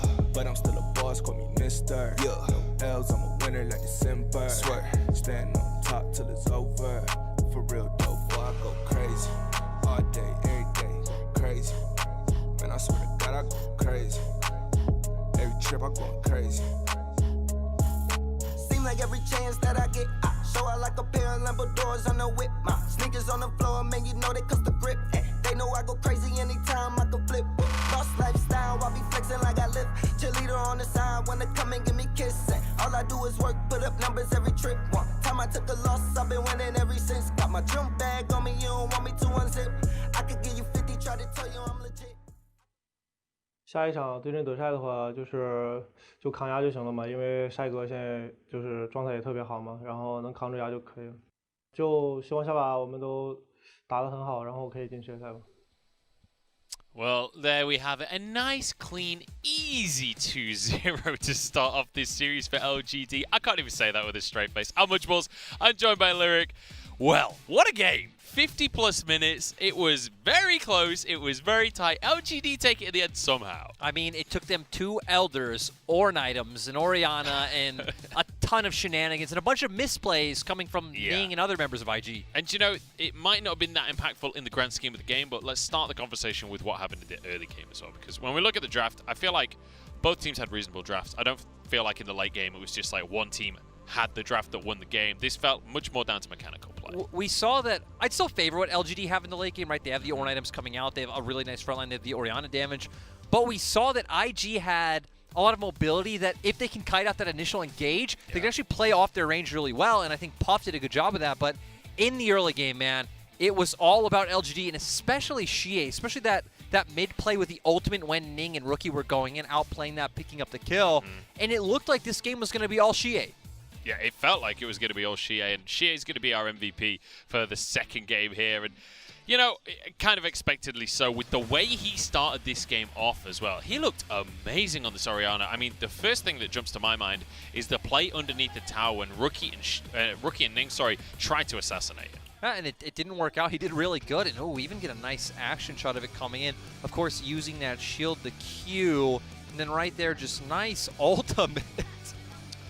What happened? That's what I watched that replay so many times, but in the end he does pick up the kill, and then we saw them transferring that pressure quite well across the map. We saw them looking to pick off the Shy quite early, and this is when things started to look quite dire because they had a 4-5k gold lead. They were transitioning it into those Drakes that we were talking about, especially the Elders early on because of course IG picked up the Soul, but LGD just got so trigger shy. Yeah, and it really, really felt to me like we were seeing the old LGD back that we've seen all split long, where when they look good, they look great. The team fights, when they happen, look exceptional. Mechanically speaking, these guys look fantastic.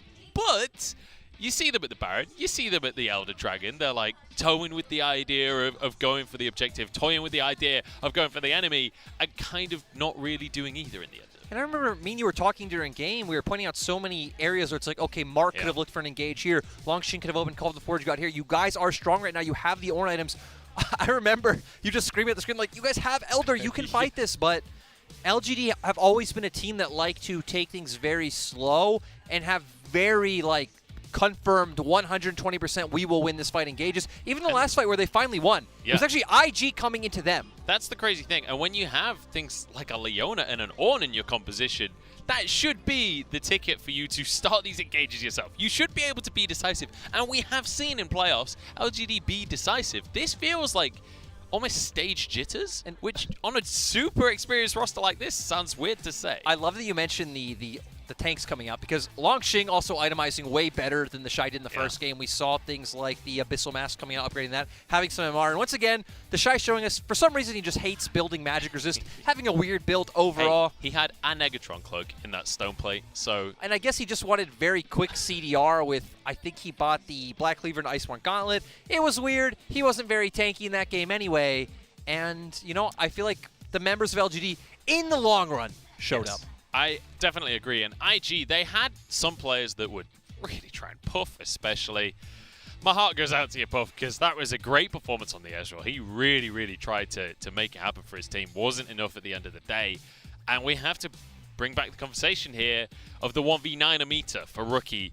And this game, he gets a 2 on the 1v9 meter because this was not a 1v9. This was a weak performance from Rookie. And that's a sentence I haven't said in a very long time. Like, early on, he had some good moments. It was a bit shaky in the mid lane. I remember when he went down to the 2-man when he tried to burst out Xie. Had some good picks in the mid game, which led them to taking a Baron. Yeah.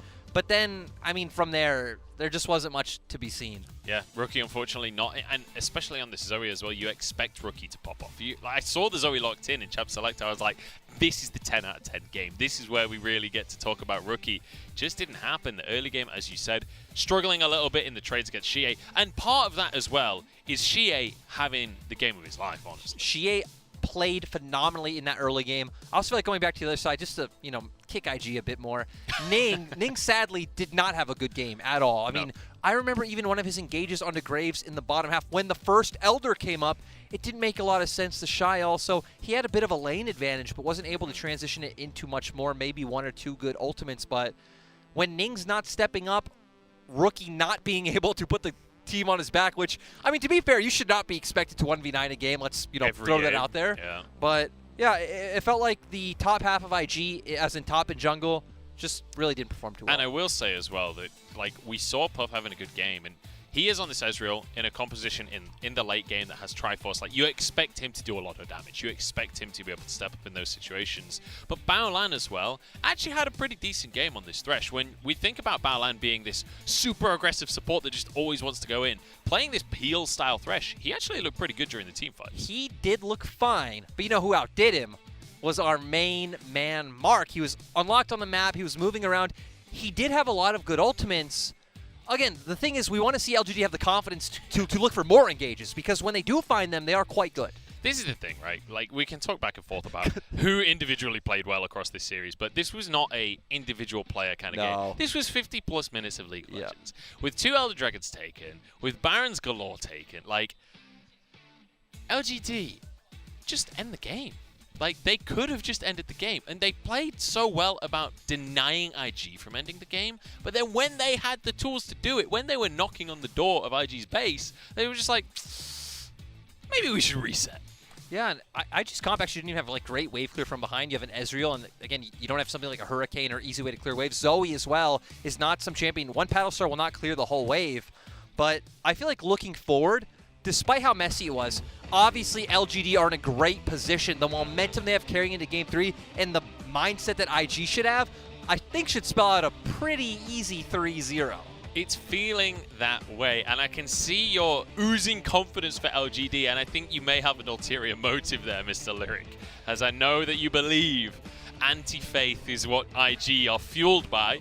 But I do want to transition this conversation now towards the draft, because IG are going to be opting into the blue side now. They're changing tact, as we saw yesterday from them.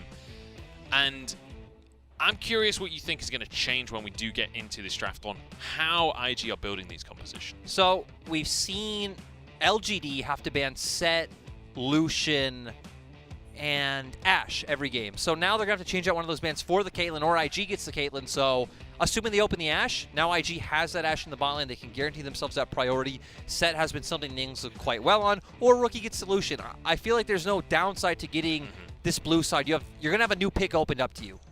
I will ask you, though, do you feel like this Caitlyn is absolutely mandatory ban on the red side right now? Because we did see the Caitlyn come through for FPX yesterday in Game 5, and it didn't work. LWX was not able to pilot it to success in that game. The thing is, we did see the early advantage that it needed. I also feel like FPX comp wasn't the best built around it, having really no AP damage into the Shy Zorn, and we said the Shy only builds armor regardless anyway. So, yeah, I feel like it is a definitely must-pick. To me, it should be a pretty free win champion, unless LGD have some certain strategy built around it. You know, again, you can pair Ashe with some type of pushing mage support and maybe try to counteract it. I am curious what kind of picks we get in this mid lane out of this game as well, because, you know, this Zoe versus Orianna, it's an exciting matchup to watch, because we saw both of these guys very mechanically gifted in the mid lane, and they are willing to try and find the 1v1 as well. That's the exciting thing about this matchup to me, is that when you're looking at these two mid laners, they want to fight. They want to make it happen. And that kind of surprised me from Xie as well, because when I think of Xie, it's not like, I don't think of him as the guy that's going to look for the 1v1, but here against Rookie, he is stepping up. I think the thing goes back to in the previous games is that we've actually seen Ning paying a lot of attention to mid, and that in both games actually was able to outplay some of these ganks. He's able to get some item advantages early on. And I think with that bit of a gold boost, a confidence boost, he's like, hey, you know, again, I have a strong champion. I'm confident in my champion. I'm going to aggressively go forward. Yeah, and we saw that multiple times, but it's time to see if LGD can actually do it. This will be the first time in 5 years that they make it to Worlds if they can win this game. I'm going to kick it over to our casters to find out exactly how this is going to go down. Hysterics and Dagda, please take it away. Thank you, sexy man. Appreciate it. Ladies and gentlemen, welcome to game number 3. I'm Hysterics. This is Dagda, and we are going to take you through the call.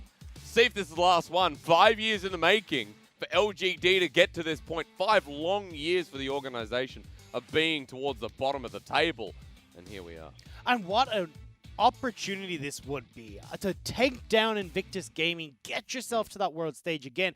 And as we talked about, the number of veterans on this team with Peanut and Xie going to Worlds in 2017, yes. Longxing only going last year with RNG, and then as well looking at that bottom lane for Kramer. I think it was 2018 was the last time he went as well. So, I mean, like, this is not only for the organization, but for a lot of these players as well as a return to that world stage as well. It's crazy to me that we're at this point at 2-0 once again, where IG are facing down the barrel of getting 3-0'd like they did in the quarterfinals. However, a lot of people stopping to believe this is the problem, where IG, you know, I had a 3-2, and I went on Twitter and I said, you know, if the Shy is going to do this, if IG are going to do this, we need to open all 8 gates. We need to see Maito Shy. How many gates are we on at this stage? He opened gate 6, but he went down a couple. Not because of last game, just because of the position where IG are. Okay. We're going to ramp up to the 8 gate. The gate of death opens on game 5. But here's the thing. A lot of people stop believing, so then they believe. A lot of people believe, so IG go down 0-3. Either way, from your brain knowledge right now, LGD in a really good position. Yeah. Realistically, a 3-0 is how this feels, with LGD being the better team in the series. We said that yesterday about FPX. Let's just see. Because either way, I think the audience wins. We, either way, get a very strong team in LGD or a very surprising team in Invictus Gaming. And as we were coming onto the stage, we saw smiles on both teams. LGD, I understand, but like Rookie the Shy smiling, Puff and Baolan very jovial. This team does not get dissuaded when they're down against the wall. That's the problem that a lot of other teams in the LPL have faced up against them in the past. And I think they have a lot of people looking at IG going, they can't keep getting away with this. They can't do it again. They are down 2-0 in our regional finals. They are 1 game away from going out of our opportunity to go towards Worlds. 2 years in a row, it can't happen. This time around, they've chosen blue. And as Ash gets banned away, let's see what that first pick is, because Invictus Gaming, blue side is when they started finding their success on yesterday. Yesterday, anyway. First pick is going to be the set. What do you have? And flexibility here with that set pick. More than likely going towards Ning in the jungle. It's where we've seen set start to tend more towards. But definitely Baolan has had spectacular performances on this pick as well.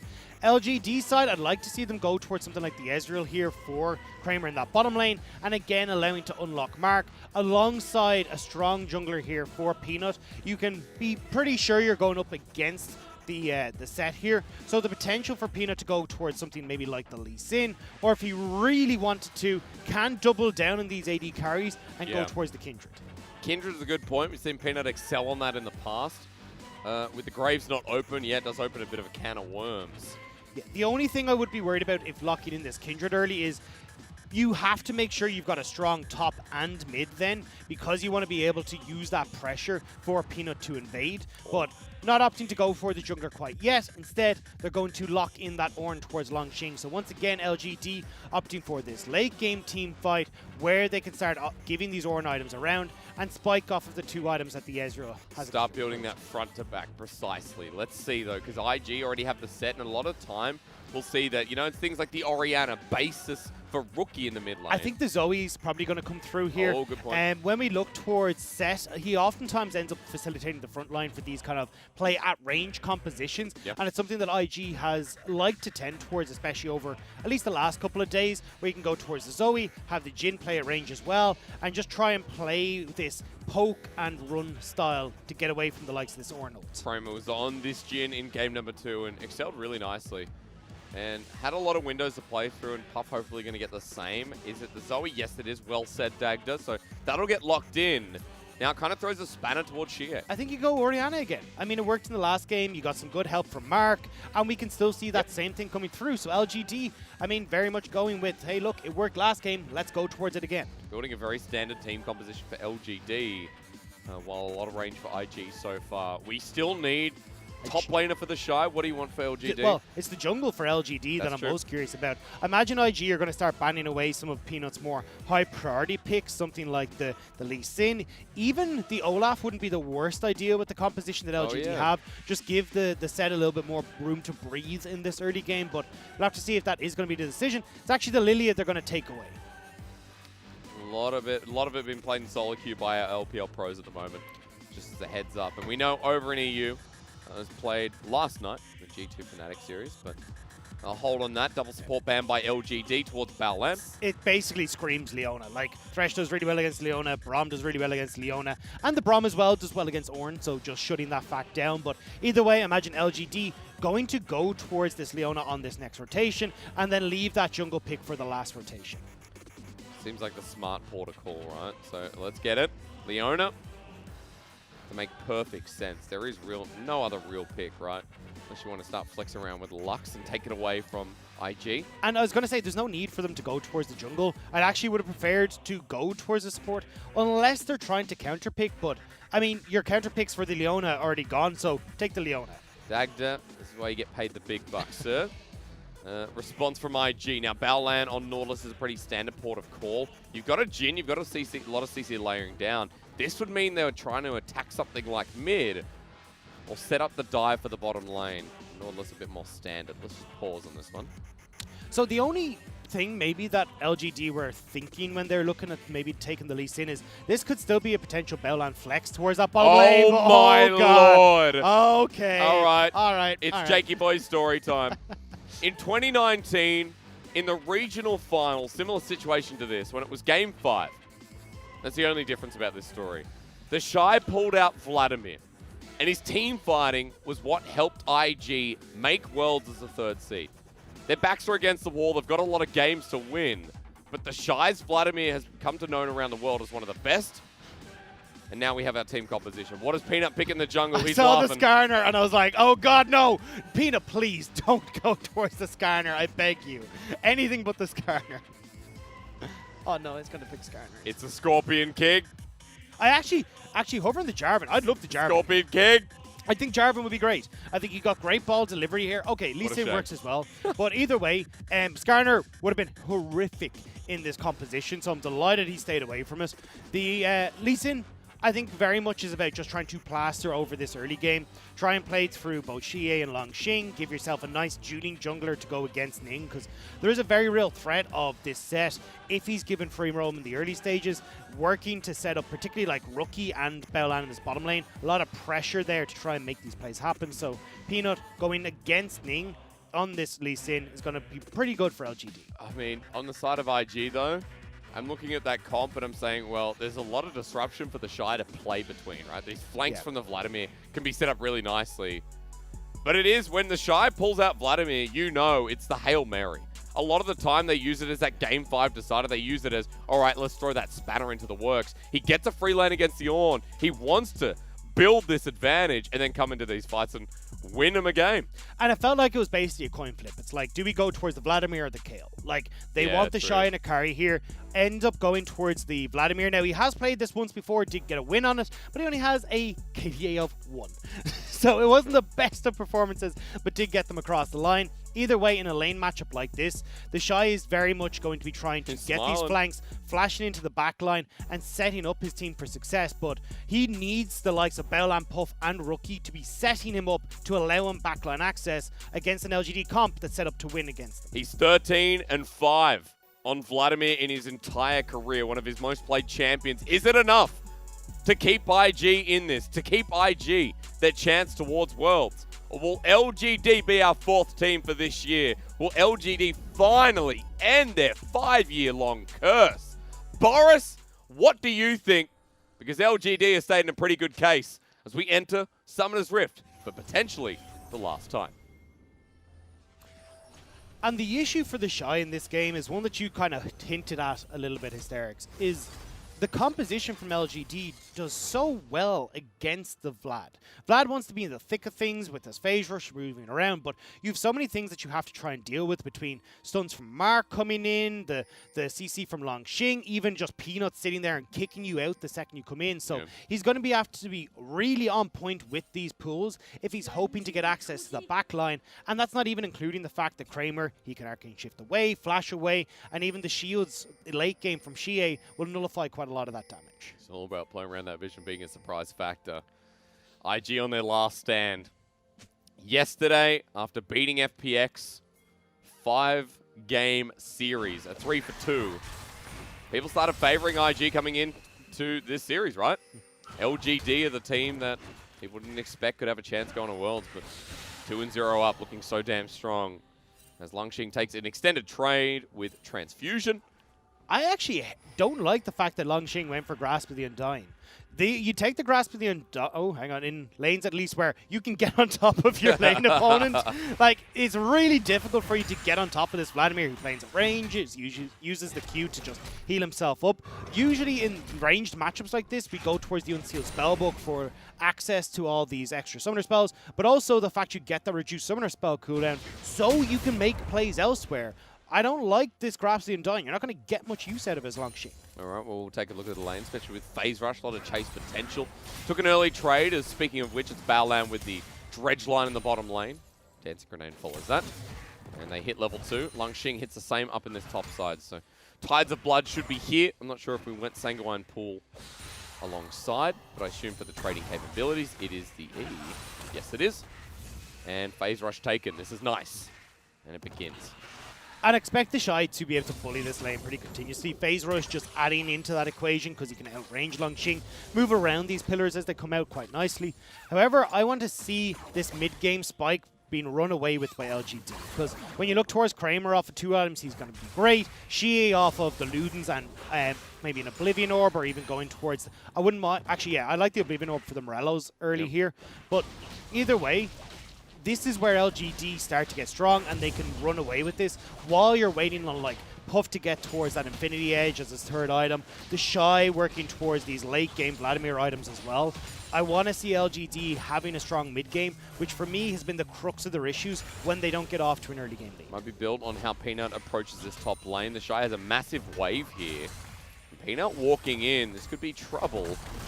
Searing Charge doesn't connect, and Longxing procs the Phase Rush here for the Shy. And auto-attacking another part of the trading. And the fact that Longxing's getting CS is great, but now he has to back. The TP's going to have to be burned. And IG, this solo lane up in the top side doing exactly what it should so far. And Ning now knows he's free to make plays elsewhere, because with the Shy having that aggressive trade in the top side, Peanut can't make any plays up there, so Ning invades, gets vision control, and looking to play around Baolan and Puff, who have this pushing bot lane. You just see that Kramer makes the sidestep to the Dredge line, and now for the re-engage. Ignite's been placed down immediately. They want to get the all-in straight onto Puff on this Ezreal. He gets low and still poke at range with Ning walking down, but the W doesn't connect, and Baolan's just dead. LGD's bottom lane is the Facebreaker getting ready, but never mind, Puff just destroys him. No AD carry in lane for LGD. Means a net win for IG. Kramer needed to sidestep the Facebreaker and ends up walking into the fourth shot of Puff, so it's a kill apiece, but a fairly sizable wave is being lost for Kramer on this bottom side. You ready? We're just going to keep looking at top side, aren't we? There's one Grasp proc at the very least. Yeah. And the Shy just hoping to get 6 so he can keep burning him out. Remember, well, it's getting hard for me tonight, that Longxing burnt his TP to get back up in this top side. He was able to get a Ruby Crystal on his descent back. Searing Charge not going to connect for a second time. Let's look at this again, because this was a nice engage at first. It was, if you didn't have Ning there. Ning was so close to recalling, maybe a second before that finished. So LGD getting a bit ahead of themselves in this bottom lane. They get this kill on towards Baolan, which is really nice. Just finishing him off there with the Mystic Shot. But if you watch here, Kramer, he needed to dodge the Facebreaker, but it ends up moving himself back in towards where Puff kind of finished him off with that fourth shot. Didn't even need to burn his flash in that trade. Denied a nice chunky wave. There's one building up for him as well, so back timing's great for Puff. Gachea's shard in inventory with a cull, while the rest of IG want to make the engage. Baolan makes the roam, auto attacks for Xie. Hex flash over the wall, and Xie with the phase breaker in and chilling smite. It doesn't connect. Ning was holding off, and that flash burnt means Rookie with this massive wave will be able to push this one in as well. Brilliant call from Baolan, realizing, look, I don't need to be in this bot side. let's gain more advantages from what that play that just happened. Oh, and Trouble Bubble a little bit short. Rookie has flash, though, as he takes 2 turret shots. A double flash, in fact, with 1 in his inventory. So Peanut here to help push out the wave. Xie stuck around. He didn't want to lose too much. Still, win for Rookie, getting control of this mid lane. Bot lane now going in their favor as well. And this time around, we have Cloud Dragon first, which means these valuable dragons that IG can look to pick up for themselves in the early game will net them some advantages. Peanut walking in. Trouble Bubble is going to connect here. Remember that Rookie flash is there if he wants to go over, but use the portal jump instead. He's level 6. Hex flash over the wall, going to be spotted out now. The first flash burn, Ignite down, steals another, and Ning picks up the kill. Very proactive start here from IG, finally in the series. And this is what we wanted to see. Beolan being active in the early game, using the fact that Kramer's on something like an Ezreal to get out and help Ning set up these plays. IG now looking really good coming into their game 3. Even after that top lane trade didn't go well for the Shy. He's going to ult though. Down goes Mark. Face breaker. First time I've seen it used. And Ning picks up the second kill of his game. This is IG doing just amazing stuff in this early game. I thought that again we'd see them come off to a slow start, not really wanting to play too heavily around it, but they've been exploiting just these tiny mistakes from LGD so well. But let's see, Xie's in with Shockwave now. The Wombo very much available, only onto Balan, who sends him left as Sonic Wave into Resonating Strike. Peanut has his kick if he wants to get the kill, but there's a top lane on who wants Rookie.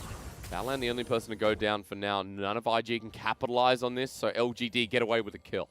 Ning does get the Dragon though, and Hex Flash is back out over the wall, so Dragon's still going in favor of IG, but at least IG, or LGD even, are getting something back in their favor. Yep. It just cost Longxing his TP and this wave that the Shy's pushed in topside. Well, Longxing just walked on down, but now for Rookie in a bit of trouble. Trouble does connect, and Rookie wants to dodge away from 3 people. The Zenith Blade also on top of him as Portal Jump is not going to save his life. The kick gives it over to Xie while Ignite comes in. It's Baolan with the dredge line. That's a Shy short. And Peanut just walks away. There's a bit of gold from the turret plating too. And LGD very much in this game as well. Nice job to respond. With Rookie not having his flash up and available, they're able to make this play. Mark getting out and answering for some of these early roams from Beolan. We have to look at the kill distribution after we've seen a little bit of early action here in this game once again. But Arcane Shift, Puff healing away. Kramer wants that 1v1, and Puff now super low with the enemy support in lane. And this has been the biggest improvement of Kramer this split, his ability to spot these openings in the bot side. However, IG want to put him back in his box. Ning doesn't have flash, but the Hex Flash if needed to be used, waiting for the face breaker as Mark wants an early escape, but Kramer's the target with a low mana bar. That face breaker needs to be dodged. The Arcane Shift not available, gets the true damage. And much like true damage, that was a sick track from Ning. Nice job from IG. Once again, Ning and Beolan, they're grouping up. And this was the power of the new system we saw from IG, where Ning and Beolan will move into these side lanes together and set up for plays. Usually we see it towards the top side, but bot lane's working just as well this game. Really is. Apart from, Puff is kind of having a bit of trouble on this gym, but apart from that, 3-0 on Ning. His set during the regular season has looked quite good. And again here, when it matters, it's kind of showing up. So a good start for IG. 1k gold lead, 9 minutes into the game. And look at the timing here for them. Puff and Beolan back. Right, let's move towards Rift Herald. Let's solidify these advantages in these early stages of the game. You already know that Kramer's just gone towards his bot side, so you don't even need to have Puff go that direction. All you need is Beolan to give you that numbers advantage. Beolan roaming with Ning. What we talked about with playstyle for IG is very much online. Balan doesn't need level 6, but still around here, Rift Herald, perfect timing. Xie spots him out, but not in time to get that control ward. So IG have vision control around this objective, and the Shy has a pushing top lane. And Kramer still spotted out, sticking around, trying to get some turret plating, so... And this sucks for Puff. He actually can't move up because Mark has stayed bot side, so he needs to trade these waves bot and these turret plates over because IG have committed at least a few members towards this Rift Herald. Although, Beolan will steadily make his way back towards bot side to support the AD carry. But great timing, because you can see Ning going up to the Herald while Peanut spotted over a ward. So Baolan groups up with him, maybe a bit defensive tactics. I mean, look at LGD, though. They've already gotten all these turret plates on the bot side of the map. So, honestly, this is a worthwhile trade for LGD. And that Kramer tax we were talking about, well, it's right onto Kramer that all this gold is funneled. Yeah, definitely right on time as well, especially after getting denied the wave with the kill in the 2v2. Rookie, though, being set up for the game because Herald goes down now. Chie wants a shockwave. Peanut was waiting behind enemy lines. Call the Forge God was used top lane. I think Lungxing just wanted to clear the wave. Exactly. Clear the wave, stop this dive coming through from Ning. The Shy had built up this steady push, and when you hear that Rift Herald call going down, nice job from Longxing to realize he was next on the menu for Ning. Ning holding back the wave while the Shy can pretty much clear this quickly. With the Aether Wisp already in his inventory, Herald going to get dropped down here, and there's going to be a lot of gold funneled into the Shy's Vladimir. Already set up for his first item, and you know, he's gone between two, as we normally see with Vladimir's. Towards a Proto Belt, always towards a Spellbinder 2 as the second item. But now has a bit more gold to complete one and keep denying Lungxing from having much of a laning phase. But Dagdo, I have to give props to Lungxing. Only 10 CS behind. He's been playing this well so far. And has been trading back nicely with Catalyst now in the inventory. Yeah, there's not very much you can do for Longxing in this top lane. It is a lane matchup that sucks, and that's why we were kind of saying, look, this grasp is so unusual in this top lane because it doesn't really offer you a lot in these scenarios. However, it does mean that because we've got bot lane going a bit awry for LGDs, we said losing matchup there, losing matchup top lane for Longxing. Peanut hasn't had the opportunity to be the most aggressive in this early stages, has got some plays toward mid, and now with Mark being able to get a lane again, maybe we see Peanut getting a bit more active again. But I'm having a Monka moment because I saw Ning bottom lane in the brush, but that ward there, see the ward in lane? LGD knows he's there. Peanut is going to back away. And so they have full information on Ning while we have the transfusion news up in the top side with the Hema Plague. Bit of pressure added to Lungxing. He's at half. Well, Shockwave used on the mid lane. Rookie might be in a bit of trouble with Mark nearby. Solar Flare is available. Trouble Bubble lands first and forces Xie to cleanse. Ning and Baolan were spotted out in another ward while Peanut is trying to get around and get that miracle kick right in front of Dragon. And this is what we talked about, is LGD being a little bit stronger at this point in time. Although, they would love to have Longxing here, but no TP, and he's struggling with a Vampire. Yeah. This is actually where LGD, if they can't find a pick, they cannot go towards this Dragon, because IG can have the Shy come in, and even without the Hemo Plague, just the numbers advantage alone will mean LGD can't. You got to remember when they channel in through a choke, it's dangerous. Rookie gets low, but that Deadly Flourish is beautiful. The curtain call with a Trouble Bubble. He's just waiting. Oh, the insult to injury. It is the kill going over to Puff, and that's Dragon assured. And I like the way it's like Puff and Rookie both kind of sitting there going, no, no, no, this is your kill. It's the gentleman at the door.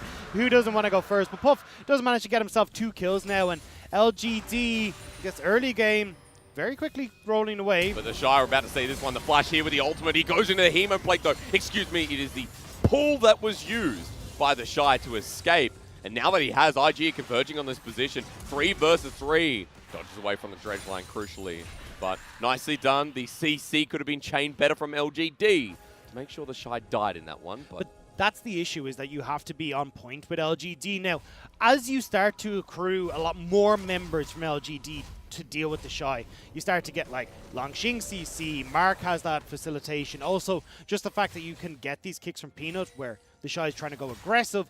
LGD still should be able to deal with him, but when you try to dive onto the Shy, that's where he's able to use that much more defensively and easily get out. Puff is stuck around here. Good dodge from the Sonic Wave. Turret will still go down, but Puff lives crucially and doesn't give away that bounty. So kind of saw that one coming while in rotation. Xie is caught out a bit. Trouble Bubble's too far forward, and Rookie won't get the kill, but will put Xie to half health. And we're kind of seeing Rookie back on Zoe, doing very well in this lane and adding a lot of pressure to LGD's mid laner himself.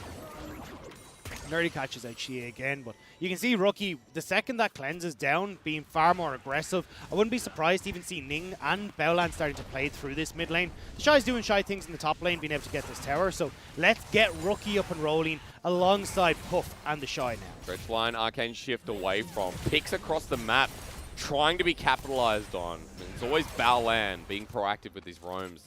He returns back to bot just in time to set up this second turret to go down for IG. IG already have a 2k gold lead. This is going to net a bit more in the back pocket.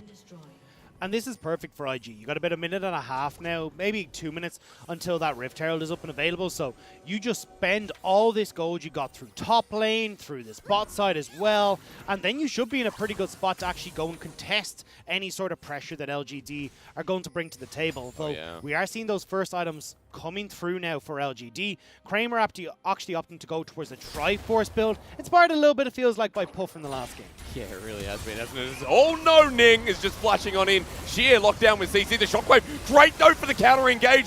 Peanut comes in the nick of time, and IG, this turret dive has gone a bit whoopsie. Xie this series, man. Let's call the Forge God onto Puff now. Instant knock up. He gets clapped. Balan gets knocked up.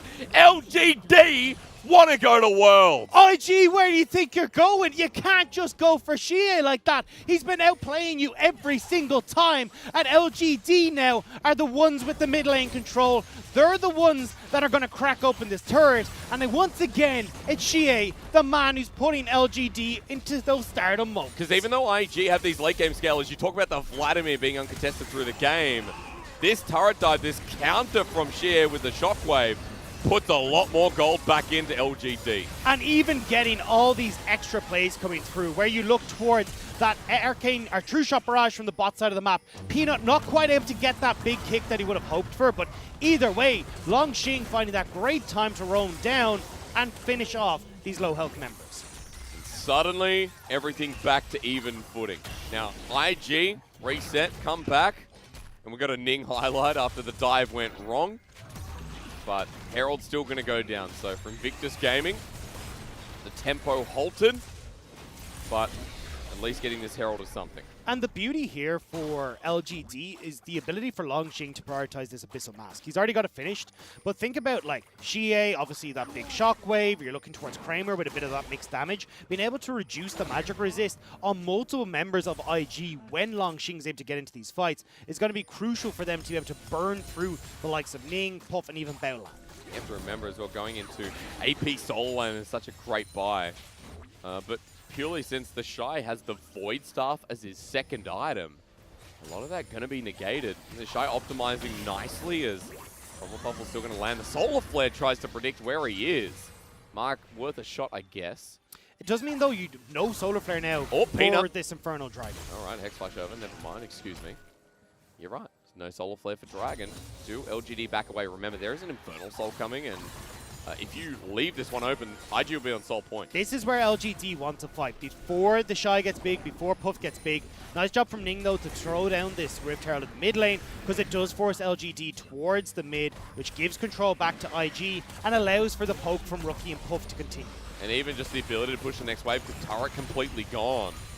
The Shy clears waves pretty fast at this point with his 2.5 items.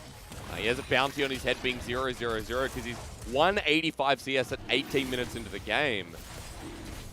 So still, even after the great play mid, LGD definitely going to need more as it ramps up to this mid game. As Revolver connects once again. Rookie with a bit of poke damage, but again, AP Solar Lane is nullified by the Ornn's itemization.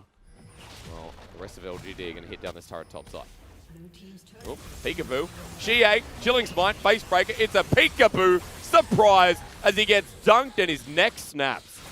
LGD do try to answer for the Shy here, but he should be fine. Need more CC than that. Goes into Transfusion. Will he get kicked away? No, it's Hema Plague time. Peanut, I'm not sure if this is the right play as he gets taken down pretty fast. The Shy back to near full health. It's Vladimir things in the making. The Transfusion passive with heal comes up. His movement's been massive as Safeguard over the wall. Peanut, nowhere to run, nowhere to hide. And this is pretty scary, like a horror movie gone wrong. Peanut will go down with a shutdown. And IG snap him back. And I don't think they even realized that Peanut was there. He might have been able to get that recall, but one kill going over. And LGD get the top lane tower, but everything else falls apart. And you just gave a couple of assists. I'm not sure if the Shy picked up a kill. We'll see in a second. But at the very least, this is the Shy's damage. And we are at 19 minutes into the game. And now we very quickly need to get these Grievous Wound items coming through. Kramer specifically, I want to see him go straight towards an Executioner's Calling next. Even if he doesn't finish off the Last Whisper, or get the Last Whisper and move towards that Mortal Reminder, you need to start prioritizing these Grievous Wounds, because otherwise the Shy is just going to be unkillable. We saw the Ezreal in last game, which was Puff, who went into the 3rd, 4th item, but you're right, definitely need to see it coming up next. And then maybe going into that Death Dance as common. But at the very least, right now for IG, we're heading towards Infernal Soul. Last one was picked up, and Ning just keeps doing it. He flashes over the wall, stands still, but Chilling Spine all the same as Mark goes in with a bit of burr again. Solar Flare lands on down and Ning absorbs the damage, but he's still alive, waiting for that shield, but doesn't have it available. LGD poked out, but now numbers advantages into the back line. It's Peanuts Lee Sin, baby, all the time. He wants to bring it back to the world stage. We remember how good he is. It's Baron. They can go for Baron. Peanut landing that kick, killing Rookie, Ning, and Baolan means LGD are primed to take this objective. And it's going to go down pretty fast if no one from IG's there, but this is the Shy's play on Vladimir. Hema Plague is available as Puff comes in from one angle. There's low health bars with the curtain call. He hasn't been spotted out as the ward is denied. The Shy runs in with Protobelt, lands onto Xie, but hasn't really nailed this one down. Gets the health bar as Tides of Blood doesn't connect either. Xie's low, but it might be up to Puff to make this play happen. While Kramer runs forward on the Ezreal, Mark's on the flank. The Tides of Blood again. The Shy is CC'd. Goes into the Sanguine pool though. Needs a transfusion. Finds it. And then eventually denies the Baron. Puff gets the last hurrah. And LGD are wiped by Xie. As Xie now has got to make the hero play. He's the one who has the shockwave, but it's 3v1, and Ning is not going down anytime soon. Xie with the shockwave, you pointed out. Hex Flash over the wall, he predicted this one. And I believe he was standing on a ward, so excuse me. Shockwave used on a Rookie, but he's got a flash. Needs that paddle star, and down Xie goes. LGD will forfeit the Baron off of Puff and the Shy's play. And LGD needed to turn. They needed to say, right, forego the Baron, we need to kill the Shy, we need to kill Puff. But again, that long range from Puff coming in and working wonders, poking off the members of LGD, not allowing them to actually get those kills, and the Shy taking so much attention. He stood still after flashing for like half a second, thought, all right, maybe it was an accident, I'll do it. I'll go in anyway. I didn't actually burn his ultimate, so Peanut's kick in the end was the better jungle move. And even managing to connect onto Baolan there, so they definitively secure that another kill. But here's the problem. LGD are on split calls. Longxing is trying to play keep away. You've got Peanut who's trying to keep that Baron in check. They needed to just turn, pick up more kills, reset, and be happy that they're actually getting more gold funneled into them.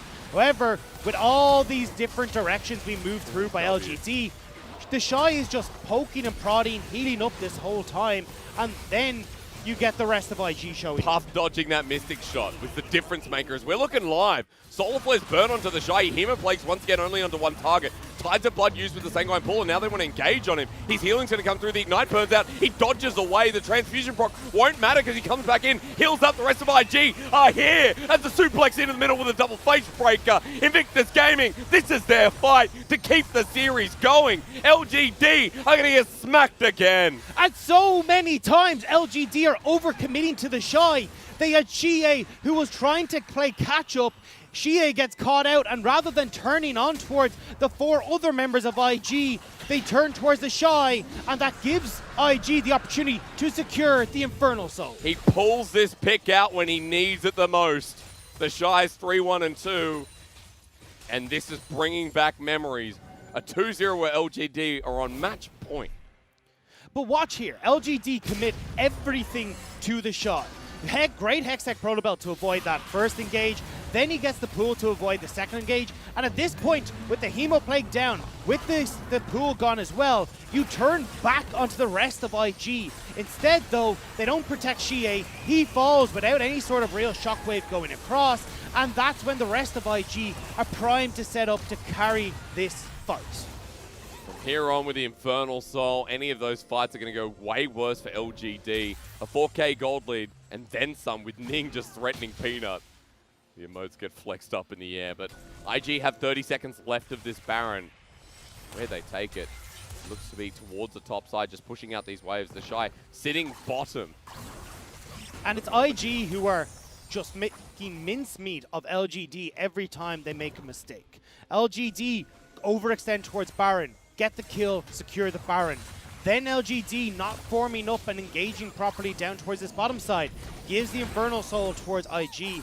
It's a really messy game from LGD. And even when we look at Xie, who was primed to look pretty good, but all that gold that had been funneled into him early is now sitting 1-5. Brother, where's the Grievous Wounds?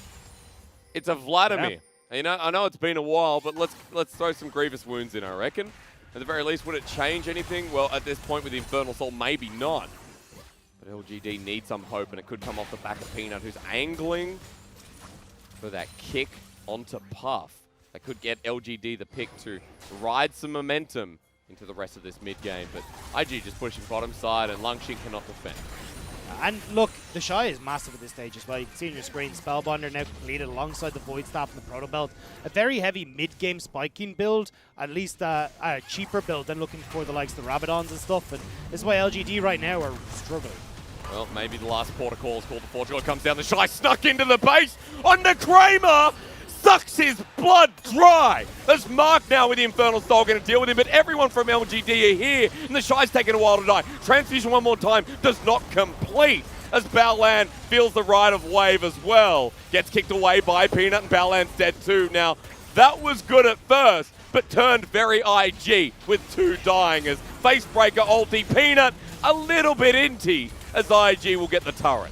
The thing, though, is that inhibitor bot side didn't go down. So at least for LGD, with this Baron in a minute and a half, they still have that bastion of hope standing in the bottom side. But you can see the Shy, when he gets in on this back line, there's not much that LGD can do.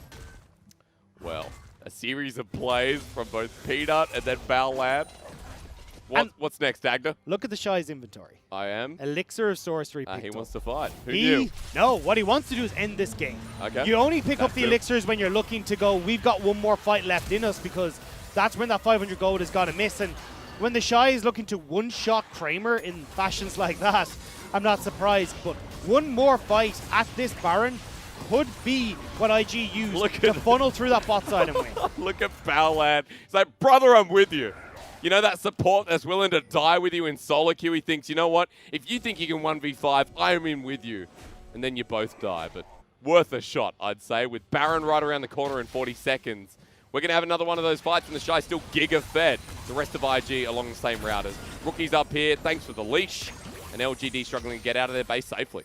And finally, we feel like IG have woken up. Early game pressure, mid-game prowess. Now, their late-game decision-making just needs to close out this game as IG look towards that last outer turret that remains. Kramer and Mark hovering on the side. Baolan's the one to face check. Here comes the Zenith Blade, and this could be a mistake as Baolan at half health. The upheaval as Baolan dies here, but set ult into the backline, denied by Ning. Meanwhile, Puff is in the middle of everyone. LGD, this is great for them until the Shy joins in. On top of Kramer, Ning will die as the Shy now has to 1 versus 3. Meanwhile, Rookie killing Xie. Mark pretty squishy at this point. The transfusion kills him. And this is real Vladimir stuff coming forward. No one can deal with him. The rest of IG got caught out, but it doesn't matter because of how fed these solo laners are. And it's just one by one that LGD are funneling into him. Nobody turns to protect both Kramer and Xie on that back line. So the Shy, after that TP, gets full access instead of LGD backing to protect their vulnerable AD carry. It's funny because that happened for both teams, right? Puff got left on an island, Baolan and Ning tried to go in without the rest of the team, and different pages for both these squads. But that's the thing, if you have 3 carries on IG and 2 on LGD, IG are happy to trade these carries in situations like this. That's good math. So the Shy now in prime position, 6-2 and 4. Baron is up and available, and again, he's just taking over on this Vladimir. He's almost full build, man. He's got a needlessly large rod, and it is needless because he's already smashing. 6k gold lead, 29 minutes in. Baron has respawned. Elder's up in 30 seconds. All it takes for IG is one more fight to channel through mid, channel through that bottom open inhibitor, and send us to a game 4. It feels like that is the right direction as Baron starts. LGD need a front-to-back fight. They want to make sure they got the Shy as far away as possible from Xie and Kramer. No flash, no TP, no flank options. Wow. LGD now approach the Baron. The Shy just did someone savage the Baron while Baolan in the back end. It is secured by the Jhin, but still, IG have Baron and now they want the game. Curtain call on the backside while the Shy and Rookie are repositioning. He doesn't have flash, but he has the might. Mighto Shy goes forward, takes the solar flare as Baolan only just survives the trouble bubble a bit short. And back away they go. They won't get their dream fight, but the Baron without losing anyone. It's Elder. Elder is up and available. That they can too. just go back down towards this bottom side. They have everything up and available that they could possibly need as the Shy going against God, Lungshin. it's an Ornn! And he's half health. The Shy with Infernal Soul feels pretty bad and back to full health always As through this choke, Rookie's landing some serious trouble bubbles through the shield. It's going to be the Bellow's Breath, but now Ning can face breaker and zone away. The Shy's in for a flank. We're waiting for that flash. It's still not up and available. He gets in the middle with his ulti and starts burning some blood again. Sheer with the Banshee spells running away. And there's the graphic I love, Dagda, because this could be the last one. We do get the back that comes through, though. Rookie trying to finish them off. Flashes over the wall. Look at him. 1 versus 3 while Elder's just being done. Puff zoning as well. And LGD are just stuck in this lane with a 200-year-old girl in front of them. Rookie gets poked out, but it doesn't matter. He comes back in and slowed on down. Kramer has no hope with Puff flashing over the wall, with IG feeling it. Who cares that IG were 2-0 down?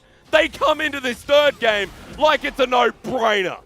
And they've just spattered the brains of LGD all across the Rift. It was child's play to begin with as IG racked up that early control, moved into a power from mid-game, and now we'll close this one out. Series ain't done yet. Maito Shy brings out the Vladimir when they need it most. And Invictus Gaming, their chances to go on a Worlds are not out yet. Game 4 coming right up.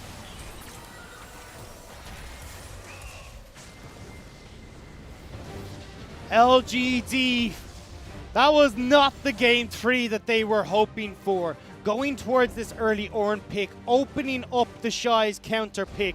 And from that point forward with Ning looking spectacular on this set, IG get full control of the map and they bury LGD. Let's count how many series in the past 4 days have gone to Game 5. The Grand Final and yesterday. And we've only had 3 best-of-5s, not including this. Not hard to count it, is it, guys? You know, easy math. This one has the tendency to lean towards that direction. Now, of course, IG need to keep this momentum up, but with that Vladimir pick, boy, oh boy, did they really put them in contention.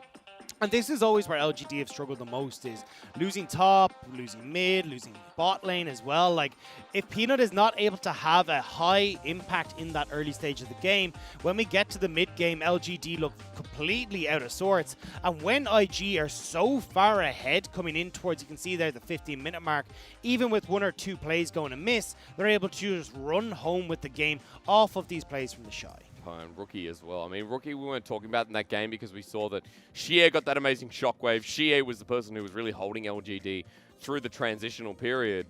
But Rookie had some real good moments. Puff has been playing great since yesterday. The series yesterday versus FPX and today, Puff has been really performing well. And IG, through that early advantage, just really rolled with the punches. And it's great to see Ning now opting to play more around Puff and Bowland. Because, as we saw, the Shy was totally fine on that top side. Like, you're not going to do very much as an Ornn up there. Even if you do get Peanut's help, just go into the pool, dodge away from some of these abilities, you're good to go. So having Ning opt in instead to play through that very aggressive bot lane that you had with the Jhin and the Nautilus made a ton of sense. You saw the kills rolling through early, and it just meant that when we got to this mid-game point, you had Jhin with 2 kills. You had the Shy who was up a bunch of gold, and even Rookie had gotten a couple of kills for himself as well. I mean, I was complimenting Langxing in that laning phase, saying he was keeping up in CS, he was just doing well, but the Shy gets to push, he gets a bit of turret plating, he gets in these early fights, he had a level lead, he had EXP difference throughout the game. I still would have preferred to see Langxing going towards this unsealed spellbook though. The Grasp of the Dying felt like it did nothing in that lane. And having access to, like, imagine, like, TPing in, you've got Exhaust for the Vladimir, Ignite, exactly. Like, there's so many opportunities to then use the available summoner spells to deal with the Shy in team fights, but more importantly as well, giving you access to those earlier teleports because of the cooldown reduction on those summoner spells. So you can then have him TP into fights more often, where we could see his TP was nearly up in certain situations towards these dragons where he wasn't quite able to get that teleport available to actually join these fights, and that's why LGD had to back off at the mid-game point when they should have been able to battle. At the very least, we've seen that the Shy, can punish this Ornn pick. We'll see if that gets banned away in terms of the Shy's Vladimir, because Game 4's coming right up. IG are not giving up without a fight. I want to see if this goes the distance, because the script definitely coming out of the shredder for this one. We're going to go to a break and see what happens running into the rest.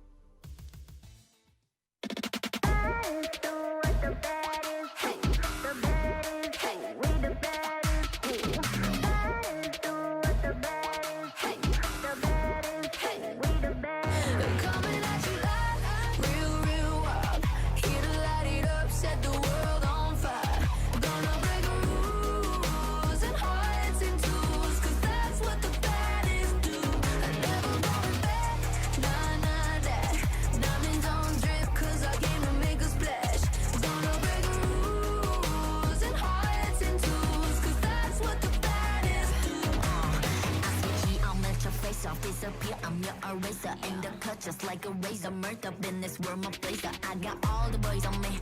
I got all the lines on ring. Knocking dead, turning heads. I got all the eyes on me. Lady face, caught up to the rock. 유행 선두자. 원하지만 못하잖아. 애가 타잖아. You like roll, 달리 you 더 gold. 난 알지, I know. 준비해, cause I like the ball. 멈추지 않아. 말할래, 그게 like a bag. 그거 말고 bye. 믿어봐, 그만큼 크게. 어깨 펴고 high. 100% 덤비지 못해. 죽여주잖아. 나는 boss. 간지 with the sauce. 원하면 줄게. I'm doing damage when that's how I planned it. I do what I want when I say. 모두 날 따라해. 난 끝내주잖아. To live on the edge of insane. Coming at you loud, real, real wild. Here to light it up, set the world on fire. Gonna break rules and hearts and tools, cause that's what the baddest do. Never going back, nah, nah, that. Diamonds on drip, cause I came to make a splash. Gonna break rules and hearts and tools, cause that's what the baddest do. It's crazy. Sorry for the bad news. Sorry, I'm so bad. Only took a minute for me to get what you had. Sorry for the bad news. No, it makes you sad. There for a minute, baby, you should pack your bags. Way that I look should be breaking the law. If I don't got it, I take what I want. My circle small like a round of applause. You know that I love the sound of applause. You know I mean everything that I say. When you see me coming, get out of the way. Back in the sleigh, back and I'm better and ready to stay. I'm doing damage when just how I planned it. I do what I want when I say. 모두 날 따라해. 난 끝내주잖아. To live on the edge of insane. It's crazy. Sorry, not sorry for being the best. 언제든지 내가 좀 해. Look at the gold, all on my chest. Look at the gold, call it a flex.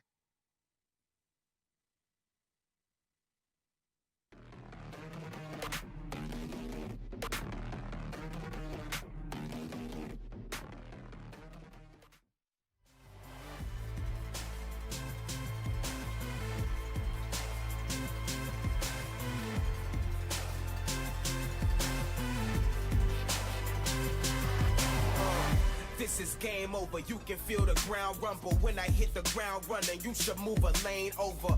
Rain holder, we don't run on the same motor. I'm a chain smoker, you a lighter to a flamethrower. I come from an insane culture, living like a trained soldier, just to make it a day older. No closure, remain closer to the days when I could feel the hunger pains I knew I would take. I knew this, and I ain't going out till I take it. What I came to get, I was made for this, and I will never lose, I'm the greatest. Just face it, I was made for this, and I ain't going out till I take it. What I came to get, I was made for this, and I ain't going out. I was made for this, and I will never lose. I was made for this. I feel colossal, choir sing the gospel. I can make the sky move, breathing through my nostrils.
our castle walls. Fast forward to the siren in the distance, getting closer by the minute. Will you stand and answer to the call? Burn like a fire, willful and wild. This is the night that you were made for. Don't close your eyes, safer to stare into the sun than to turn away from what you could become. This was once a perfect symphony, soft and steady like a heartbeat. But these notes turn dissonant and sour, getting violently devoured. So will you stand or let the curtains fall? Burn like a fire, willful and wild. 사실 저는 어떤 선수를 막 견제한다기보다는 생각한다기보다는 그냥 자기 마음 추스리는 게 가장 경기에 도움 잘 되는 것 같아서 그냥 제가 어떤 플레이를 할지를 생각하면서 게임할 것 같아요. 사실 저희 팀한테 기대를 하시겠죠, 많은 팀들이. 많은 분들이. 좀 재미있는 팀이잖아요, 사실 저희 팀은. 기대 너무 많이 하시면 실망할 수도 있으니까 그래도 좀 가볍게 지켜봐 주시면 좋을 것 같아요. I absolutely love that quote from the Shy. It's like, it's not about how you're thinking about your opponent. It's about how you think about yourself and how you do things in the game.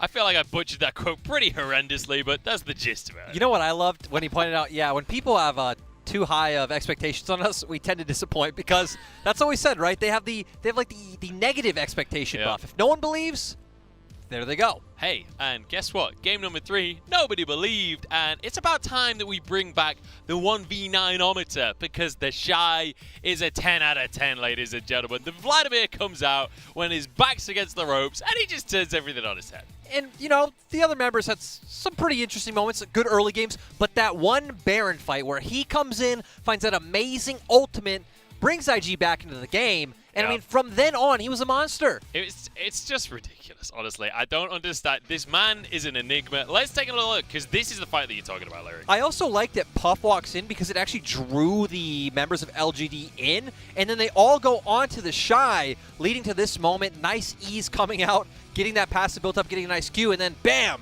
The other IG members arrive in time to clean up. And easy peasy cleanup for Puff, and then throughout the rest of the game, it was already too late. The Shy was already too strong, and we all know what happens when you give the Shy Vladimir. It doesn't even have to be meta, apparently. And it was, even starting off this clip, which we didn't see, was even his Proto Belt forward to dodge out on the initial CC coming in, but as you said, it doesn't matter if it's meta or not. It fit the comp well, it can farm and win lane against Ornn, and the Shy, just like last year's regional final, though that time it was in Game 5, this time their backs are against the wall, and he will always lean on this pick. And it does mean that we have another game on our hands here. LGD now 2-1 up. But I'm just going to take a moment here and just look in awe of the Shy. Like, the thing about Vladimir is when you get this strong in the late stages of the game, there's just no counterplay. What do you do to shut this down? You throw in an Infernal Soul as well, and it only gets even more dire. And I like the way IG was playing out these later fights here where they realized, hey, we don't really need to commit to the Elder as long as we can take the fight. We're strong enough anyway. Let's not bring it to a 50-50. But there he is on your screens, our MVP of the game. Look at the damage to goal conversion. 231%. If that isn't value, I don't know what is. That is unbelievable. And, well, that's the kind of value that you need to pull out when you've had the last couple of days that the Shy has had. Like, he needed a game like this to get back on top of the horse. Now it makes you wonder, is he going to try and stick to picks like this to Vladimir, maybe something like a Kennen that can be lane bullies but also be these big teamfight threats? Obviously, the thing going into the next game, though, is we need to question, is this the lack of faith buff coming in for IG stronger than Blue Side? Because Blue Side's been 100% win rate this series. That is the question. LGD going to be going back to the Blue Side. So IG fans at home, you got to stop believing right this second. If you want them to win this series, you got to believe in LGD. Cheer with all your hearts because IG needs you right now. But I want to ask you, Lyric, like, was this just the Vladimir? Is that the sole factor here? Because it felt to me like LGD also made a fair few mistakes in this one. I actually liked IG's draft coming into it, and we saw, you know, Ning doing so much in the early game with that set that did get left open. Rookie was popping off. They actually had priority in all 3 lanes, but they were the ones who initially started throwing their leaves, starting from that mid lane dive where Ning wrapped around. You could see how the idea would work, but Shay had flash. Even if he didn't hit that nice shockwave, which was beautiful, I feel like Mark's ultimate would have blocked people down long enough. We saw Longshay making his way over, and that was what brought LGD back into the game in my mind. And then the Baron was just, I don't even want to say a bit hasty, because they took down 3 members of IG. Like, realistically, what can you do? You can't just keep waiting for the Shy to scale up even stronger. Well, actually, this is LGD we're talking about. Waiting is exactly what LGD does, so it wouldn't have surprised me. I will say, though, I do feel like Ning has been a little bit robbed in this game. Because this Shy had this ridiculous breakout performance here, I feel like Ning has been overshadowed, because his set, as always, looks amazing. We saw his set looking exceptional during the regular season as well. Brings it out on the stage, and straight off the bat, got off to a flying start. And there's a reason why LGD did ban it in those first 2 games, which... This is why it's just such a head-scratcher that IG didn't pick blue side sooner, because, I mean, you talked about this on our last test, that, hey, you need to change out one of those bans for Caitlyn. And any of those 3 picks, if IG can get their hands on them, would be golden. So now, the question remains of, now that LGD are moving back to the blue side, things have got to change for IG. I seriously doubt that things like this Caitlyn are going to be allowed through, but I do have to wonder, does Vladimir become a priority part of this draft at this stage? Can you afford to just have Langsheng on an Ornn against the Vladimir again, or does that have to be a ban for LGD? My guess is LGD just won't first phase, so first 3 pick Ornn, and then you could just ban out Vlad 4-5, and it'd be interesting to see if LGD also ban out the Ornn, because if they're banning out, you know, one of the answers, then IG can just pick that one up for free, but I definitely think LGD should still feel extremely confident coming in on blue side, because we saw in the first 2 games that IG just don't really have the answers. You can just keep going on to things like Xie Orianna. You can get a strong bottom lane with something like the Jhin, and then you should have smooth sailing for the side of LGD. Yeah, and I'm curious if we do see, obviously with the Vladimir in the conversation, we have to talk about the Kayle for the Shy as well, because we've seen a ton of Kayle coming out from the Shy and other top laners in the top side of the map, specifically against Ornn. It's very likely that LGD do opt into this Ornn again, assuming that the draft goes that way. Do you expect this Kayle to be something that comes out? Because we did see the Shy struggle a little bit on the Kayle last time these 2 teams faced. I think it's a 50-50. Like, I could definitely see him going for it, but I'd much rather see him go towards something like I said earlier, the Cannon, where, sure, are you going to have solo kill pressure on something like an Ornn? No way. But you are going to at least have a strong laning phase where you can bully him out very early on, and you're going to transition into a strong team fighter, because that's where the Shy really impacted this game, right? Having those amazing ultimates, those amazing outplays, which you can do with something like a Slicing Maelstrom. Yeah, absolutely. I mean, that is what we talked about right at the very start of this weekend. When we were talking about the Shy, it was, all right, this guy, get him on a team fighter, get him on something that these massive ultimates can impact. Even the Gnar, the Kennen. Yep. These ones that will be able to carry the game. But I want to move the conversation away from the Shy. We talked a reasonable amount about the Shy at this point. I want to move the conversation over to LGD here, because they're back on the blue side. They have been looking great today. What do they have to do now? What can they button up here to finish this series out in style, get themselves a 3-1 victory, and make it to the World Championship? I feel like you just go back to the plan you had earlier, right? They were first picking the Graves. They were making sure they had a stronger bot lane duo coming in. And then, I mean, a lot of it came from Xie just being on point in the mid lane, which even that last game, I don't feel like Xie particularly had a bad game, right? He outplayed that dive in the mid lane. He had, like, some pretty good ultimates as well. Like, you don't need to shock change anything from that loss, right? You're still 2-1 You only need 1 game to go to Worlds just to fall back to your blue side plan. Well, we just have to hope now for LGD fans that the mentality remains strong for LGD. We're going to go into game number 4, though, so I'm going to hand it over to our casters once more. Hysterics, Dagda, please take us away with game number 4. Look, all I'm saying is we've been in a position like this before. IG have never lost in regional finals in the past 2 years and have secured that last seed at Worlds. We're at that position again. We're at game 4. LGD, you better remain strong, because otherwise we're going to a game 5. And how many hype trains have they derailed in regional finals? JDGs we talked about, top esports we talked about as well. Like, it always feels like they're the players that are just going to step up and ruin that hype train. Now, as you said, LGD, hey, we're looking down the barrel. FPX, brother. Yeah, FPX, yeah. LGD are here. But having said that, I mean, LGD in games 1 and game 2 looks fantastic. So this is the hope that we get good League of Legends, whoever it's from. I mean, LGD going back to Worlds is still such a great storyline, even though IG's is, you know, as good for some of the wrong reasons. LGD just need one game.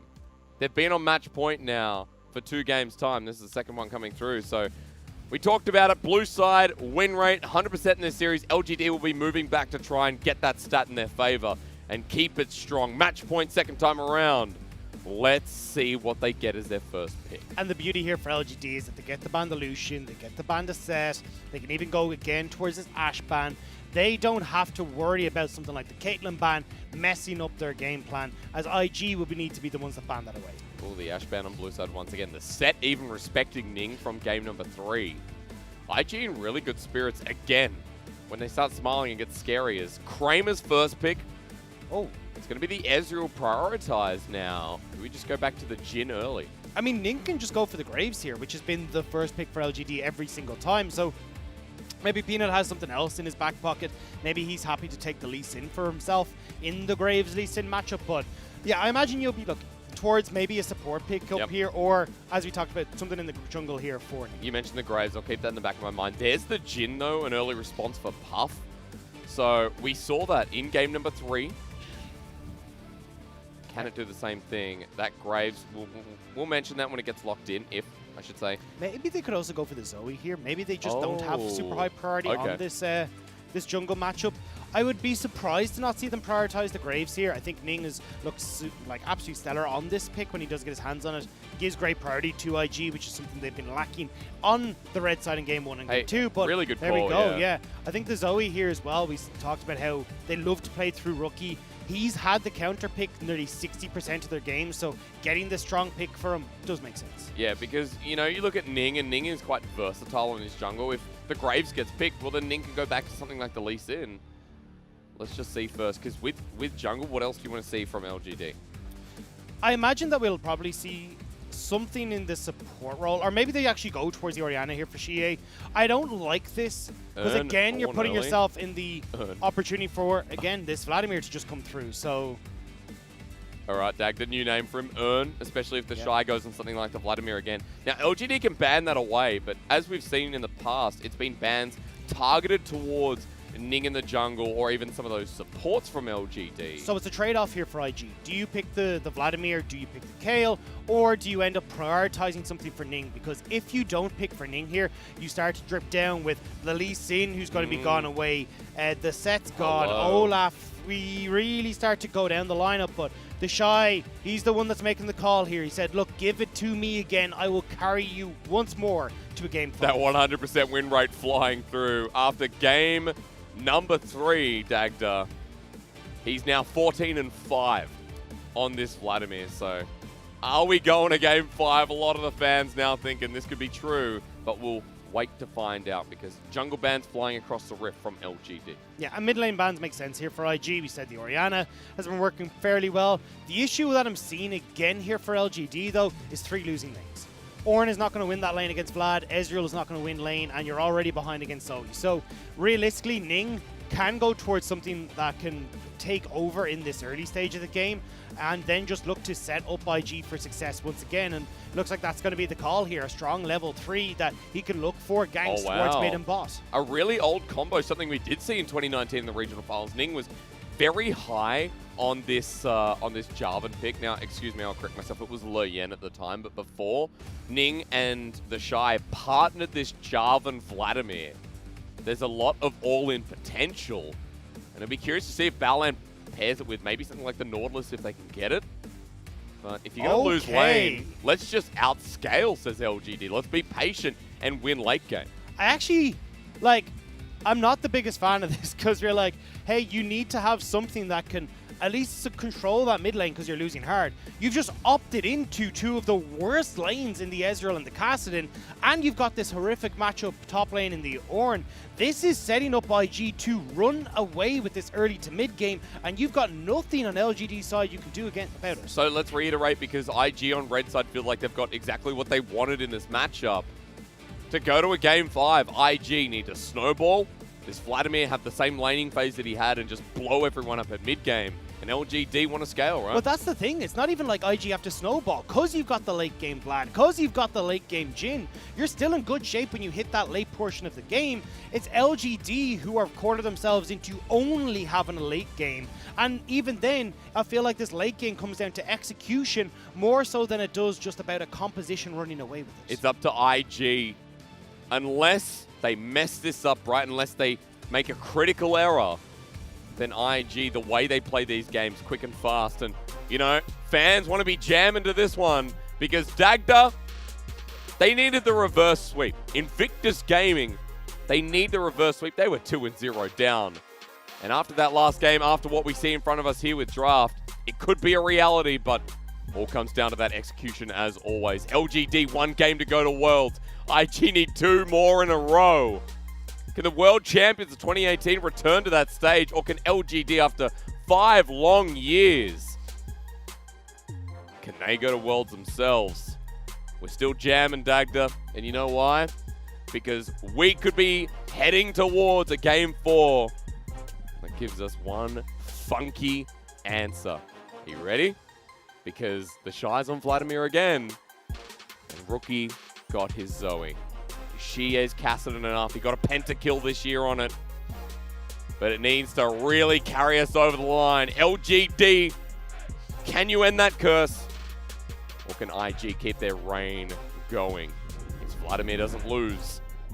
As we head to the Rift to find our true answer on our very last day of 2020. This game is all about the mid jungle for IG. You've got Ning, who's on this strong early game jungler that can work with the 3 winning lanes. You've got Rookie as well, who's going to be able to push in this wave and group with Ning to work in either side lane. Like, it doesn't matter. You can go for these very early dives. Yeah. So this has to be where Ning and Rookie just take over this game. Peanut's job is for just to try and just put out fires, mitigate whatever damage is going to be done in this early mid game. And honestly, with the way this draft has gone, he's going to have his work cut out for him massively. Make sure Xie gets to that, you know, level 16 Cassidy, that real late game scaling assassinating mage. What do you call it? Let's just say assassin. What would you? Assassin. Assassin. Nice. I like that. I just took out the K. Well, still very innovative of you, but we know a bit of a timer on there at the very least. Now for LGD, it's going to be Peanut starting in the bottom lane to path top side and maybe put a bit of pressure on the Shire that we didn't see in game number 1. And again, I'm seeing this Grass to the Undying. I'm just not a fan of it. I really think that Unsealed Spellbook could do so much more.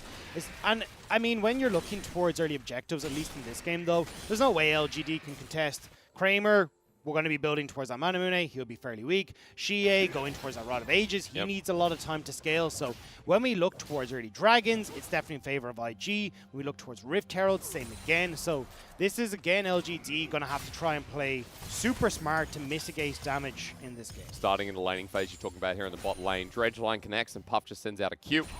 And already the trading very favorable. As Ning is shadowing around here for the time being, just clearing up his Gromp. And also the Warden River, maybe just to set up for the Scuttle Crab. While Peanut's still clearing up towards that top side. And Rookie doing the same in this mid lane. Dagda, you weren't kidding. As top side really the only one favorable right now, just purely because of the early lanes of Ornn. But that'll change soon enough, as we saw in the last game. And that's why Peanut has opted to move towards this top side. He's like, the only place I have a hope of getting a Scuttle Crab is on this top side. So let's try and play through at least the early push coming through from Longxing. However, Ning is doing a nice job here of trying to work with Rookie's push in the mid to contest this early Scuttle with the Zoe. Transfusion comes through from the Shy, but not in time to get good damage onto Longxing. Just note that the Cull's up there here for the top laner once again. An easy time in lane means he can just stack that nicely. As Ning through mid, you mentioned Peanuts here as well. And this is the big problem with having 3 losing lanes is Ning can go get the Scuttle top side. You can have Bell. Oh, Bellan's moving. I thought they just were going to move towards bottom Scuttle, but they want the dive already. They want to dive, so Xie, that flash got to be pretty good as the Flag and Dragon's flashed on as well. Xie down with the Ignite, tanking up the turret is Baolan. He's going to die, so he wants to take the jungler with him as Peanut dodges away. It's a 1-for-1. But First Blood goes over to Ning. You'll take that as LGD. I know it sucks that Xie goes down, but it's damage mitigation as Mark has actually made his way up. Once the Zenith Blade They don't expect Mark in. Ning's walking into a trap. You get the Shield of Daybreak with the Ignite. He goes away, and the Zenith Blade was a bit short. Peanut with the Blast Cone ready. Rookie's out, and yeah, you're right, because Peanut now in a very good opportunity, but Baolan's here. Oh no. Ning with a flag and drag gets on in. Auto attacks a couple of times, and Peanut flashes away himself, but Mark is still available as Puff is walking in. The Deadly Flourish was right on the target, but Xie was in front, and LGD now have to back away. Peanut's going to see if he can try and fight over the scuttle. Kramer has made his way here, and actually with the poke that Kramer has right now, he can probably dissuade IG from this play as long as that hook from Baolan doesn't land. Scuttle is secured at the very least, and Baolan's hooks have been pretty good so far. An early bit of blood to start us off, and forcing out Xie from the mid lane, though, does feel pretty good. As Ning just gets the Scuttle, walks away, bit of poke in the end from Baolan. So at least when we look at Peanut, he's actually managed to somewhat wrestle against Ning, but that bottom scuttle doesn't go across, and Ning is starting to fast clear through his jungle. However, this was the play that LGD did manage to turn back around, which is fantastic for them, especially when you look towards the summoner spells that were burned from both Baolan and Ning. Peanut managing to get this kill onto Baolan is actually a really big win for LGD. Yeah, Peanut able to go back at the longsword skirmishing smite from it as well. Ning pretty much in the same boat, but of course it's going to be the Cinder Hulk here for the jungler of IG. Well, Xie now, deserving of some attention from Peanut. Farming close by, always a nice thing when you're a Caster in the mid lane. Having a bit of your jungle support, and Rookie is level 5, so is Xie. And with a that's his second redemption. What is this champion? It's the script. It's the script we're talking about. Double redemption? Not even level 6. It's 5 minutes into the game. Well, meanwhile, Peanut this is a risky call from Peanut. So he will actually be rewarded, reading that Ning won't be able to get in towards that river. Well, Ning probably could have, but at least with Xie being pushed in, and also that top lane Longxing backing, Peanut just stealing away that scuttle is a... Whew. Yes, okay, I was hanging on. It is a good call from Peanut. A bit greedy, but it worked, and now Peanut's in position to go for a gank. Xie, does he get 6 by the end of this wave? That's going to be crucial, because he can jump on this Zoe. Next one coming in as Peanut taxes it away. He just wants to help shove. Ning nearby with Baolan again linking up. This is really nice to see. Xie is very low as well, but he does have the Rift Limp and gets to the back of the wave. Is now spotted on a ward. Baolan will help clear that one, and Peanut cannot contest. Good defensive vision from Peanut, though. Like, this is the route that we're going to see Baolan take a lot of the time. He'd love to get another ward at the back of that red pit to secure vision in his jungle, but unfortunately that's way too much of a luxury with the way these lanes are going. So at the moment, Peanut's going to be taking this a little bit easy, as Ning, second guess, is starting up this dragon. Yeah, control would put in the back of the pit, and remember, delaying this out for LGD, putting out the fires, as Dagda mentioned, is always ideal, and Shy's going to go sky high. Ornn is an assassin, so it makes sense that the Shy at half health as he pops his pot.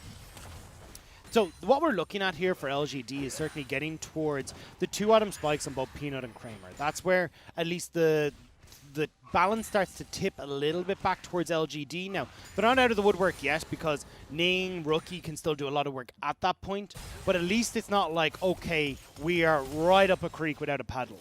So when we look at the dragon, actually, it looks like Peanut trying to make a play bot to see if maybe they can secure it, but at least helping Kramer, shoving in this wave and keeping him safe. Because you know they're going to go in as Zenith Blade connects onto Baolan. This could be great for LGD. Baolan's just dead. Puff going to get hit pretty hard as well with collateral damage. And LGD coming out ahead in this early game. And that's amazing. The fact that you were able to get a gank off as Peanut worked wonders there. Nice job from Mark to set up with that Zenith Blade. And now Peanut is actually the one that can go towards this dragon.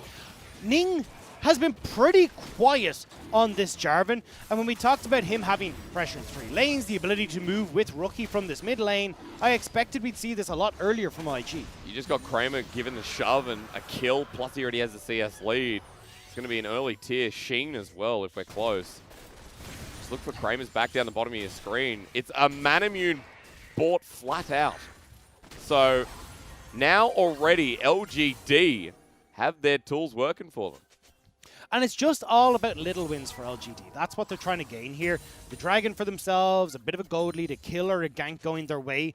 Just getting a bit of gold back in their favor and trying to get towards that mid-game point. But for IG, they should have been able to get off the bat here. As we said, Ning has the advantage on when it comes to working with these lanes. The flag and drag, like from level 2, Ning is good. Yeah. The problem was going for that mid lane play, ended up setting Baolan behind a little bit, but they still should have been able to ramp it up massively more so than this. However, with this wave pushing out bot side now, Mark and Kramer just spot out Baolan, which should send triggers everywhere that something is about to go down. I mean, not for Mark though. He's going to walk into this. Now spots out Ning, flag and drag available with the Cataclysm. Ning, now that he's 6th though, let's see if that proactivity rises a little bit while buff transfer happening in the top side of the map. But Peanut can go towards Rift Herald now, answer for the play on the bottom side. So again, this is LGD getting objectives, and even when they don't have like a pushing mid lane, to get this Rift Herald is pretty damn good. It's incredible because a lot of the time we talk about draft difference with IG. This time around, it's draft difference in a very positive light, but the early game not acting out as it should. But we got a lot more time to speak about this because, you know, this early game, we're talking transitioning into the mid for IG. How it goes 20, 25 minutes in, but they do need to get the ball rolling and get off of these winning lines. And this is the thing now. It's not about IG are just going to fall off a cliff at some point. This is just the fact that IG have such a stronger early game when compared to LGD. They should be able to make these plays, but LGD are actually doing a great job of shoring up their defenses, not giving anything over towards IG, and in fact, going ahead in this early game when we look at just pure objectives. Ning maybe setting off another alarm. Baolan's roam back up. Kramer and Mark are walking back into this wave. Now, Peanut, meanwhile, is stealing away camps. He's going to have a CS lead soon, and he might even find the Shy. A perfect early game for LGD when now the Shy are the target. Call the Forge God. Doesn't force out the Sanguine pool. Yes, it does, but Peanut's coming in. Smoke screen's there. The Hemoplate, he flashes away, and Peanut takes a couple turret shots. Well, now bottom lane, the trade for IG could be better. The curtain call to line up. Kramer with the knock-up. The last bullet layers in as Ning picks up the kill, and Baolan juggles the aggro. Double TP from LGD, but Rookie's here as well. He matched, he gets the trouble bubble, and LGD are going to lose out on this one. And those late TPs mean that they can't actually turn it around. Now, you've got IG considering another return play at this. The Shy does have teleport, and LGD, no call to the Forge God, need to respect this. It's kind of what we were talking about. It's like, on a whim, IG can just turn a play. The TP's burnt, and almost stops it back there from Puff. But a lead built up. Now, Ning has the kills, but the gold advantage still for IG in the form of 1K. The thing is, though, it's taken 11 minutes to start this. So we are seeing the Manamune completed there for Kramer, as we already talked about. He's going to be working, I imagine, towards that Iceborne Gauntlet. Actually, I take that back. Probably the Triforce to get that Ornn upgrade, yeah. But the thing here is that we're getting that Rod of Ages nearly completed for Xie. Like, the timing windows that IG had to exploit are starting to close. And now they're going to have to try and deal with LGD, who are going to be on a more even footing. Although I like this from Peanut, getting this mid lane control for Xie, getting some of those resources funneled into Xie to finish that Rod of Ages ASAP. And that control ward there, I believe it was spotted out by IG. Might send Baolan there afterwards to pick it out, but for now, IG just stopping the Rift Herald play. Xie waiting over the wall with the Rift Walk. Meanwhile, Lung Xing busy with turret plating as we saw in the previous play, LGD went up to topside, enabled him to push this out. And across the board, LGD now even in gold. And this Castlin you talked about before, he's very close to his Rod of Ages. So more highlights for LGD. When you feel Worlds, when you feel it so close. And he's about to finish it. He's actually back in now. He'll be able to pick up the Rod of Ages. May actually be able to pick up the Boots of Speed as well, potentially. No, not quite. So instead, though, we'll just be able to rip walk his way back to lane. So he's going to be totally fine here. So now Xie is starting to hit that point where he becomes pretty scary. But let me just say, the Shy also hits his first item, and he has a blasting wand on top of it. That's an extra 850 gold. So Vladimir, still a big boy. Yeah. I'm sorry, I wanted to correct something. Xie is not scary now. He's just getting to a point where he's actually okay to start, keep himself safe and starting to ramp up. We're still going to be waiting about another 10 minutes before he's really relevant. I mean, he's However, the Shy... that was not good from Lungxing. Misses the wall. So good trading comes out in the end from the Shy.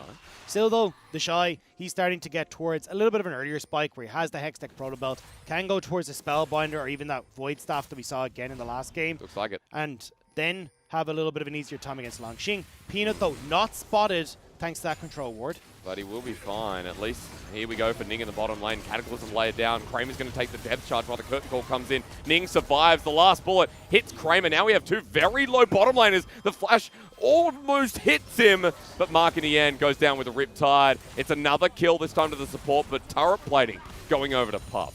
And this is where IG are starting to swing punches. Getting in towards this bottom side, setting up Puff. He's already got that Storm Razors completed. He's going to be super far accelerated thanks to this gold he's getting off the turret plates as well. So a nice job at least on IG to shut down Kramer, who, as we talked about oftentimes, is the late game carry for LGD, although not so much this game with Shia on the cast. At least trying to get this first turret blood, push down most of the plates. Minion wave is thinning out here, but there goes plating entirely. And IG with first turret blood in this game. That gold lead has netted out to 2K now at 14 minutes. I missed where the Rift Herald went, though. Peanut did have it picked up. I don't know if he used it mid. Did he use it? Oh, yeah, sorry. Did use it mid, sorry. I was thinking he might actually be moving top lane to try and use it to make some plays top, but no. Yeah, did go over towards Shia in the mid. And Peanut actually, off the back of that play, realizes IG need to reset, and he goes towards this dragon. And the dragon's going to feel nice, like a, what do you call whiskey in Irish? What were you telling me before? It's got Ishka Baha, which is the water of life. The water of life. Is this an ocean dragon? It's the water of life, Dagda. Gonna have a bit of water of life after the season's done, I'll tell you that much. But I think this is a good start for LGD. Ocean Soul coming up now. Don't give Ocean Soul to a Vladimir. That's rule one. That's definitely. And if LGD can work towards Ocean Soul, I mean, the delayed game would be insane from them.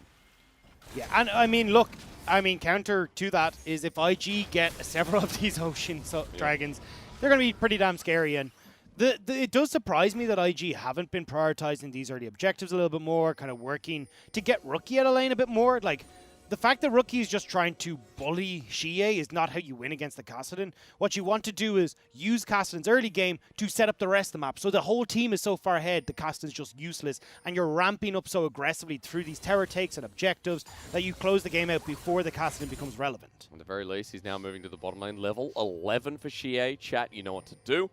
While Rookie's sitting mid for the meantime. We went really close camera for a second. I'm not sure why. Just a bit of a highlight on Shie. Now, it's not like the Kale, but at the very least we know 16 is the death mark. Herald's going to be taken, so this is the first objective for IG in this fourth game. Herald means we can break open mid if we're IG, but for LGD, let's see what happens. Oh, hits him, but no one's coming down. Shia is going to be fine, hiding behind the creeps there. You do even have Mark, who's hovering down, just to give some support to Shia. All they want at the moment is to give Shia a side lane, start to get this gold in his favor, but just needs to be careful, doesn't have the boots, so will get knocked about by Rookie in this side lane. Ning's walking in this river as well, so you can see Shie just backs away, pays the respect. And now it's very tense. We're at a tense point where, you know, IG to continue accelerating need to get this pick right, Dagda. We need to see them catch out some members in rotation, maybe find Peanut Mark, as they're always constantly looking for that battle, or at least trying to find some farm in the enemy jungle for Peanut's sake. He has been invading well. He does have a CS lead over Ning. Not surprising when you talk about Peanut's performance and how this game's been going. As Assassin Orn at it again. Dagda, this is where you say, well, you did Assassin. Assassin? What do you want? Assassin Orn? Doesn't have the same. Assassin? Assassin? Assassin? Yeah. Yeah. A sassoon? Isn't that a instrument? A bassoon? I don't know. It's been a long time. Basson? I'm not entirely certain. I'm not up to date on my my musical instruments, I'm afraid. That's okay. This is almost as nice as the time, you know, you talked about Peanut's Lee Sin and we'll kind of put that one together. Yeah? You sure? All right, that's all right. With a P at the front, anything's possible. As Riftail's going to be dropped in the mid lane now. We saw plating drop down before, but this is still good gold for IG.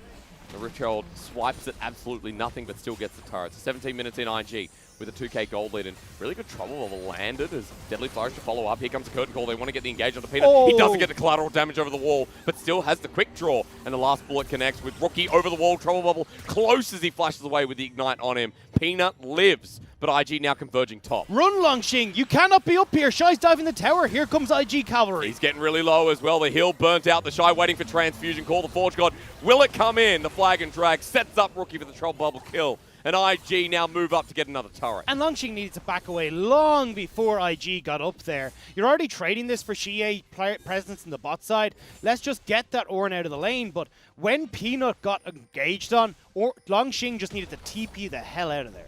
At least Xie has the right idea in the bottom lane, trading turret for turret. And trades at this point, even this early on for LGD, is still great. So Xie is going to get this bit of solo turret gold. That means 300. Means that Archangel staff is close to being completed.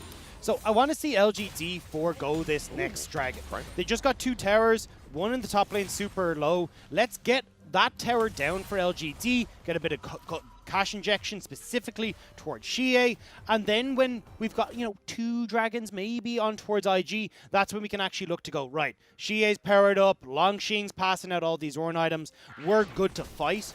But I think at the moment, with the way IG's builds have gone, you can see the Luden's Echo, the Oblivion Orb for Rookie, he's churning out a bunch of damage. The Shy is actually going to be quite potent in these fights as well, alongside Ning, so don't try and go overly aggressive right now while Xie is still powering up. Yeah, but you can't give this over if you're IG. They know that. Third redemption that I've seen Rookie get this game. Very, very angry. Getting it at level like 2 or 3 Dagger is silly. As Longxing, you want to see that cash injection. There it is.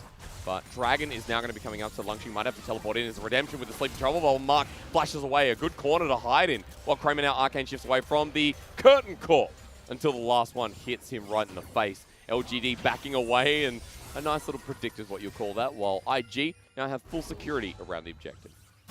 Maybe Peanut trying to be the King of Thieves here. Trying to slide in over this wall, get the steal. So good. They want to pull the Dragon out. Okay. Longxing in with the flank call. The Forge God is lining on down. This is the Shy who needs to TP in. That hits almost 3 as Ning's in there. And Peanut, the King of Thieves, continues on while they turn for Longxing. He gets a 3-man knock-up. LGD can turn for the fight. Kramer on top of the Shy. The Vladimir is dead. Baolan wants to keep his AD carry alive as the poke reigns supreme. Rookie over the wall, but Baolan golden in the nick of time. With Puff, not enough damage on this Ornn. LGD can feel it. The return to Worlds. This is what it takes. And it's now at 20 minutes. They've just found these massive fights where Xie gets a bit more gold, where you're looking at Kramer who gets a bit more gold. But King of Thieves Peanut, every single damn time he will steal away objectives. He steals the Elder in their game against FPX in the regular season. He steals the Soul against VG Gaming in their game in the regular split. He's stolen countless objectives in our playoffs, and now in the game that could put LGD to that world stage once again, it's Peanut who makes the play. It was a horrible game, Dagda, but a great title for Peanut, I'll say that. And this call, the Forge God, no one's in, and Longxing is near unkillable in the back. Perfect positioning for Longxing here as well. You've got to get past the tank to get to safety, and that's where LGD are able to collapse so well. Rookie off on the side trying to provide the damage, but the Shy goes down. Puff isn't able to set up properly here because he's running for the hills. 1-2 shots max before he's got to go back towards base. LGD, no one died in the end as well. These people that are meant to outscale, out-damage towards the later game. It's 21 minutes in, and now on sole point for LGD. Gotten away with murder with the draft, and Invictus Gaming, their hopes falling to the wayside. Ning needs to start getting real proactive here on this job and finding windows and picks. Or at least maybe the Baron. What do you do, Dagda? Well, you got to be scared because Xie, 14 out of 16, if chat is keeping count. He's already got his Rod of Ages nearly at 10 stacks. The Seraph's Embrace is soon to come along as well. Or sorry, Seraph's Embrace, their Archangel Staff soon to come along as well. And this is where we got to see if LGD can just keep these side lanes in control. Force Rookie to try and deal with Xie, and Longxing can stay grouped with the team here and look for these picks as IG tried to deal with Xie in a side lane. You know KFC's against you. When your back's against the wall, 65% the Colonel says. And that's KFC diff, you know? That's KFC buff, KFC diff, whichever way you want to put it. All about the stats here. She ain't really riding them up now, full stacks. And I'm looking across the board, Dagda. I'm seeing these upgrades that are going to come through. And I'm looking at the Shy as well, because we do have these uber scaling AP carries on both sides. The Shy, Hextech, Protobelt, Void Staff. Now it looks like still working towards that Spellbinder as well. So overall, or maybe even the Banshee's Veil, just because overall, he's going to be a massive carry for these guys too. Yeah. So the Shy is definitely approaching late game Vladimir once again. We saw in the last game what he's capable of doing if he gets onto someone like Kramer. So Kramer needs to keep his eyes out, Peanut as well, and they need to hope that Xie can just outclass the Shy when it comes to those carry performances. They need to get out of this lane state, right? You can just see Xie clears wave, backs away. You can't gank him. Kramer sits mid, clearing the rest, while we're set with Lungxing in the bottom lane. All IG want is LGD to group in that corridor. Maybe get a pick with the Sleepy Trouble Bubble. The Shy gets a big Hema Plague with Tides of Blood. But even now, it looks difficult. And Dragons coming up. Their soul is 1 minute and 20 away. IG have none at all. No Dragons from this early game. The Baron's sitting there, but they can't give away the soul. That would mean imminent doom. And this is why Xie is so free to play through this top side of the map. He can just keep pushing in towards his tower, and all that LGD have to do is threaten with Peanut. That means that then IG can't really risk a 50-50 that is actually more 60-40 because of the 2-level advantage on Peanut. True. Well, dagged up. Things getting emotional real fast. It's been a heavy casting year. It's been our first year getting 4 seeds at the World Championship. This could be the last game of the LPL. That's depressing. Been a great series, but it's still very depressing. Oh, 1 level to go for Xie. All right, Trouble Bubble for the pick. Lungxing tanky as ever. Grandfather Ornus. Kramer takes a big paddle star to the face. Good attempt here while the Shy is catching top wave with teleport available. 20 seconds till that dragon spawns. Peanut dodging away from the paddle stars. Great. Rookie just wants to get some damage down and force LGD to back away from their soul. Xie is back in though, low on mana, realizes he's going to need to come. God, teleport's going to be late. Rookie flashes in a straight line. The Solar Flare lands on this mid lane and collateral damage, and Xie's in. They're in a big bulk while Xie is jumping everywhere. The Kassadin so well fed, and the Shy has nowhere to go. Transfusion for the health regain, but Peanut's in. Ning away with the flag and drag. Kramer close to target, and IG may have just given away soul. The Shy dead too, and LGD don't need it because they'll take both. The soul will be gone, the Baron will be gone, and that was perfect from LGD. The collapse onto Rookie, they pick him off, and then the Shy is soon to follow. Peanut, though, is making his way across. This is still a 2v1, but Ning is so low. If he can burst him out. It's a Jin, and he's got to reload. The damage is huge. The smite needs to come through. It's not stolen. Peanut tried the flag and drag to escape, and Ning is out while Baron's being taken by 2. LGD will still get the big purple worm. Peanut might even find Ning. End of the line over. The flag and drag's going to be predicted. Smokescreen's going to slow him down. Ning trying here with the 1 ocean he has, but Red Smite auto attack. IG's jungler left this is to great. die. Peanut is just trying to hold off for as long as possible because now you get these resets coming through from LGD. They can get back onto the map, and now this Baron becomes so much more potent because Ning is dead for 30 seconds. And LGD have a 5k gold lead just about. Wait, my math is not good. I'm not sure if that was right, but Dagda, let's look at this again. This was beautiful. Rookie flash in the straight line is not the play there, and then the 1-2-3 over the wall. Xie comes in just for good measure, and look at this. Xie zoning off Puff. You've got Longxing, who's keeping the Shy busy this entire time, which means he can't get access on towards the squishies on LGD, and now Baron pushing forward. LGD are looking to try and push themselves towards that world stage. Oh man, 5 long years and LGD looking like this is such a good sign. Xie in the side lane, Baron helping so much, and LGD want to break the base stagger onto Rookie. Big castle win right now. The Shy not holding his own port of call. He doesn't even have 3 items. Xie so much bigger. He can jump on top. Look at this. Xie feels that as the knockup comes through. This could be the last fight of the series as Ning's out with the flag and drag. The Call of Forge God almost layers him up. And with the help of the Ram Jam, Peanut gets his collateral damage. The Shy taken down. And LGD have found their window. Invictus Gaming, their regional qualifier buff is done. And this is where they are able to close it out. The Nexus is going to go. After 5 long years, LGD, as the 4th seed of the LPL, will return to the world stage, taking down the 2018 world champions. LGD with a 3-1 1 against Invictus Gaming. The former world champions of both 2018 and 2019 will no longer take to the world stage. A new LGD will have their fans rejoice as their faith is rewarded, and LGD will go to Worlds. Peanut's face tells it all. Returning to the world stage for 4 of these players. Mark on the far right of your screen, who had a great series. The support who's never been amongst these veterans. And across different regions, across different leagues, these players come together and put on such a performance. We don't get our reverse sweep, we don't get our game 5, but we get an LGD who are fired up to run through play-ins. And it started with Xie in that mid lane. It will end with Xie in that mid lane. Xie has had a phenomenal playoffs, regional finals, summer split. He has risen to what fans had hoped for so damn long. Getting his hands on this Kassadin, shutting down the Shy, shutting down Rookie, getting to that late game point, and working so well with LGD. Well, script has been torn up, and the gold really went up. We didn't even get to 30 minutes, and LGD scaled. And the draft didn't look too good, but it shows that IG really put on their makeup today. But for Xie, this just feels like such a phenomenal moment, because for him, 2015 to 2019, he played with WE. He left WE last year to go and move over towards DMO, find new fields where he felt like he could hit this high note.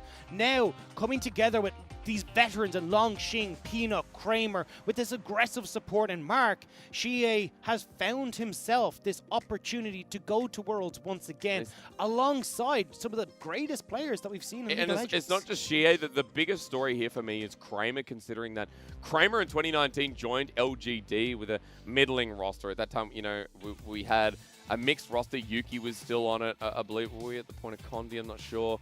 But there were a lot of mixed players on this team, and Kramer was the standout. Coming to 2020, we get Peanut on here. As you mentioned, you know, Xie was on DMO at the start of the year, so we still had Yuki there, and they were, once again, 15th place team. The change up in players, netting Worlds top 4 LGD, an organization that have waited 5 years to return to their glory. Even in play-in stage, I mean, looking at LGD, you have to verse Peanut. Good luck to the wildcard regions. I mean, you have to face against Longxing, Peanut, Xie, Kramer. Like, there is so much talent on this roster. Yep. And when they have finally looked like they're getting it to click, where they're just working in conjunction, coordination and team fights is there. The raw talent on this roster is there as well. Yep. LGD looks so damn scary going into that world stage. You have to think that for LGD, you know, the tension was so high within that series. That game 4 where they just had an ultra safe comp that needed to survive, and not even survive, you know, they won objectives, they won lanes essentially, well, survived long enough in lanes, and Invictus Gaming will not be back. We do not have a world champion at this year's World Championship. We only have LGD who have been before, but that was 5 years ago, and 3 new organizations. What does that tell you about the LPL? It's a new era. It's what we talked about. It's a new era here at the LPL. Top Esports leading that charge as our new champions. JDG setting that note back in spring as they took that championship for themselves. But overall, this is looking like a very different face of the LPL. A very different year, a very different way to end. A big thank you to Dagda for the split throughout, for working so damn hard, and the rest of our casters. Ladies and gentlemen, it is bye for us on the desk. We're going to send it over to our analysts to end the show. You're absolutely right, gentlemen. Thank you so much. Wonderful cast, as always. Thank you for lending us your voices over the course of the last couple of days. And what a couple of days it has been. But what a way to end it, Lyric. What a way for this all to go down. Because this felt like it should have been a hyper late game. We had a casting. We had a Vladimir. It felt like this would go on forever. Hey, man, it's Season 10.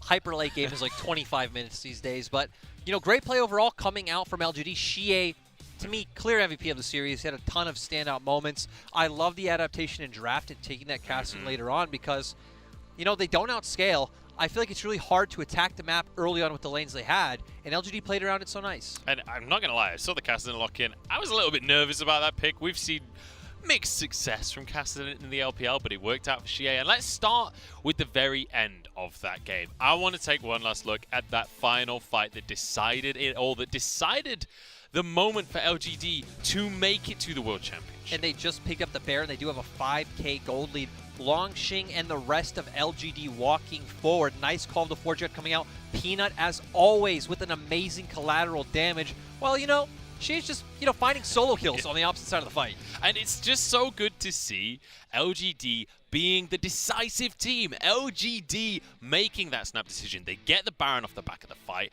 after they could have just settled for an Ocean Soul there. They could have just gone home and reset like we saw out of them earlier on in the series. But no, they make the snap decision. They make the correct decision and they look themselves the world champion. I love that you're using the word decisive because that was our big criticism coming out of, earlier games. Like, hey, you have these engage tools. You have the Ornn, you have the Leona. Just use them. Just go in, have the confidence in yourself.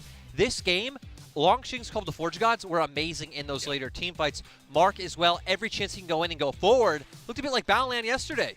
And I feel like there was a few people on Twitter and whatnot yesterday that were saying, hey, the Shy is incredibly good at Ornn. Like, the Shy is the king of Ornn. No, Longxing is the king of Ornn. He's shown us how Ornn is played today because these Call of the Forge Gods were exceptional. But also, he's just so exceptionally good at being that frontline tank. And I think that is one of the most underrated skills in League of Legends. Just the way this LGD roster was put together, it made sense on paper. That's why people like Dagda were putting them forth, because we saw on DMO and on WE, Xie wants to play this aggressive mid 2v2 style, exact same as Peanut. Kramer wants to be this AD carry that his resources funneled into him. That's exactly what Longxing wants on the top side of the map. He wants to play for bot lane. He wants to be that front line. Just LGD putting this roster together, props to them because it made sense and it worked out in the end. Yeah, and one of the weirdest takeaways I've got from this series is Rookie was not the guy on IG that I feel like was the one that was most consistent across the course of the series. I feel like Ning actually had a pretty damn good series for himself. He did have one game. It was a little dicey for him. But other than that, I feel like Ning actually looked really good. He looked good on this Jarvan in the last game, until the later moments of the game. In the early game, it felt like he had Peanut's number. He was doing quite well. Obviously, he had an amazing set game last game, but it is still sad that even he was performing all right, but without Rookie really performing on a 15 out of 10, is that really what it takes for IG to win every damn game? And that's the thing, right? The 1v9 meter only goes up to 10. So how are you meant to do better than the 10? It's just not possible. And Rookie obviously looked exceptional yesterday. Did have some good moments today, but it wasn't the ridiculous level that IG needs. And it goes back to what we've been saying all season, basically. The reason that IG were even in this bracket is off the back of Rookie. You cannot rely on that every single time.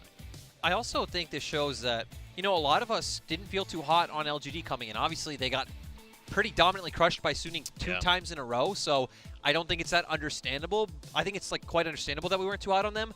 At the same time, it also shows the level of the other three teams as well, to how far ahead those three and LGD are compared to IG and FPX. I just think, just tell people 2 months ago that Suning is 2 tiers above IG now. The fact that LGD crushes IG twice, but gets crushed by Suning twice, Suning have completely upset everyone. We've got top esports and JDG going, looking absolutely terrifying at the top.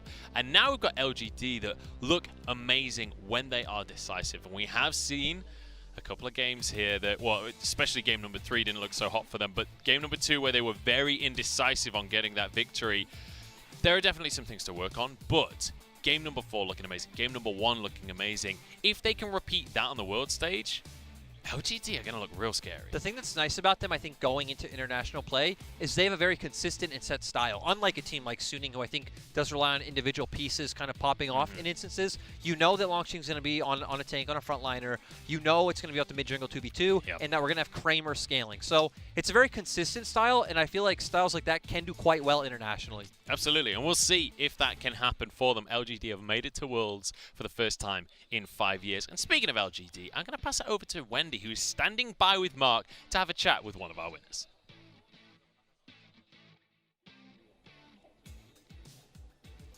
Hi guys, welcome to the interview. This is Wendy, and we have invited Mark to join us. So could you say hi to the audience first? 先向大家自我介绍一下吧。Hello， 大家好，我是老干爹的辅助 Mark。So So congratulations on the victory. And today, this is a rematch between IG and LGD after the playoff.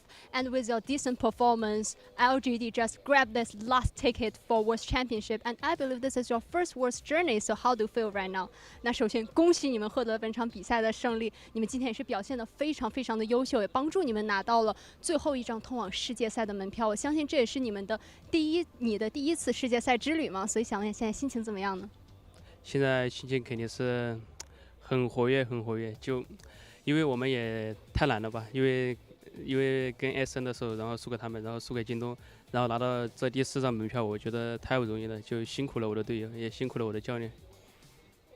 Actually, I'm very excited right now.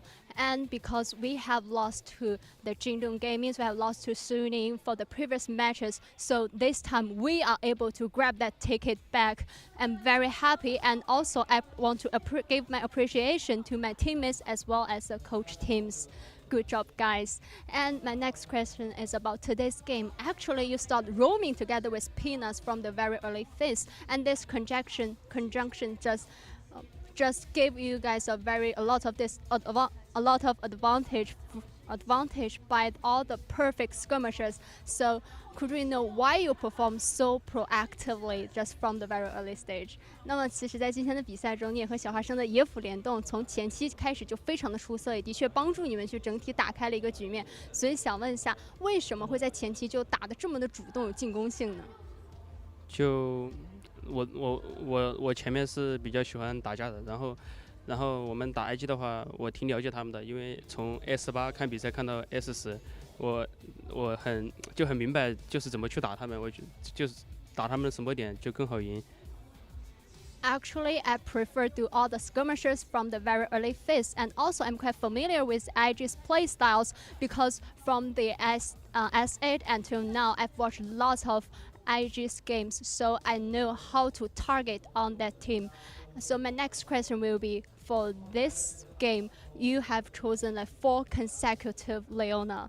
It seems that you just put this champion a very high priority, but for some games, there's some other hot picks, including like Thresh or the Nautilus has been opened up. So could we know the reason for that preference? 那么其实今天你也是拿到了4局的女坦，好像雷欧娜这个英雄在你这里有非常非常高的一个优先级别的。然后其实，在有些比赛里还会有一些，就比如锤石啊，或者是像泰坦这种热门的英雄也是放在外面的情况。所以你为什么会有这样的一个倾向性呢？因为打 SN 的时候，我们锤石训练赛很厉害嘛，然后。就 SN 的话，他是连续搬了我3把锤石，然后我女坦的话就我们团队需要我去开团，然后我就要站出来去做一个开团手，要开得更好，然后所以教练组还有我的决定就觉得日女打他们可能会更好。Actually, my Thresh have a very good performance before, so for the matchup against with Suning, they just banned out my Thresh for all the 3 games. So for today, I think my team needs me to do the hard engage, so that's why we think that Leona could be a very good choice, a very decent champion choice for our draft and for our matchup. That's why we just made it, and also I'm quite confident with this champion as well. So my next question will be, actually when IG was in red for today's matchup, they just gave the counter pick to the support instead of just leave that 5th pick to the solo laners. So as a bot lane player, do you feel a bit troublesome because of this? And how do you guys manage to handle with that? 那么其实在今天的比赛里面，当 IG 他们处于红色方的时候，他们都会把最后的一个 counter 位留给辅助，而不是去像很多的我们常见的去留给那些单人线。所以想问一下，那你作为一个下路玩家，会不会觉得说好像有点难处理、难搞？那你怎么样去处理它的呢？也没有吧，因为上次跟他们打比赛的话，他们之前把就是辅助先选的话，因为他先选的话，我肯定会拿软辅去打他，他可能就是怕这个点吧，就怕我选纳克斯这种吧，如果他选个那种巴的什么之类的。So I think the main reason is in the previous matches, if they just choose the support champions first, like Bard or some other choices, I will just use some other champions like Lux to counter this. So that's why they just made such decisions and such strategies to to play against us. So my next question will be, as the fourth seed of the representing LPL region, you are going to start in the playing stage. So do you feel this schedule will put more pressure on you, or do you feel this is a very good opportunity for you guys to adapt to the world's meta? 那么其实你们是以4号种子的身份去出征世界赛，那你们就要从入围赛开始打起。那你会不会觉得说这样的一个赛程安排对你们是比较有压力的呢？还是说这是一个很好的机会去提前去适应一下世界赛的一个版本？我觉得9月25号开始打，我觉得挺好的，因为我们队伍。然后我也是第一次进世界赛嘛，我觉得先去世界赛反正就前面热手，我觉得我们出了小组赛的话，可以一直冲下去，然后我觉得我们也没什么压力吧。So actually, because the playing stage starts from the 25th of September, I think it's a very good chance for us because this is my first time to participate in the World Championship. So this can help me to accumulate some experiences, and also I think with that experiences, we are able to just have a very high momentum and just keep going on into the group stage and have a very good result. And then my last question will be, actually there's so many LGD fans supporting you, and also the LGD former players including Godly and PYL, they are here in the studio, in the arena to support you guys. So do you have any expectations and goals towards the World Championship, and do you have any words to them as well? 那么其实最后一个问题就是有很多的粉丝一直支持着老干爹，而且同时其实还有一些老干爹以前的队友，比如说像高威啊，还有平野绫，他们也来到了现场。所以说，能不能最后分享一下你对世界赛的一个期待和目标，以及有没有什么想要对大家说的话呢？我觉得我对世界赛的期待就是，我觉得我会努力的做得更好。然后就今天来了这么多人看我们打比赛，然后一直支持我们，就挺感谢你们的。然后我们也会继续努力。然后谢谢你们，谢谢伟生，谢谢平野绫。谢谢粉丝们。Actually, for my expectations towards World Championship, we will just try my best and keep working harder and harder. And also, I really appreciate all the fans who continue supporting us and give us power. And also, I want to give thanks to PYL, to Godly, and to all the fans all around the world. So we're looking forward for LGD's performance in the upcoming journey as well. And thank you for joining us today. And this is the end of the interview. Bye-bye. Thanks so much, Wendy, and Mark as well, for joining us here on the desk and for giving us a bit of an interview. And I have to say, it feels so nice to hear Mark. He's excited to make it to the World Championship for the first time, and doing it in such a way as well that his biggest strength in this series was the hard engage, and that was his biggest weakness during a lot of the regular split as well. It's so nice to hear, especially because it's easy to forget that he's such like a young lad coming into this roster. Obviously, Longshing, Peanut, Shie, and Kramer been around forever. Him only coming in the LPL last year with Sinnoh Dragons, and again, we were right next to him, right? It seemed like he seemed very excited.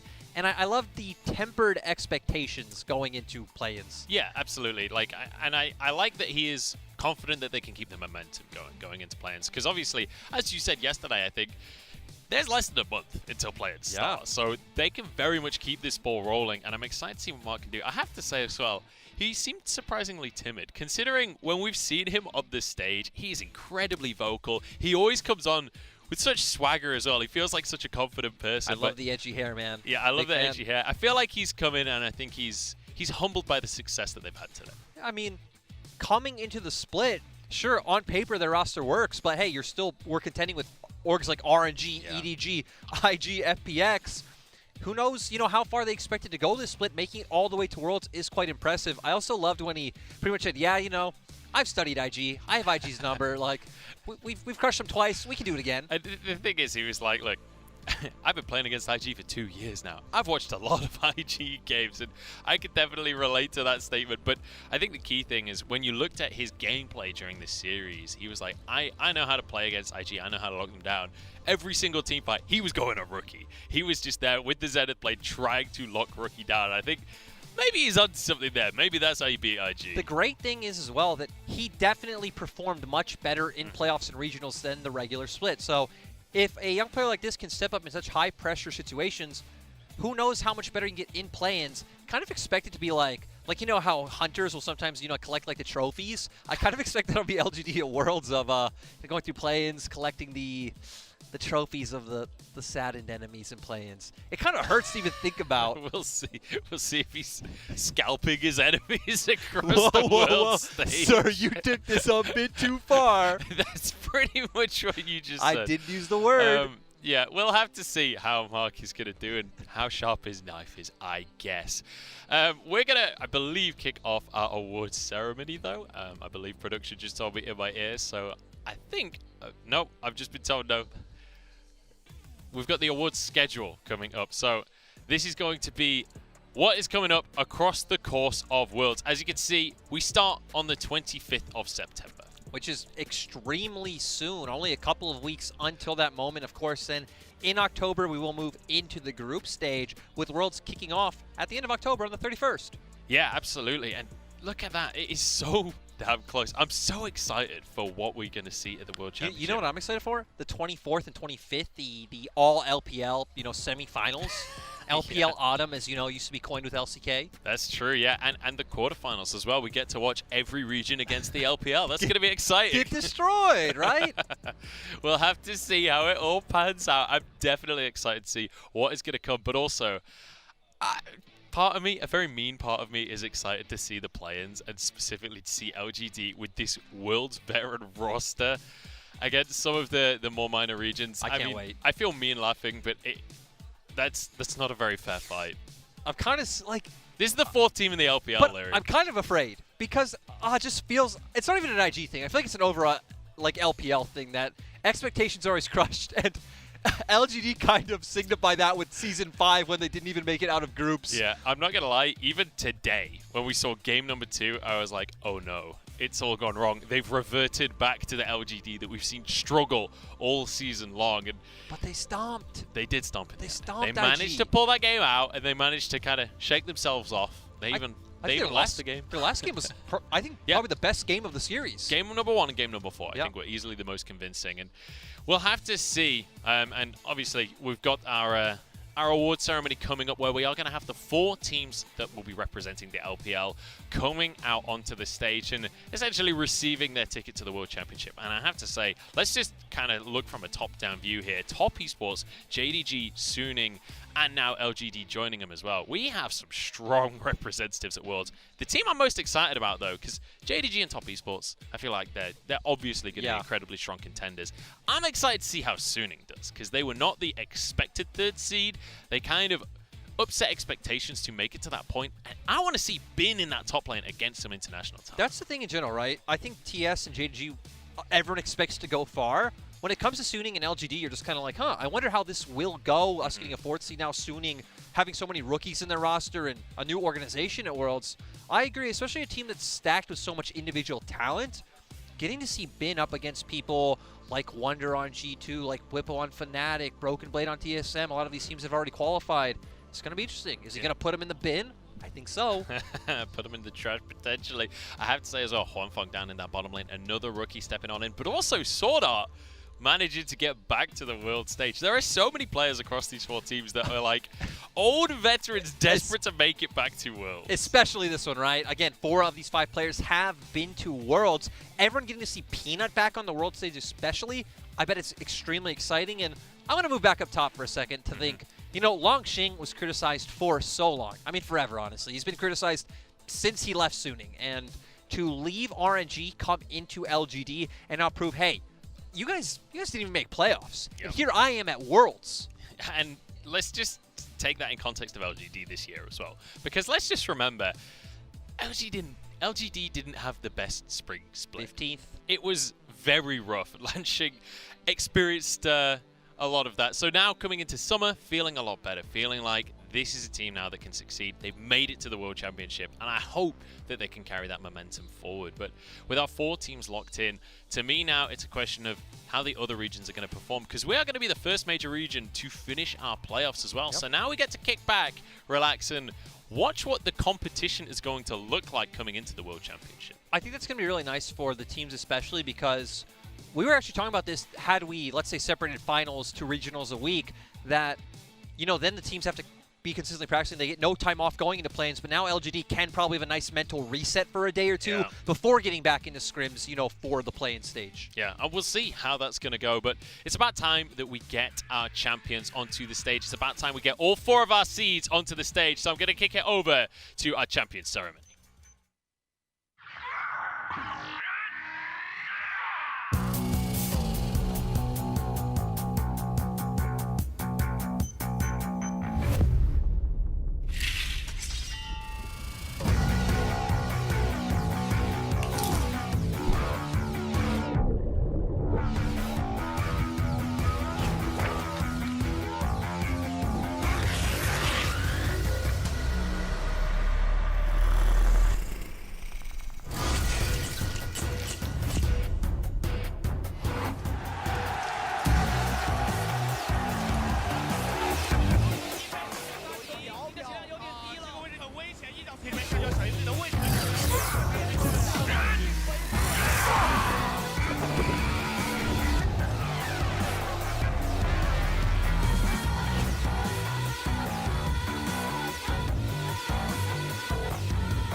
Let us welcome 2020 World Championship LPL teams. LGD Gaming, Suning.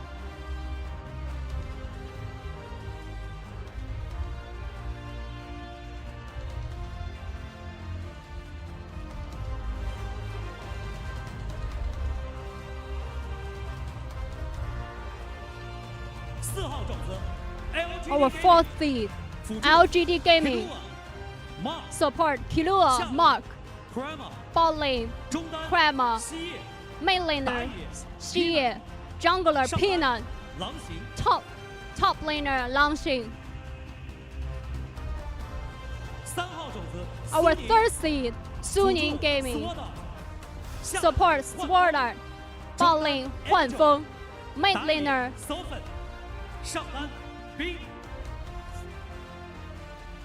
Angel. Jungler, SOFM. Top laner, Bin. 有请2020英雄联盟全球总决赛 LPL 赛区2020 LPL World Championship Teams Top Esports.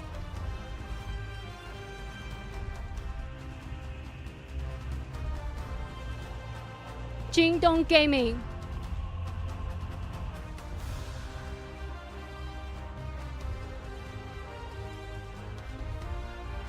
2号种子 JD Gaming， Second seed, Jingdong Gaming. Support 绿毛 Bot lane, Loken. Mid laner, Yagao. Jungler, Kanavi. Top laner, Zoom.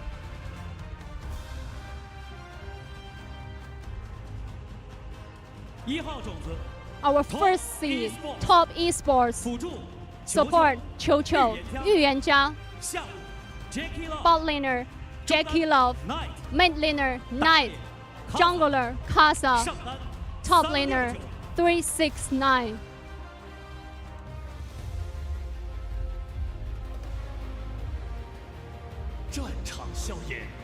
Smokes clog the battlefield and all means of retreat are cut. Hymns of war rise. We are invincible. The path towards ideals is filled with hardships, and the venerated expect our journey never ends. Victory shall always belong to those who are willing to sacrifice everything, to the heroes who brave all battles. Teammates and opponents both makes us strong. Success and failure neither will stop us from fighting. The ash left by our fight for the silver dragon still lingers, while the new conquest is already before us. Only a fearless warrior can overcome all obstacles, raising their voices in songs will they advance to finally secure glory throughout their championships. Our esports heroes charge forward with the most important of missions, with the strongest of beliefs to show the world the power of Chinese esports. Champions, we all fight. Let us bless all the LPL team. May they find new glory on the World Championship stage. And for now, the League of Legends' next anniversary event is officially over, and I believe the future will be more exciting and more distinctive. Summoners, let us see you on the stage of World Championship. LPL, all we fight for.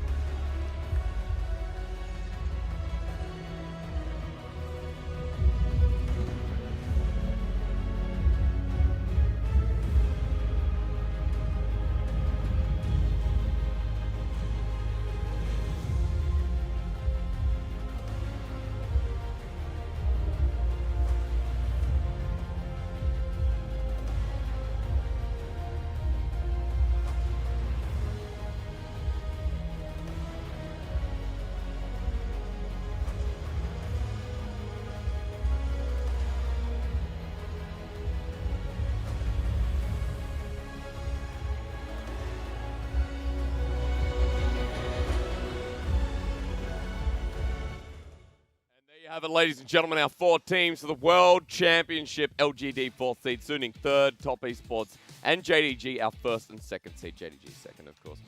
This has been a heavy year.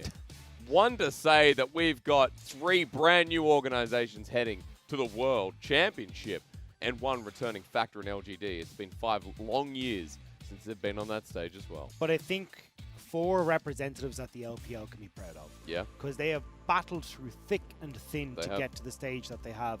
I mean, we've seen new players rise to the occasion. We've seen new faces now take on the form of these organizations.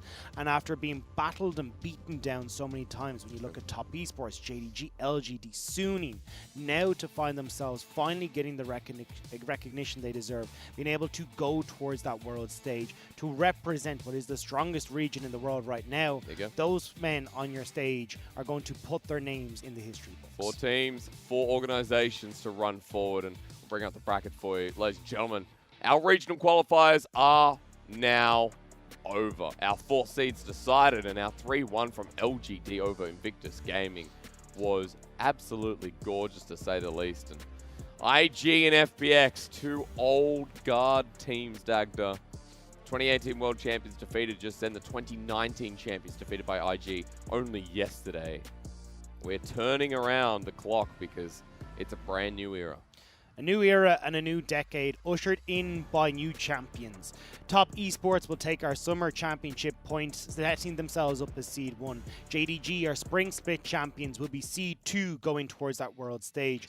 Suning going in as that third seed, all going towards the group stage. With LGD and their win today, they will find themselves in that playoffs contention for Worlds on the 25th. Well, I mean, the play-in stage is where they start with wildcard regions at the lower seed out of some of the major regions as well. So it's going to be interesting to see if LGD can make it up to the group stage where the rest of the LPL teams will be waiting again. First, second, and third start in that group stage with everyone else. And, you know, we get towards Worlds. LPL for the first time is the first region to finish off. Usually it's North America, LEC, right? You know, LCS and LEC to call it properly. Even LCK ends before us.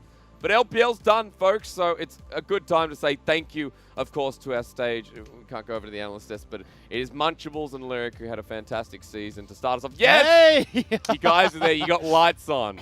Are you okay? Are you a bit emotional? We're good. That was amazing, by the way. I'm just saying, when Dag just started giving that speech just now, I was tearing up, guys. Yes, it's getting emotional over here. The story was good. Now, we can't be over there with you, of course, anyone watching right now. They're in the arena. We're here in the studio, but I think it'd be a good time to, you know, do like our motivational hug. Come over here, Dag. Yeah, we're doing it. We're doing it. So you guys move over to your side. Move this side.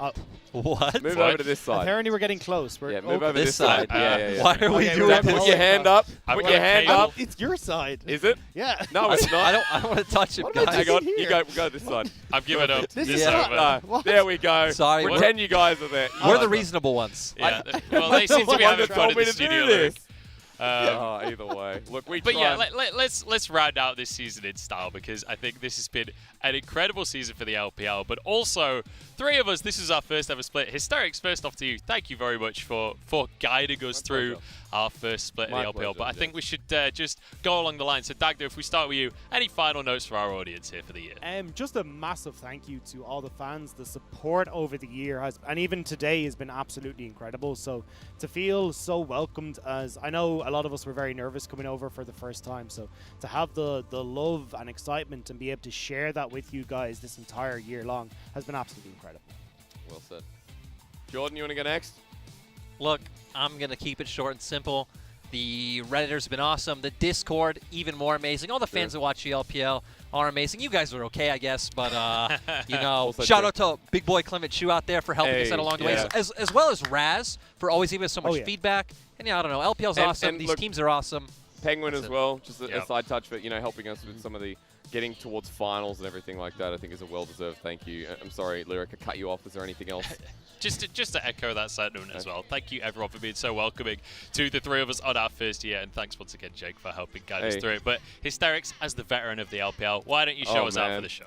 Yeah, it's weird being called a veteran after everything being changed through. Second year. A pleasure to have you guys on board. I've never had a team so willing to, you know, put in the hard yards. We have not slept much. We have put so much work into this year. And having a hard-working team, and again, another shout-out to the audience. It's been unreal. It's great to have you guys on board, and I hope LPL gets as good, better and better. I've run out of words. It was almost a Game 5. I hope it gets better and better each year, and with you guys on board, I do not see how that would not be the case. But yeah, another shout-out to Mr. Clement Chu. We all miss you, and we appreciate the support. And a great way to end the show, guys. Would you like to try one of my outros to finish off the show? We can do it in we can do it all together. It is bye for now, but not forever. Well done. We'll see you next year, and good luck to our teams at Worlds. Catch you later, guys.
my voice in your ear.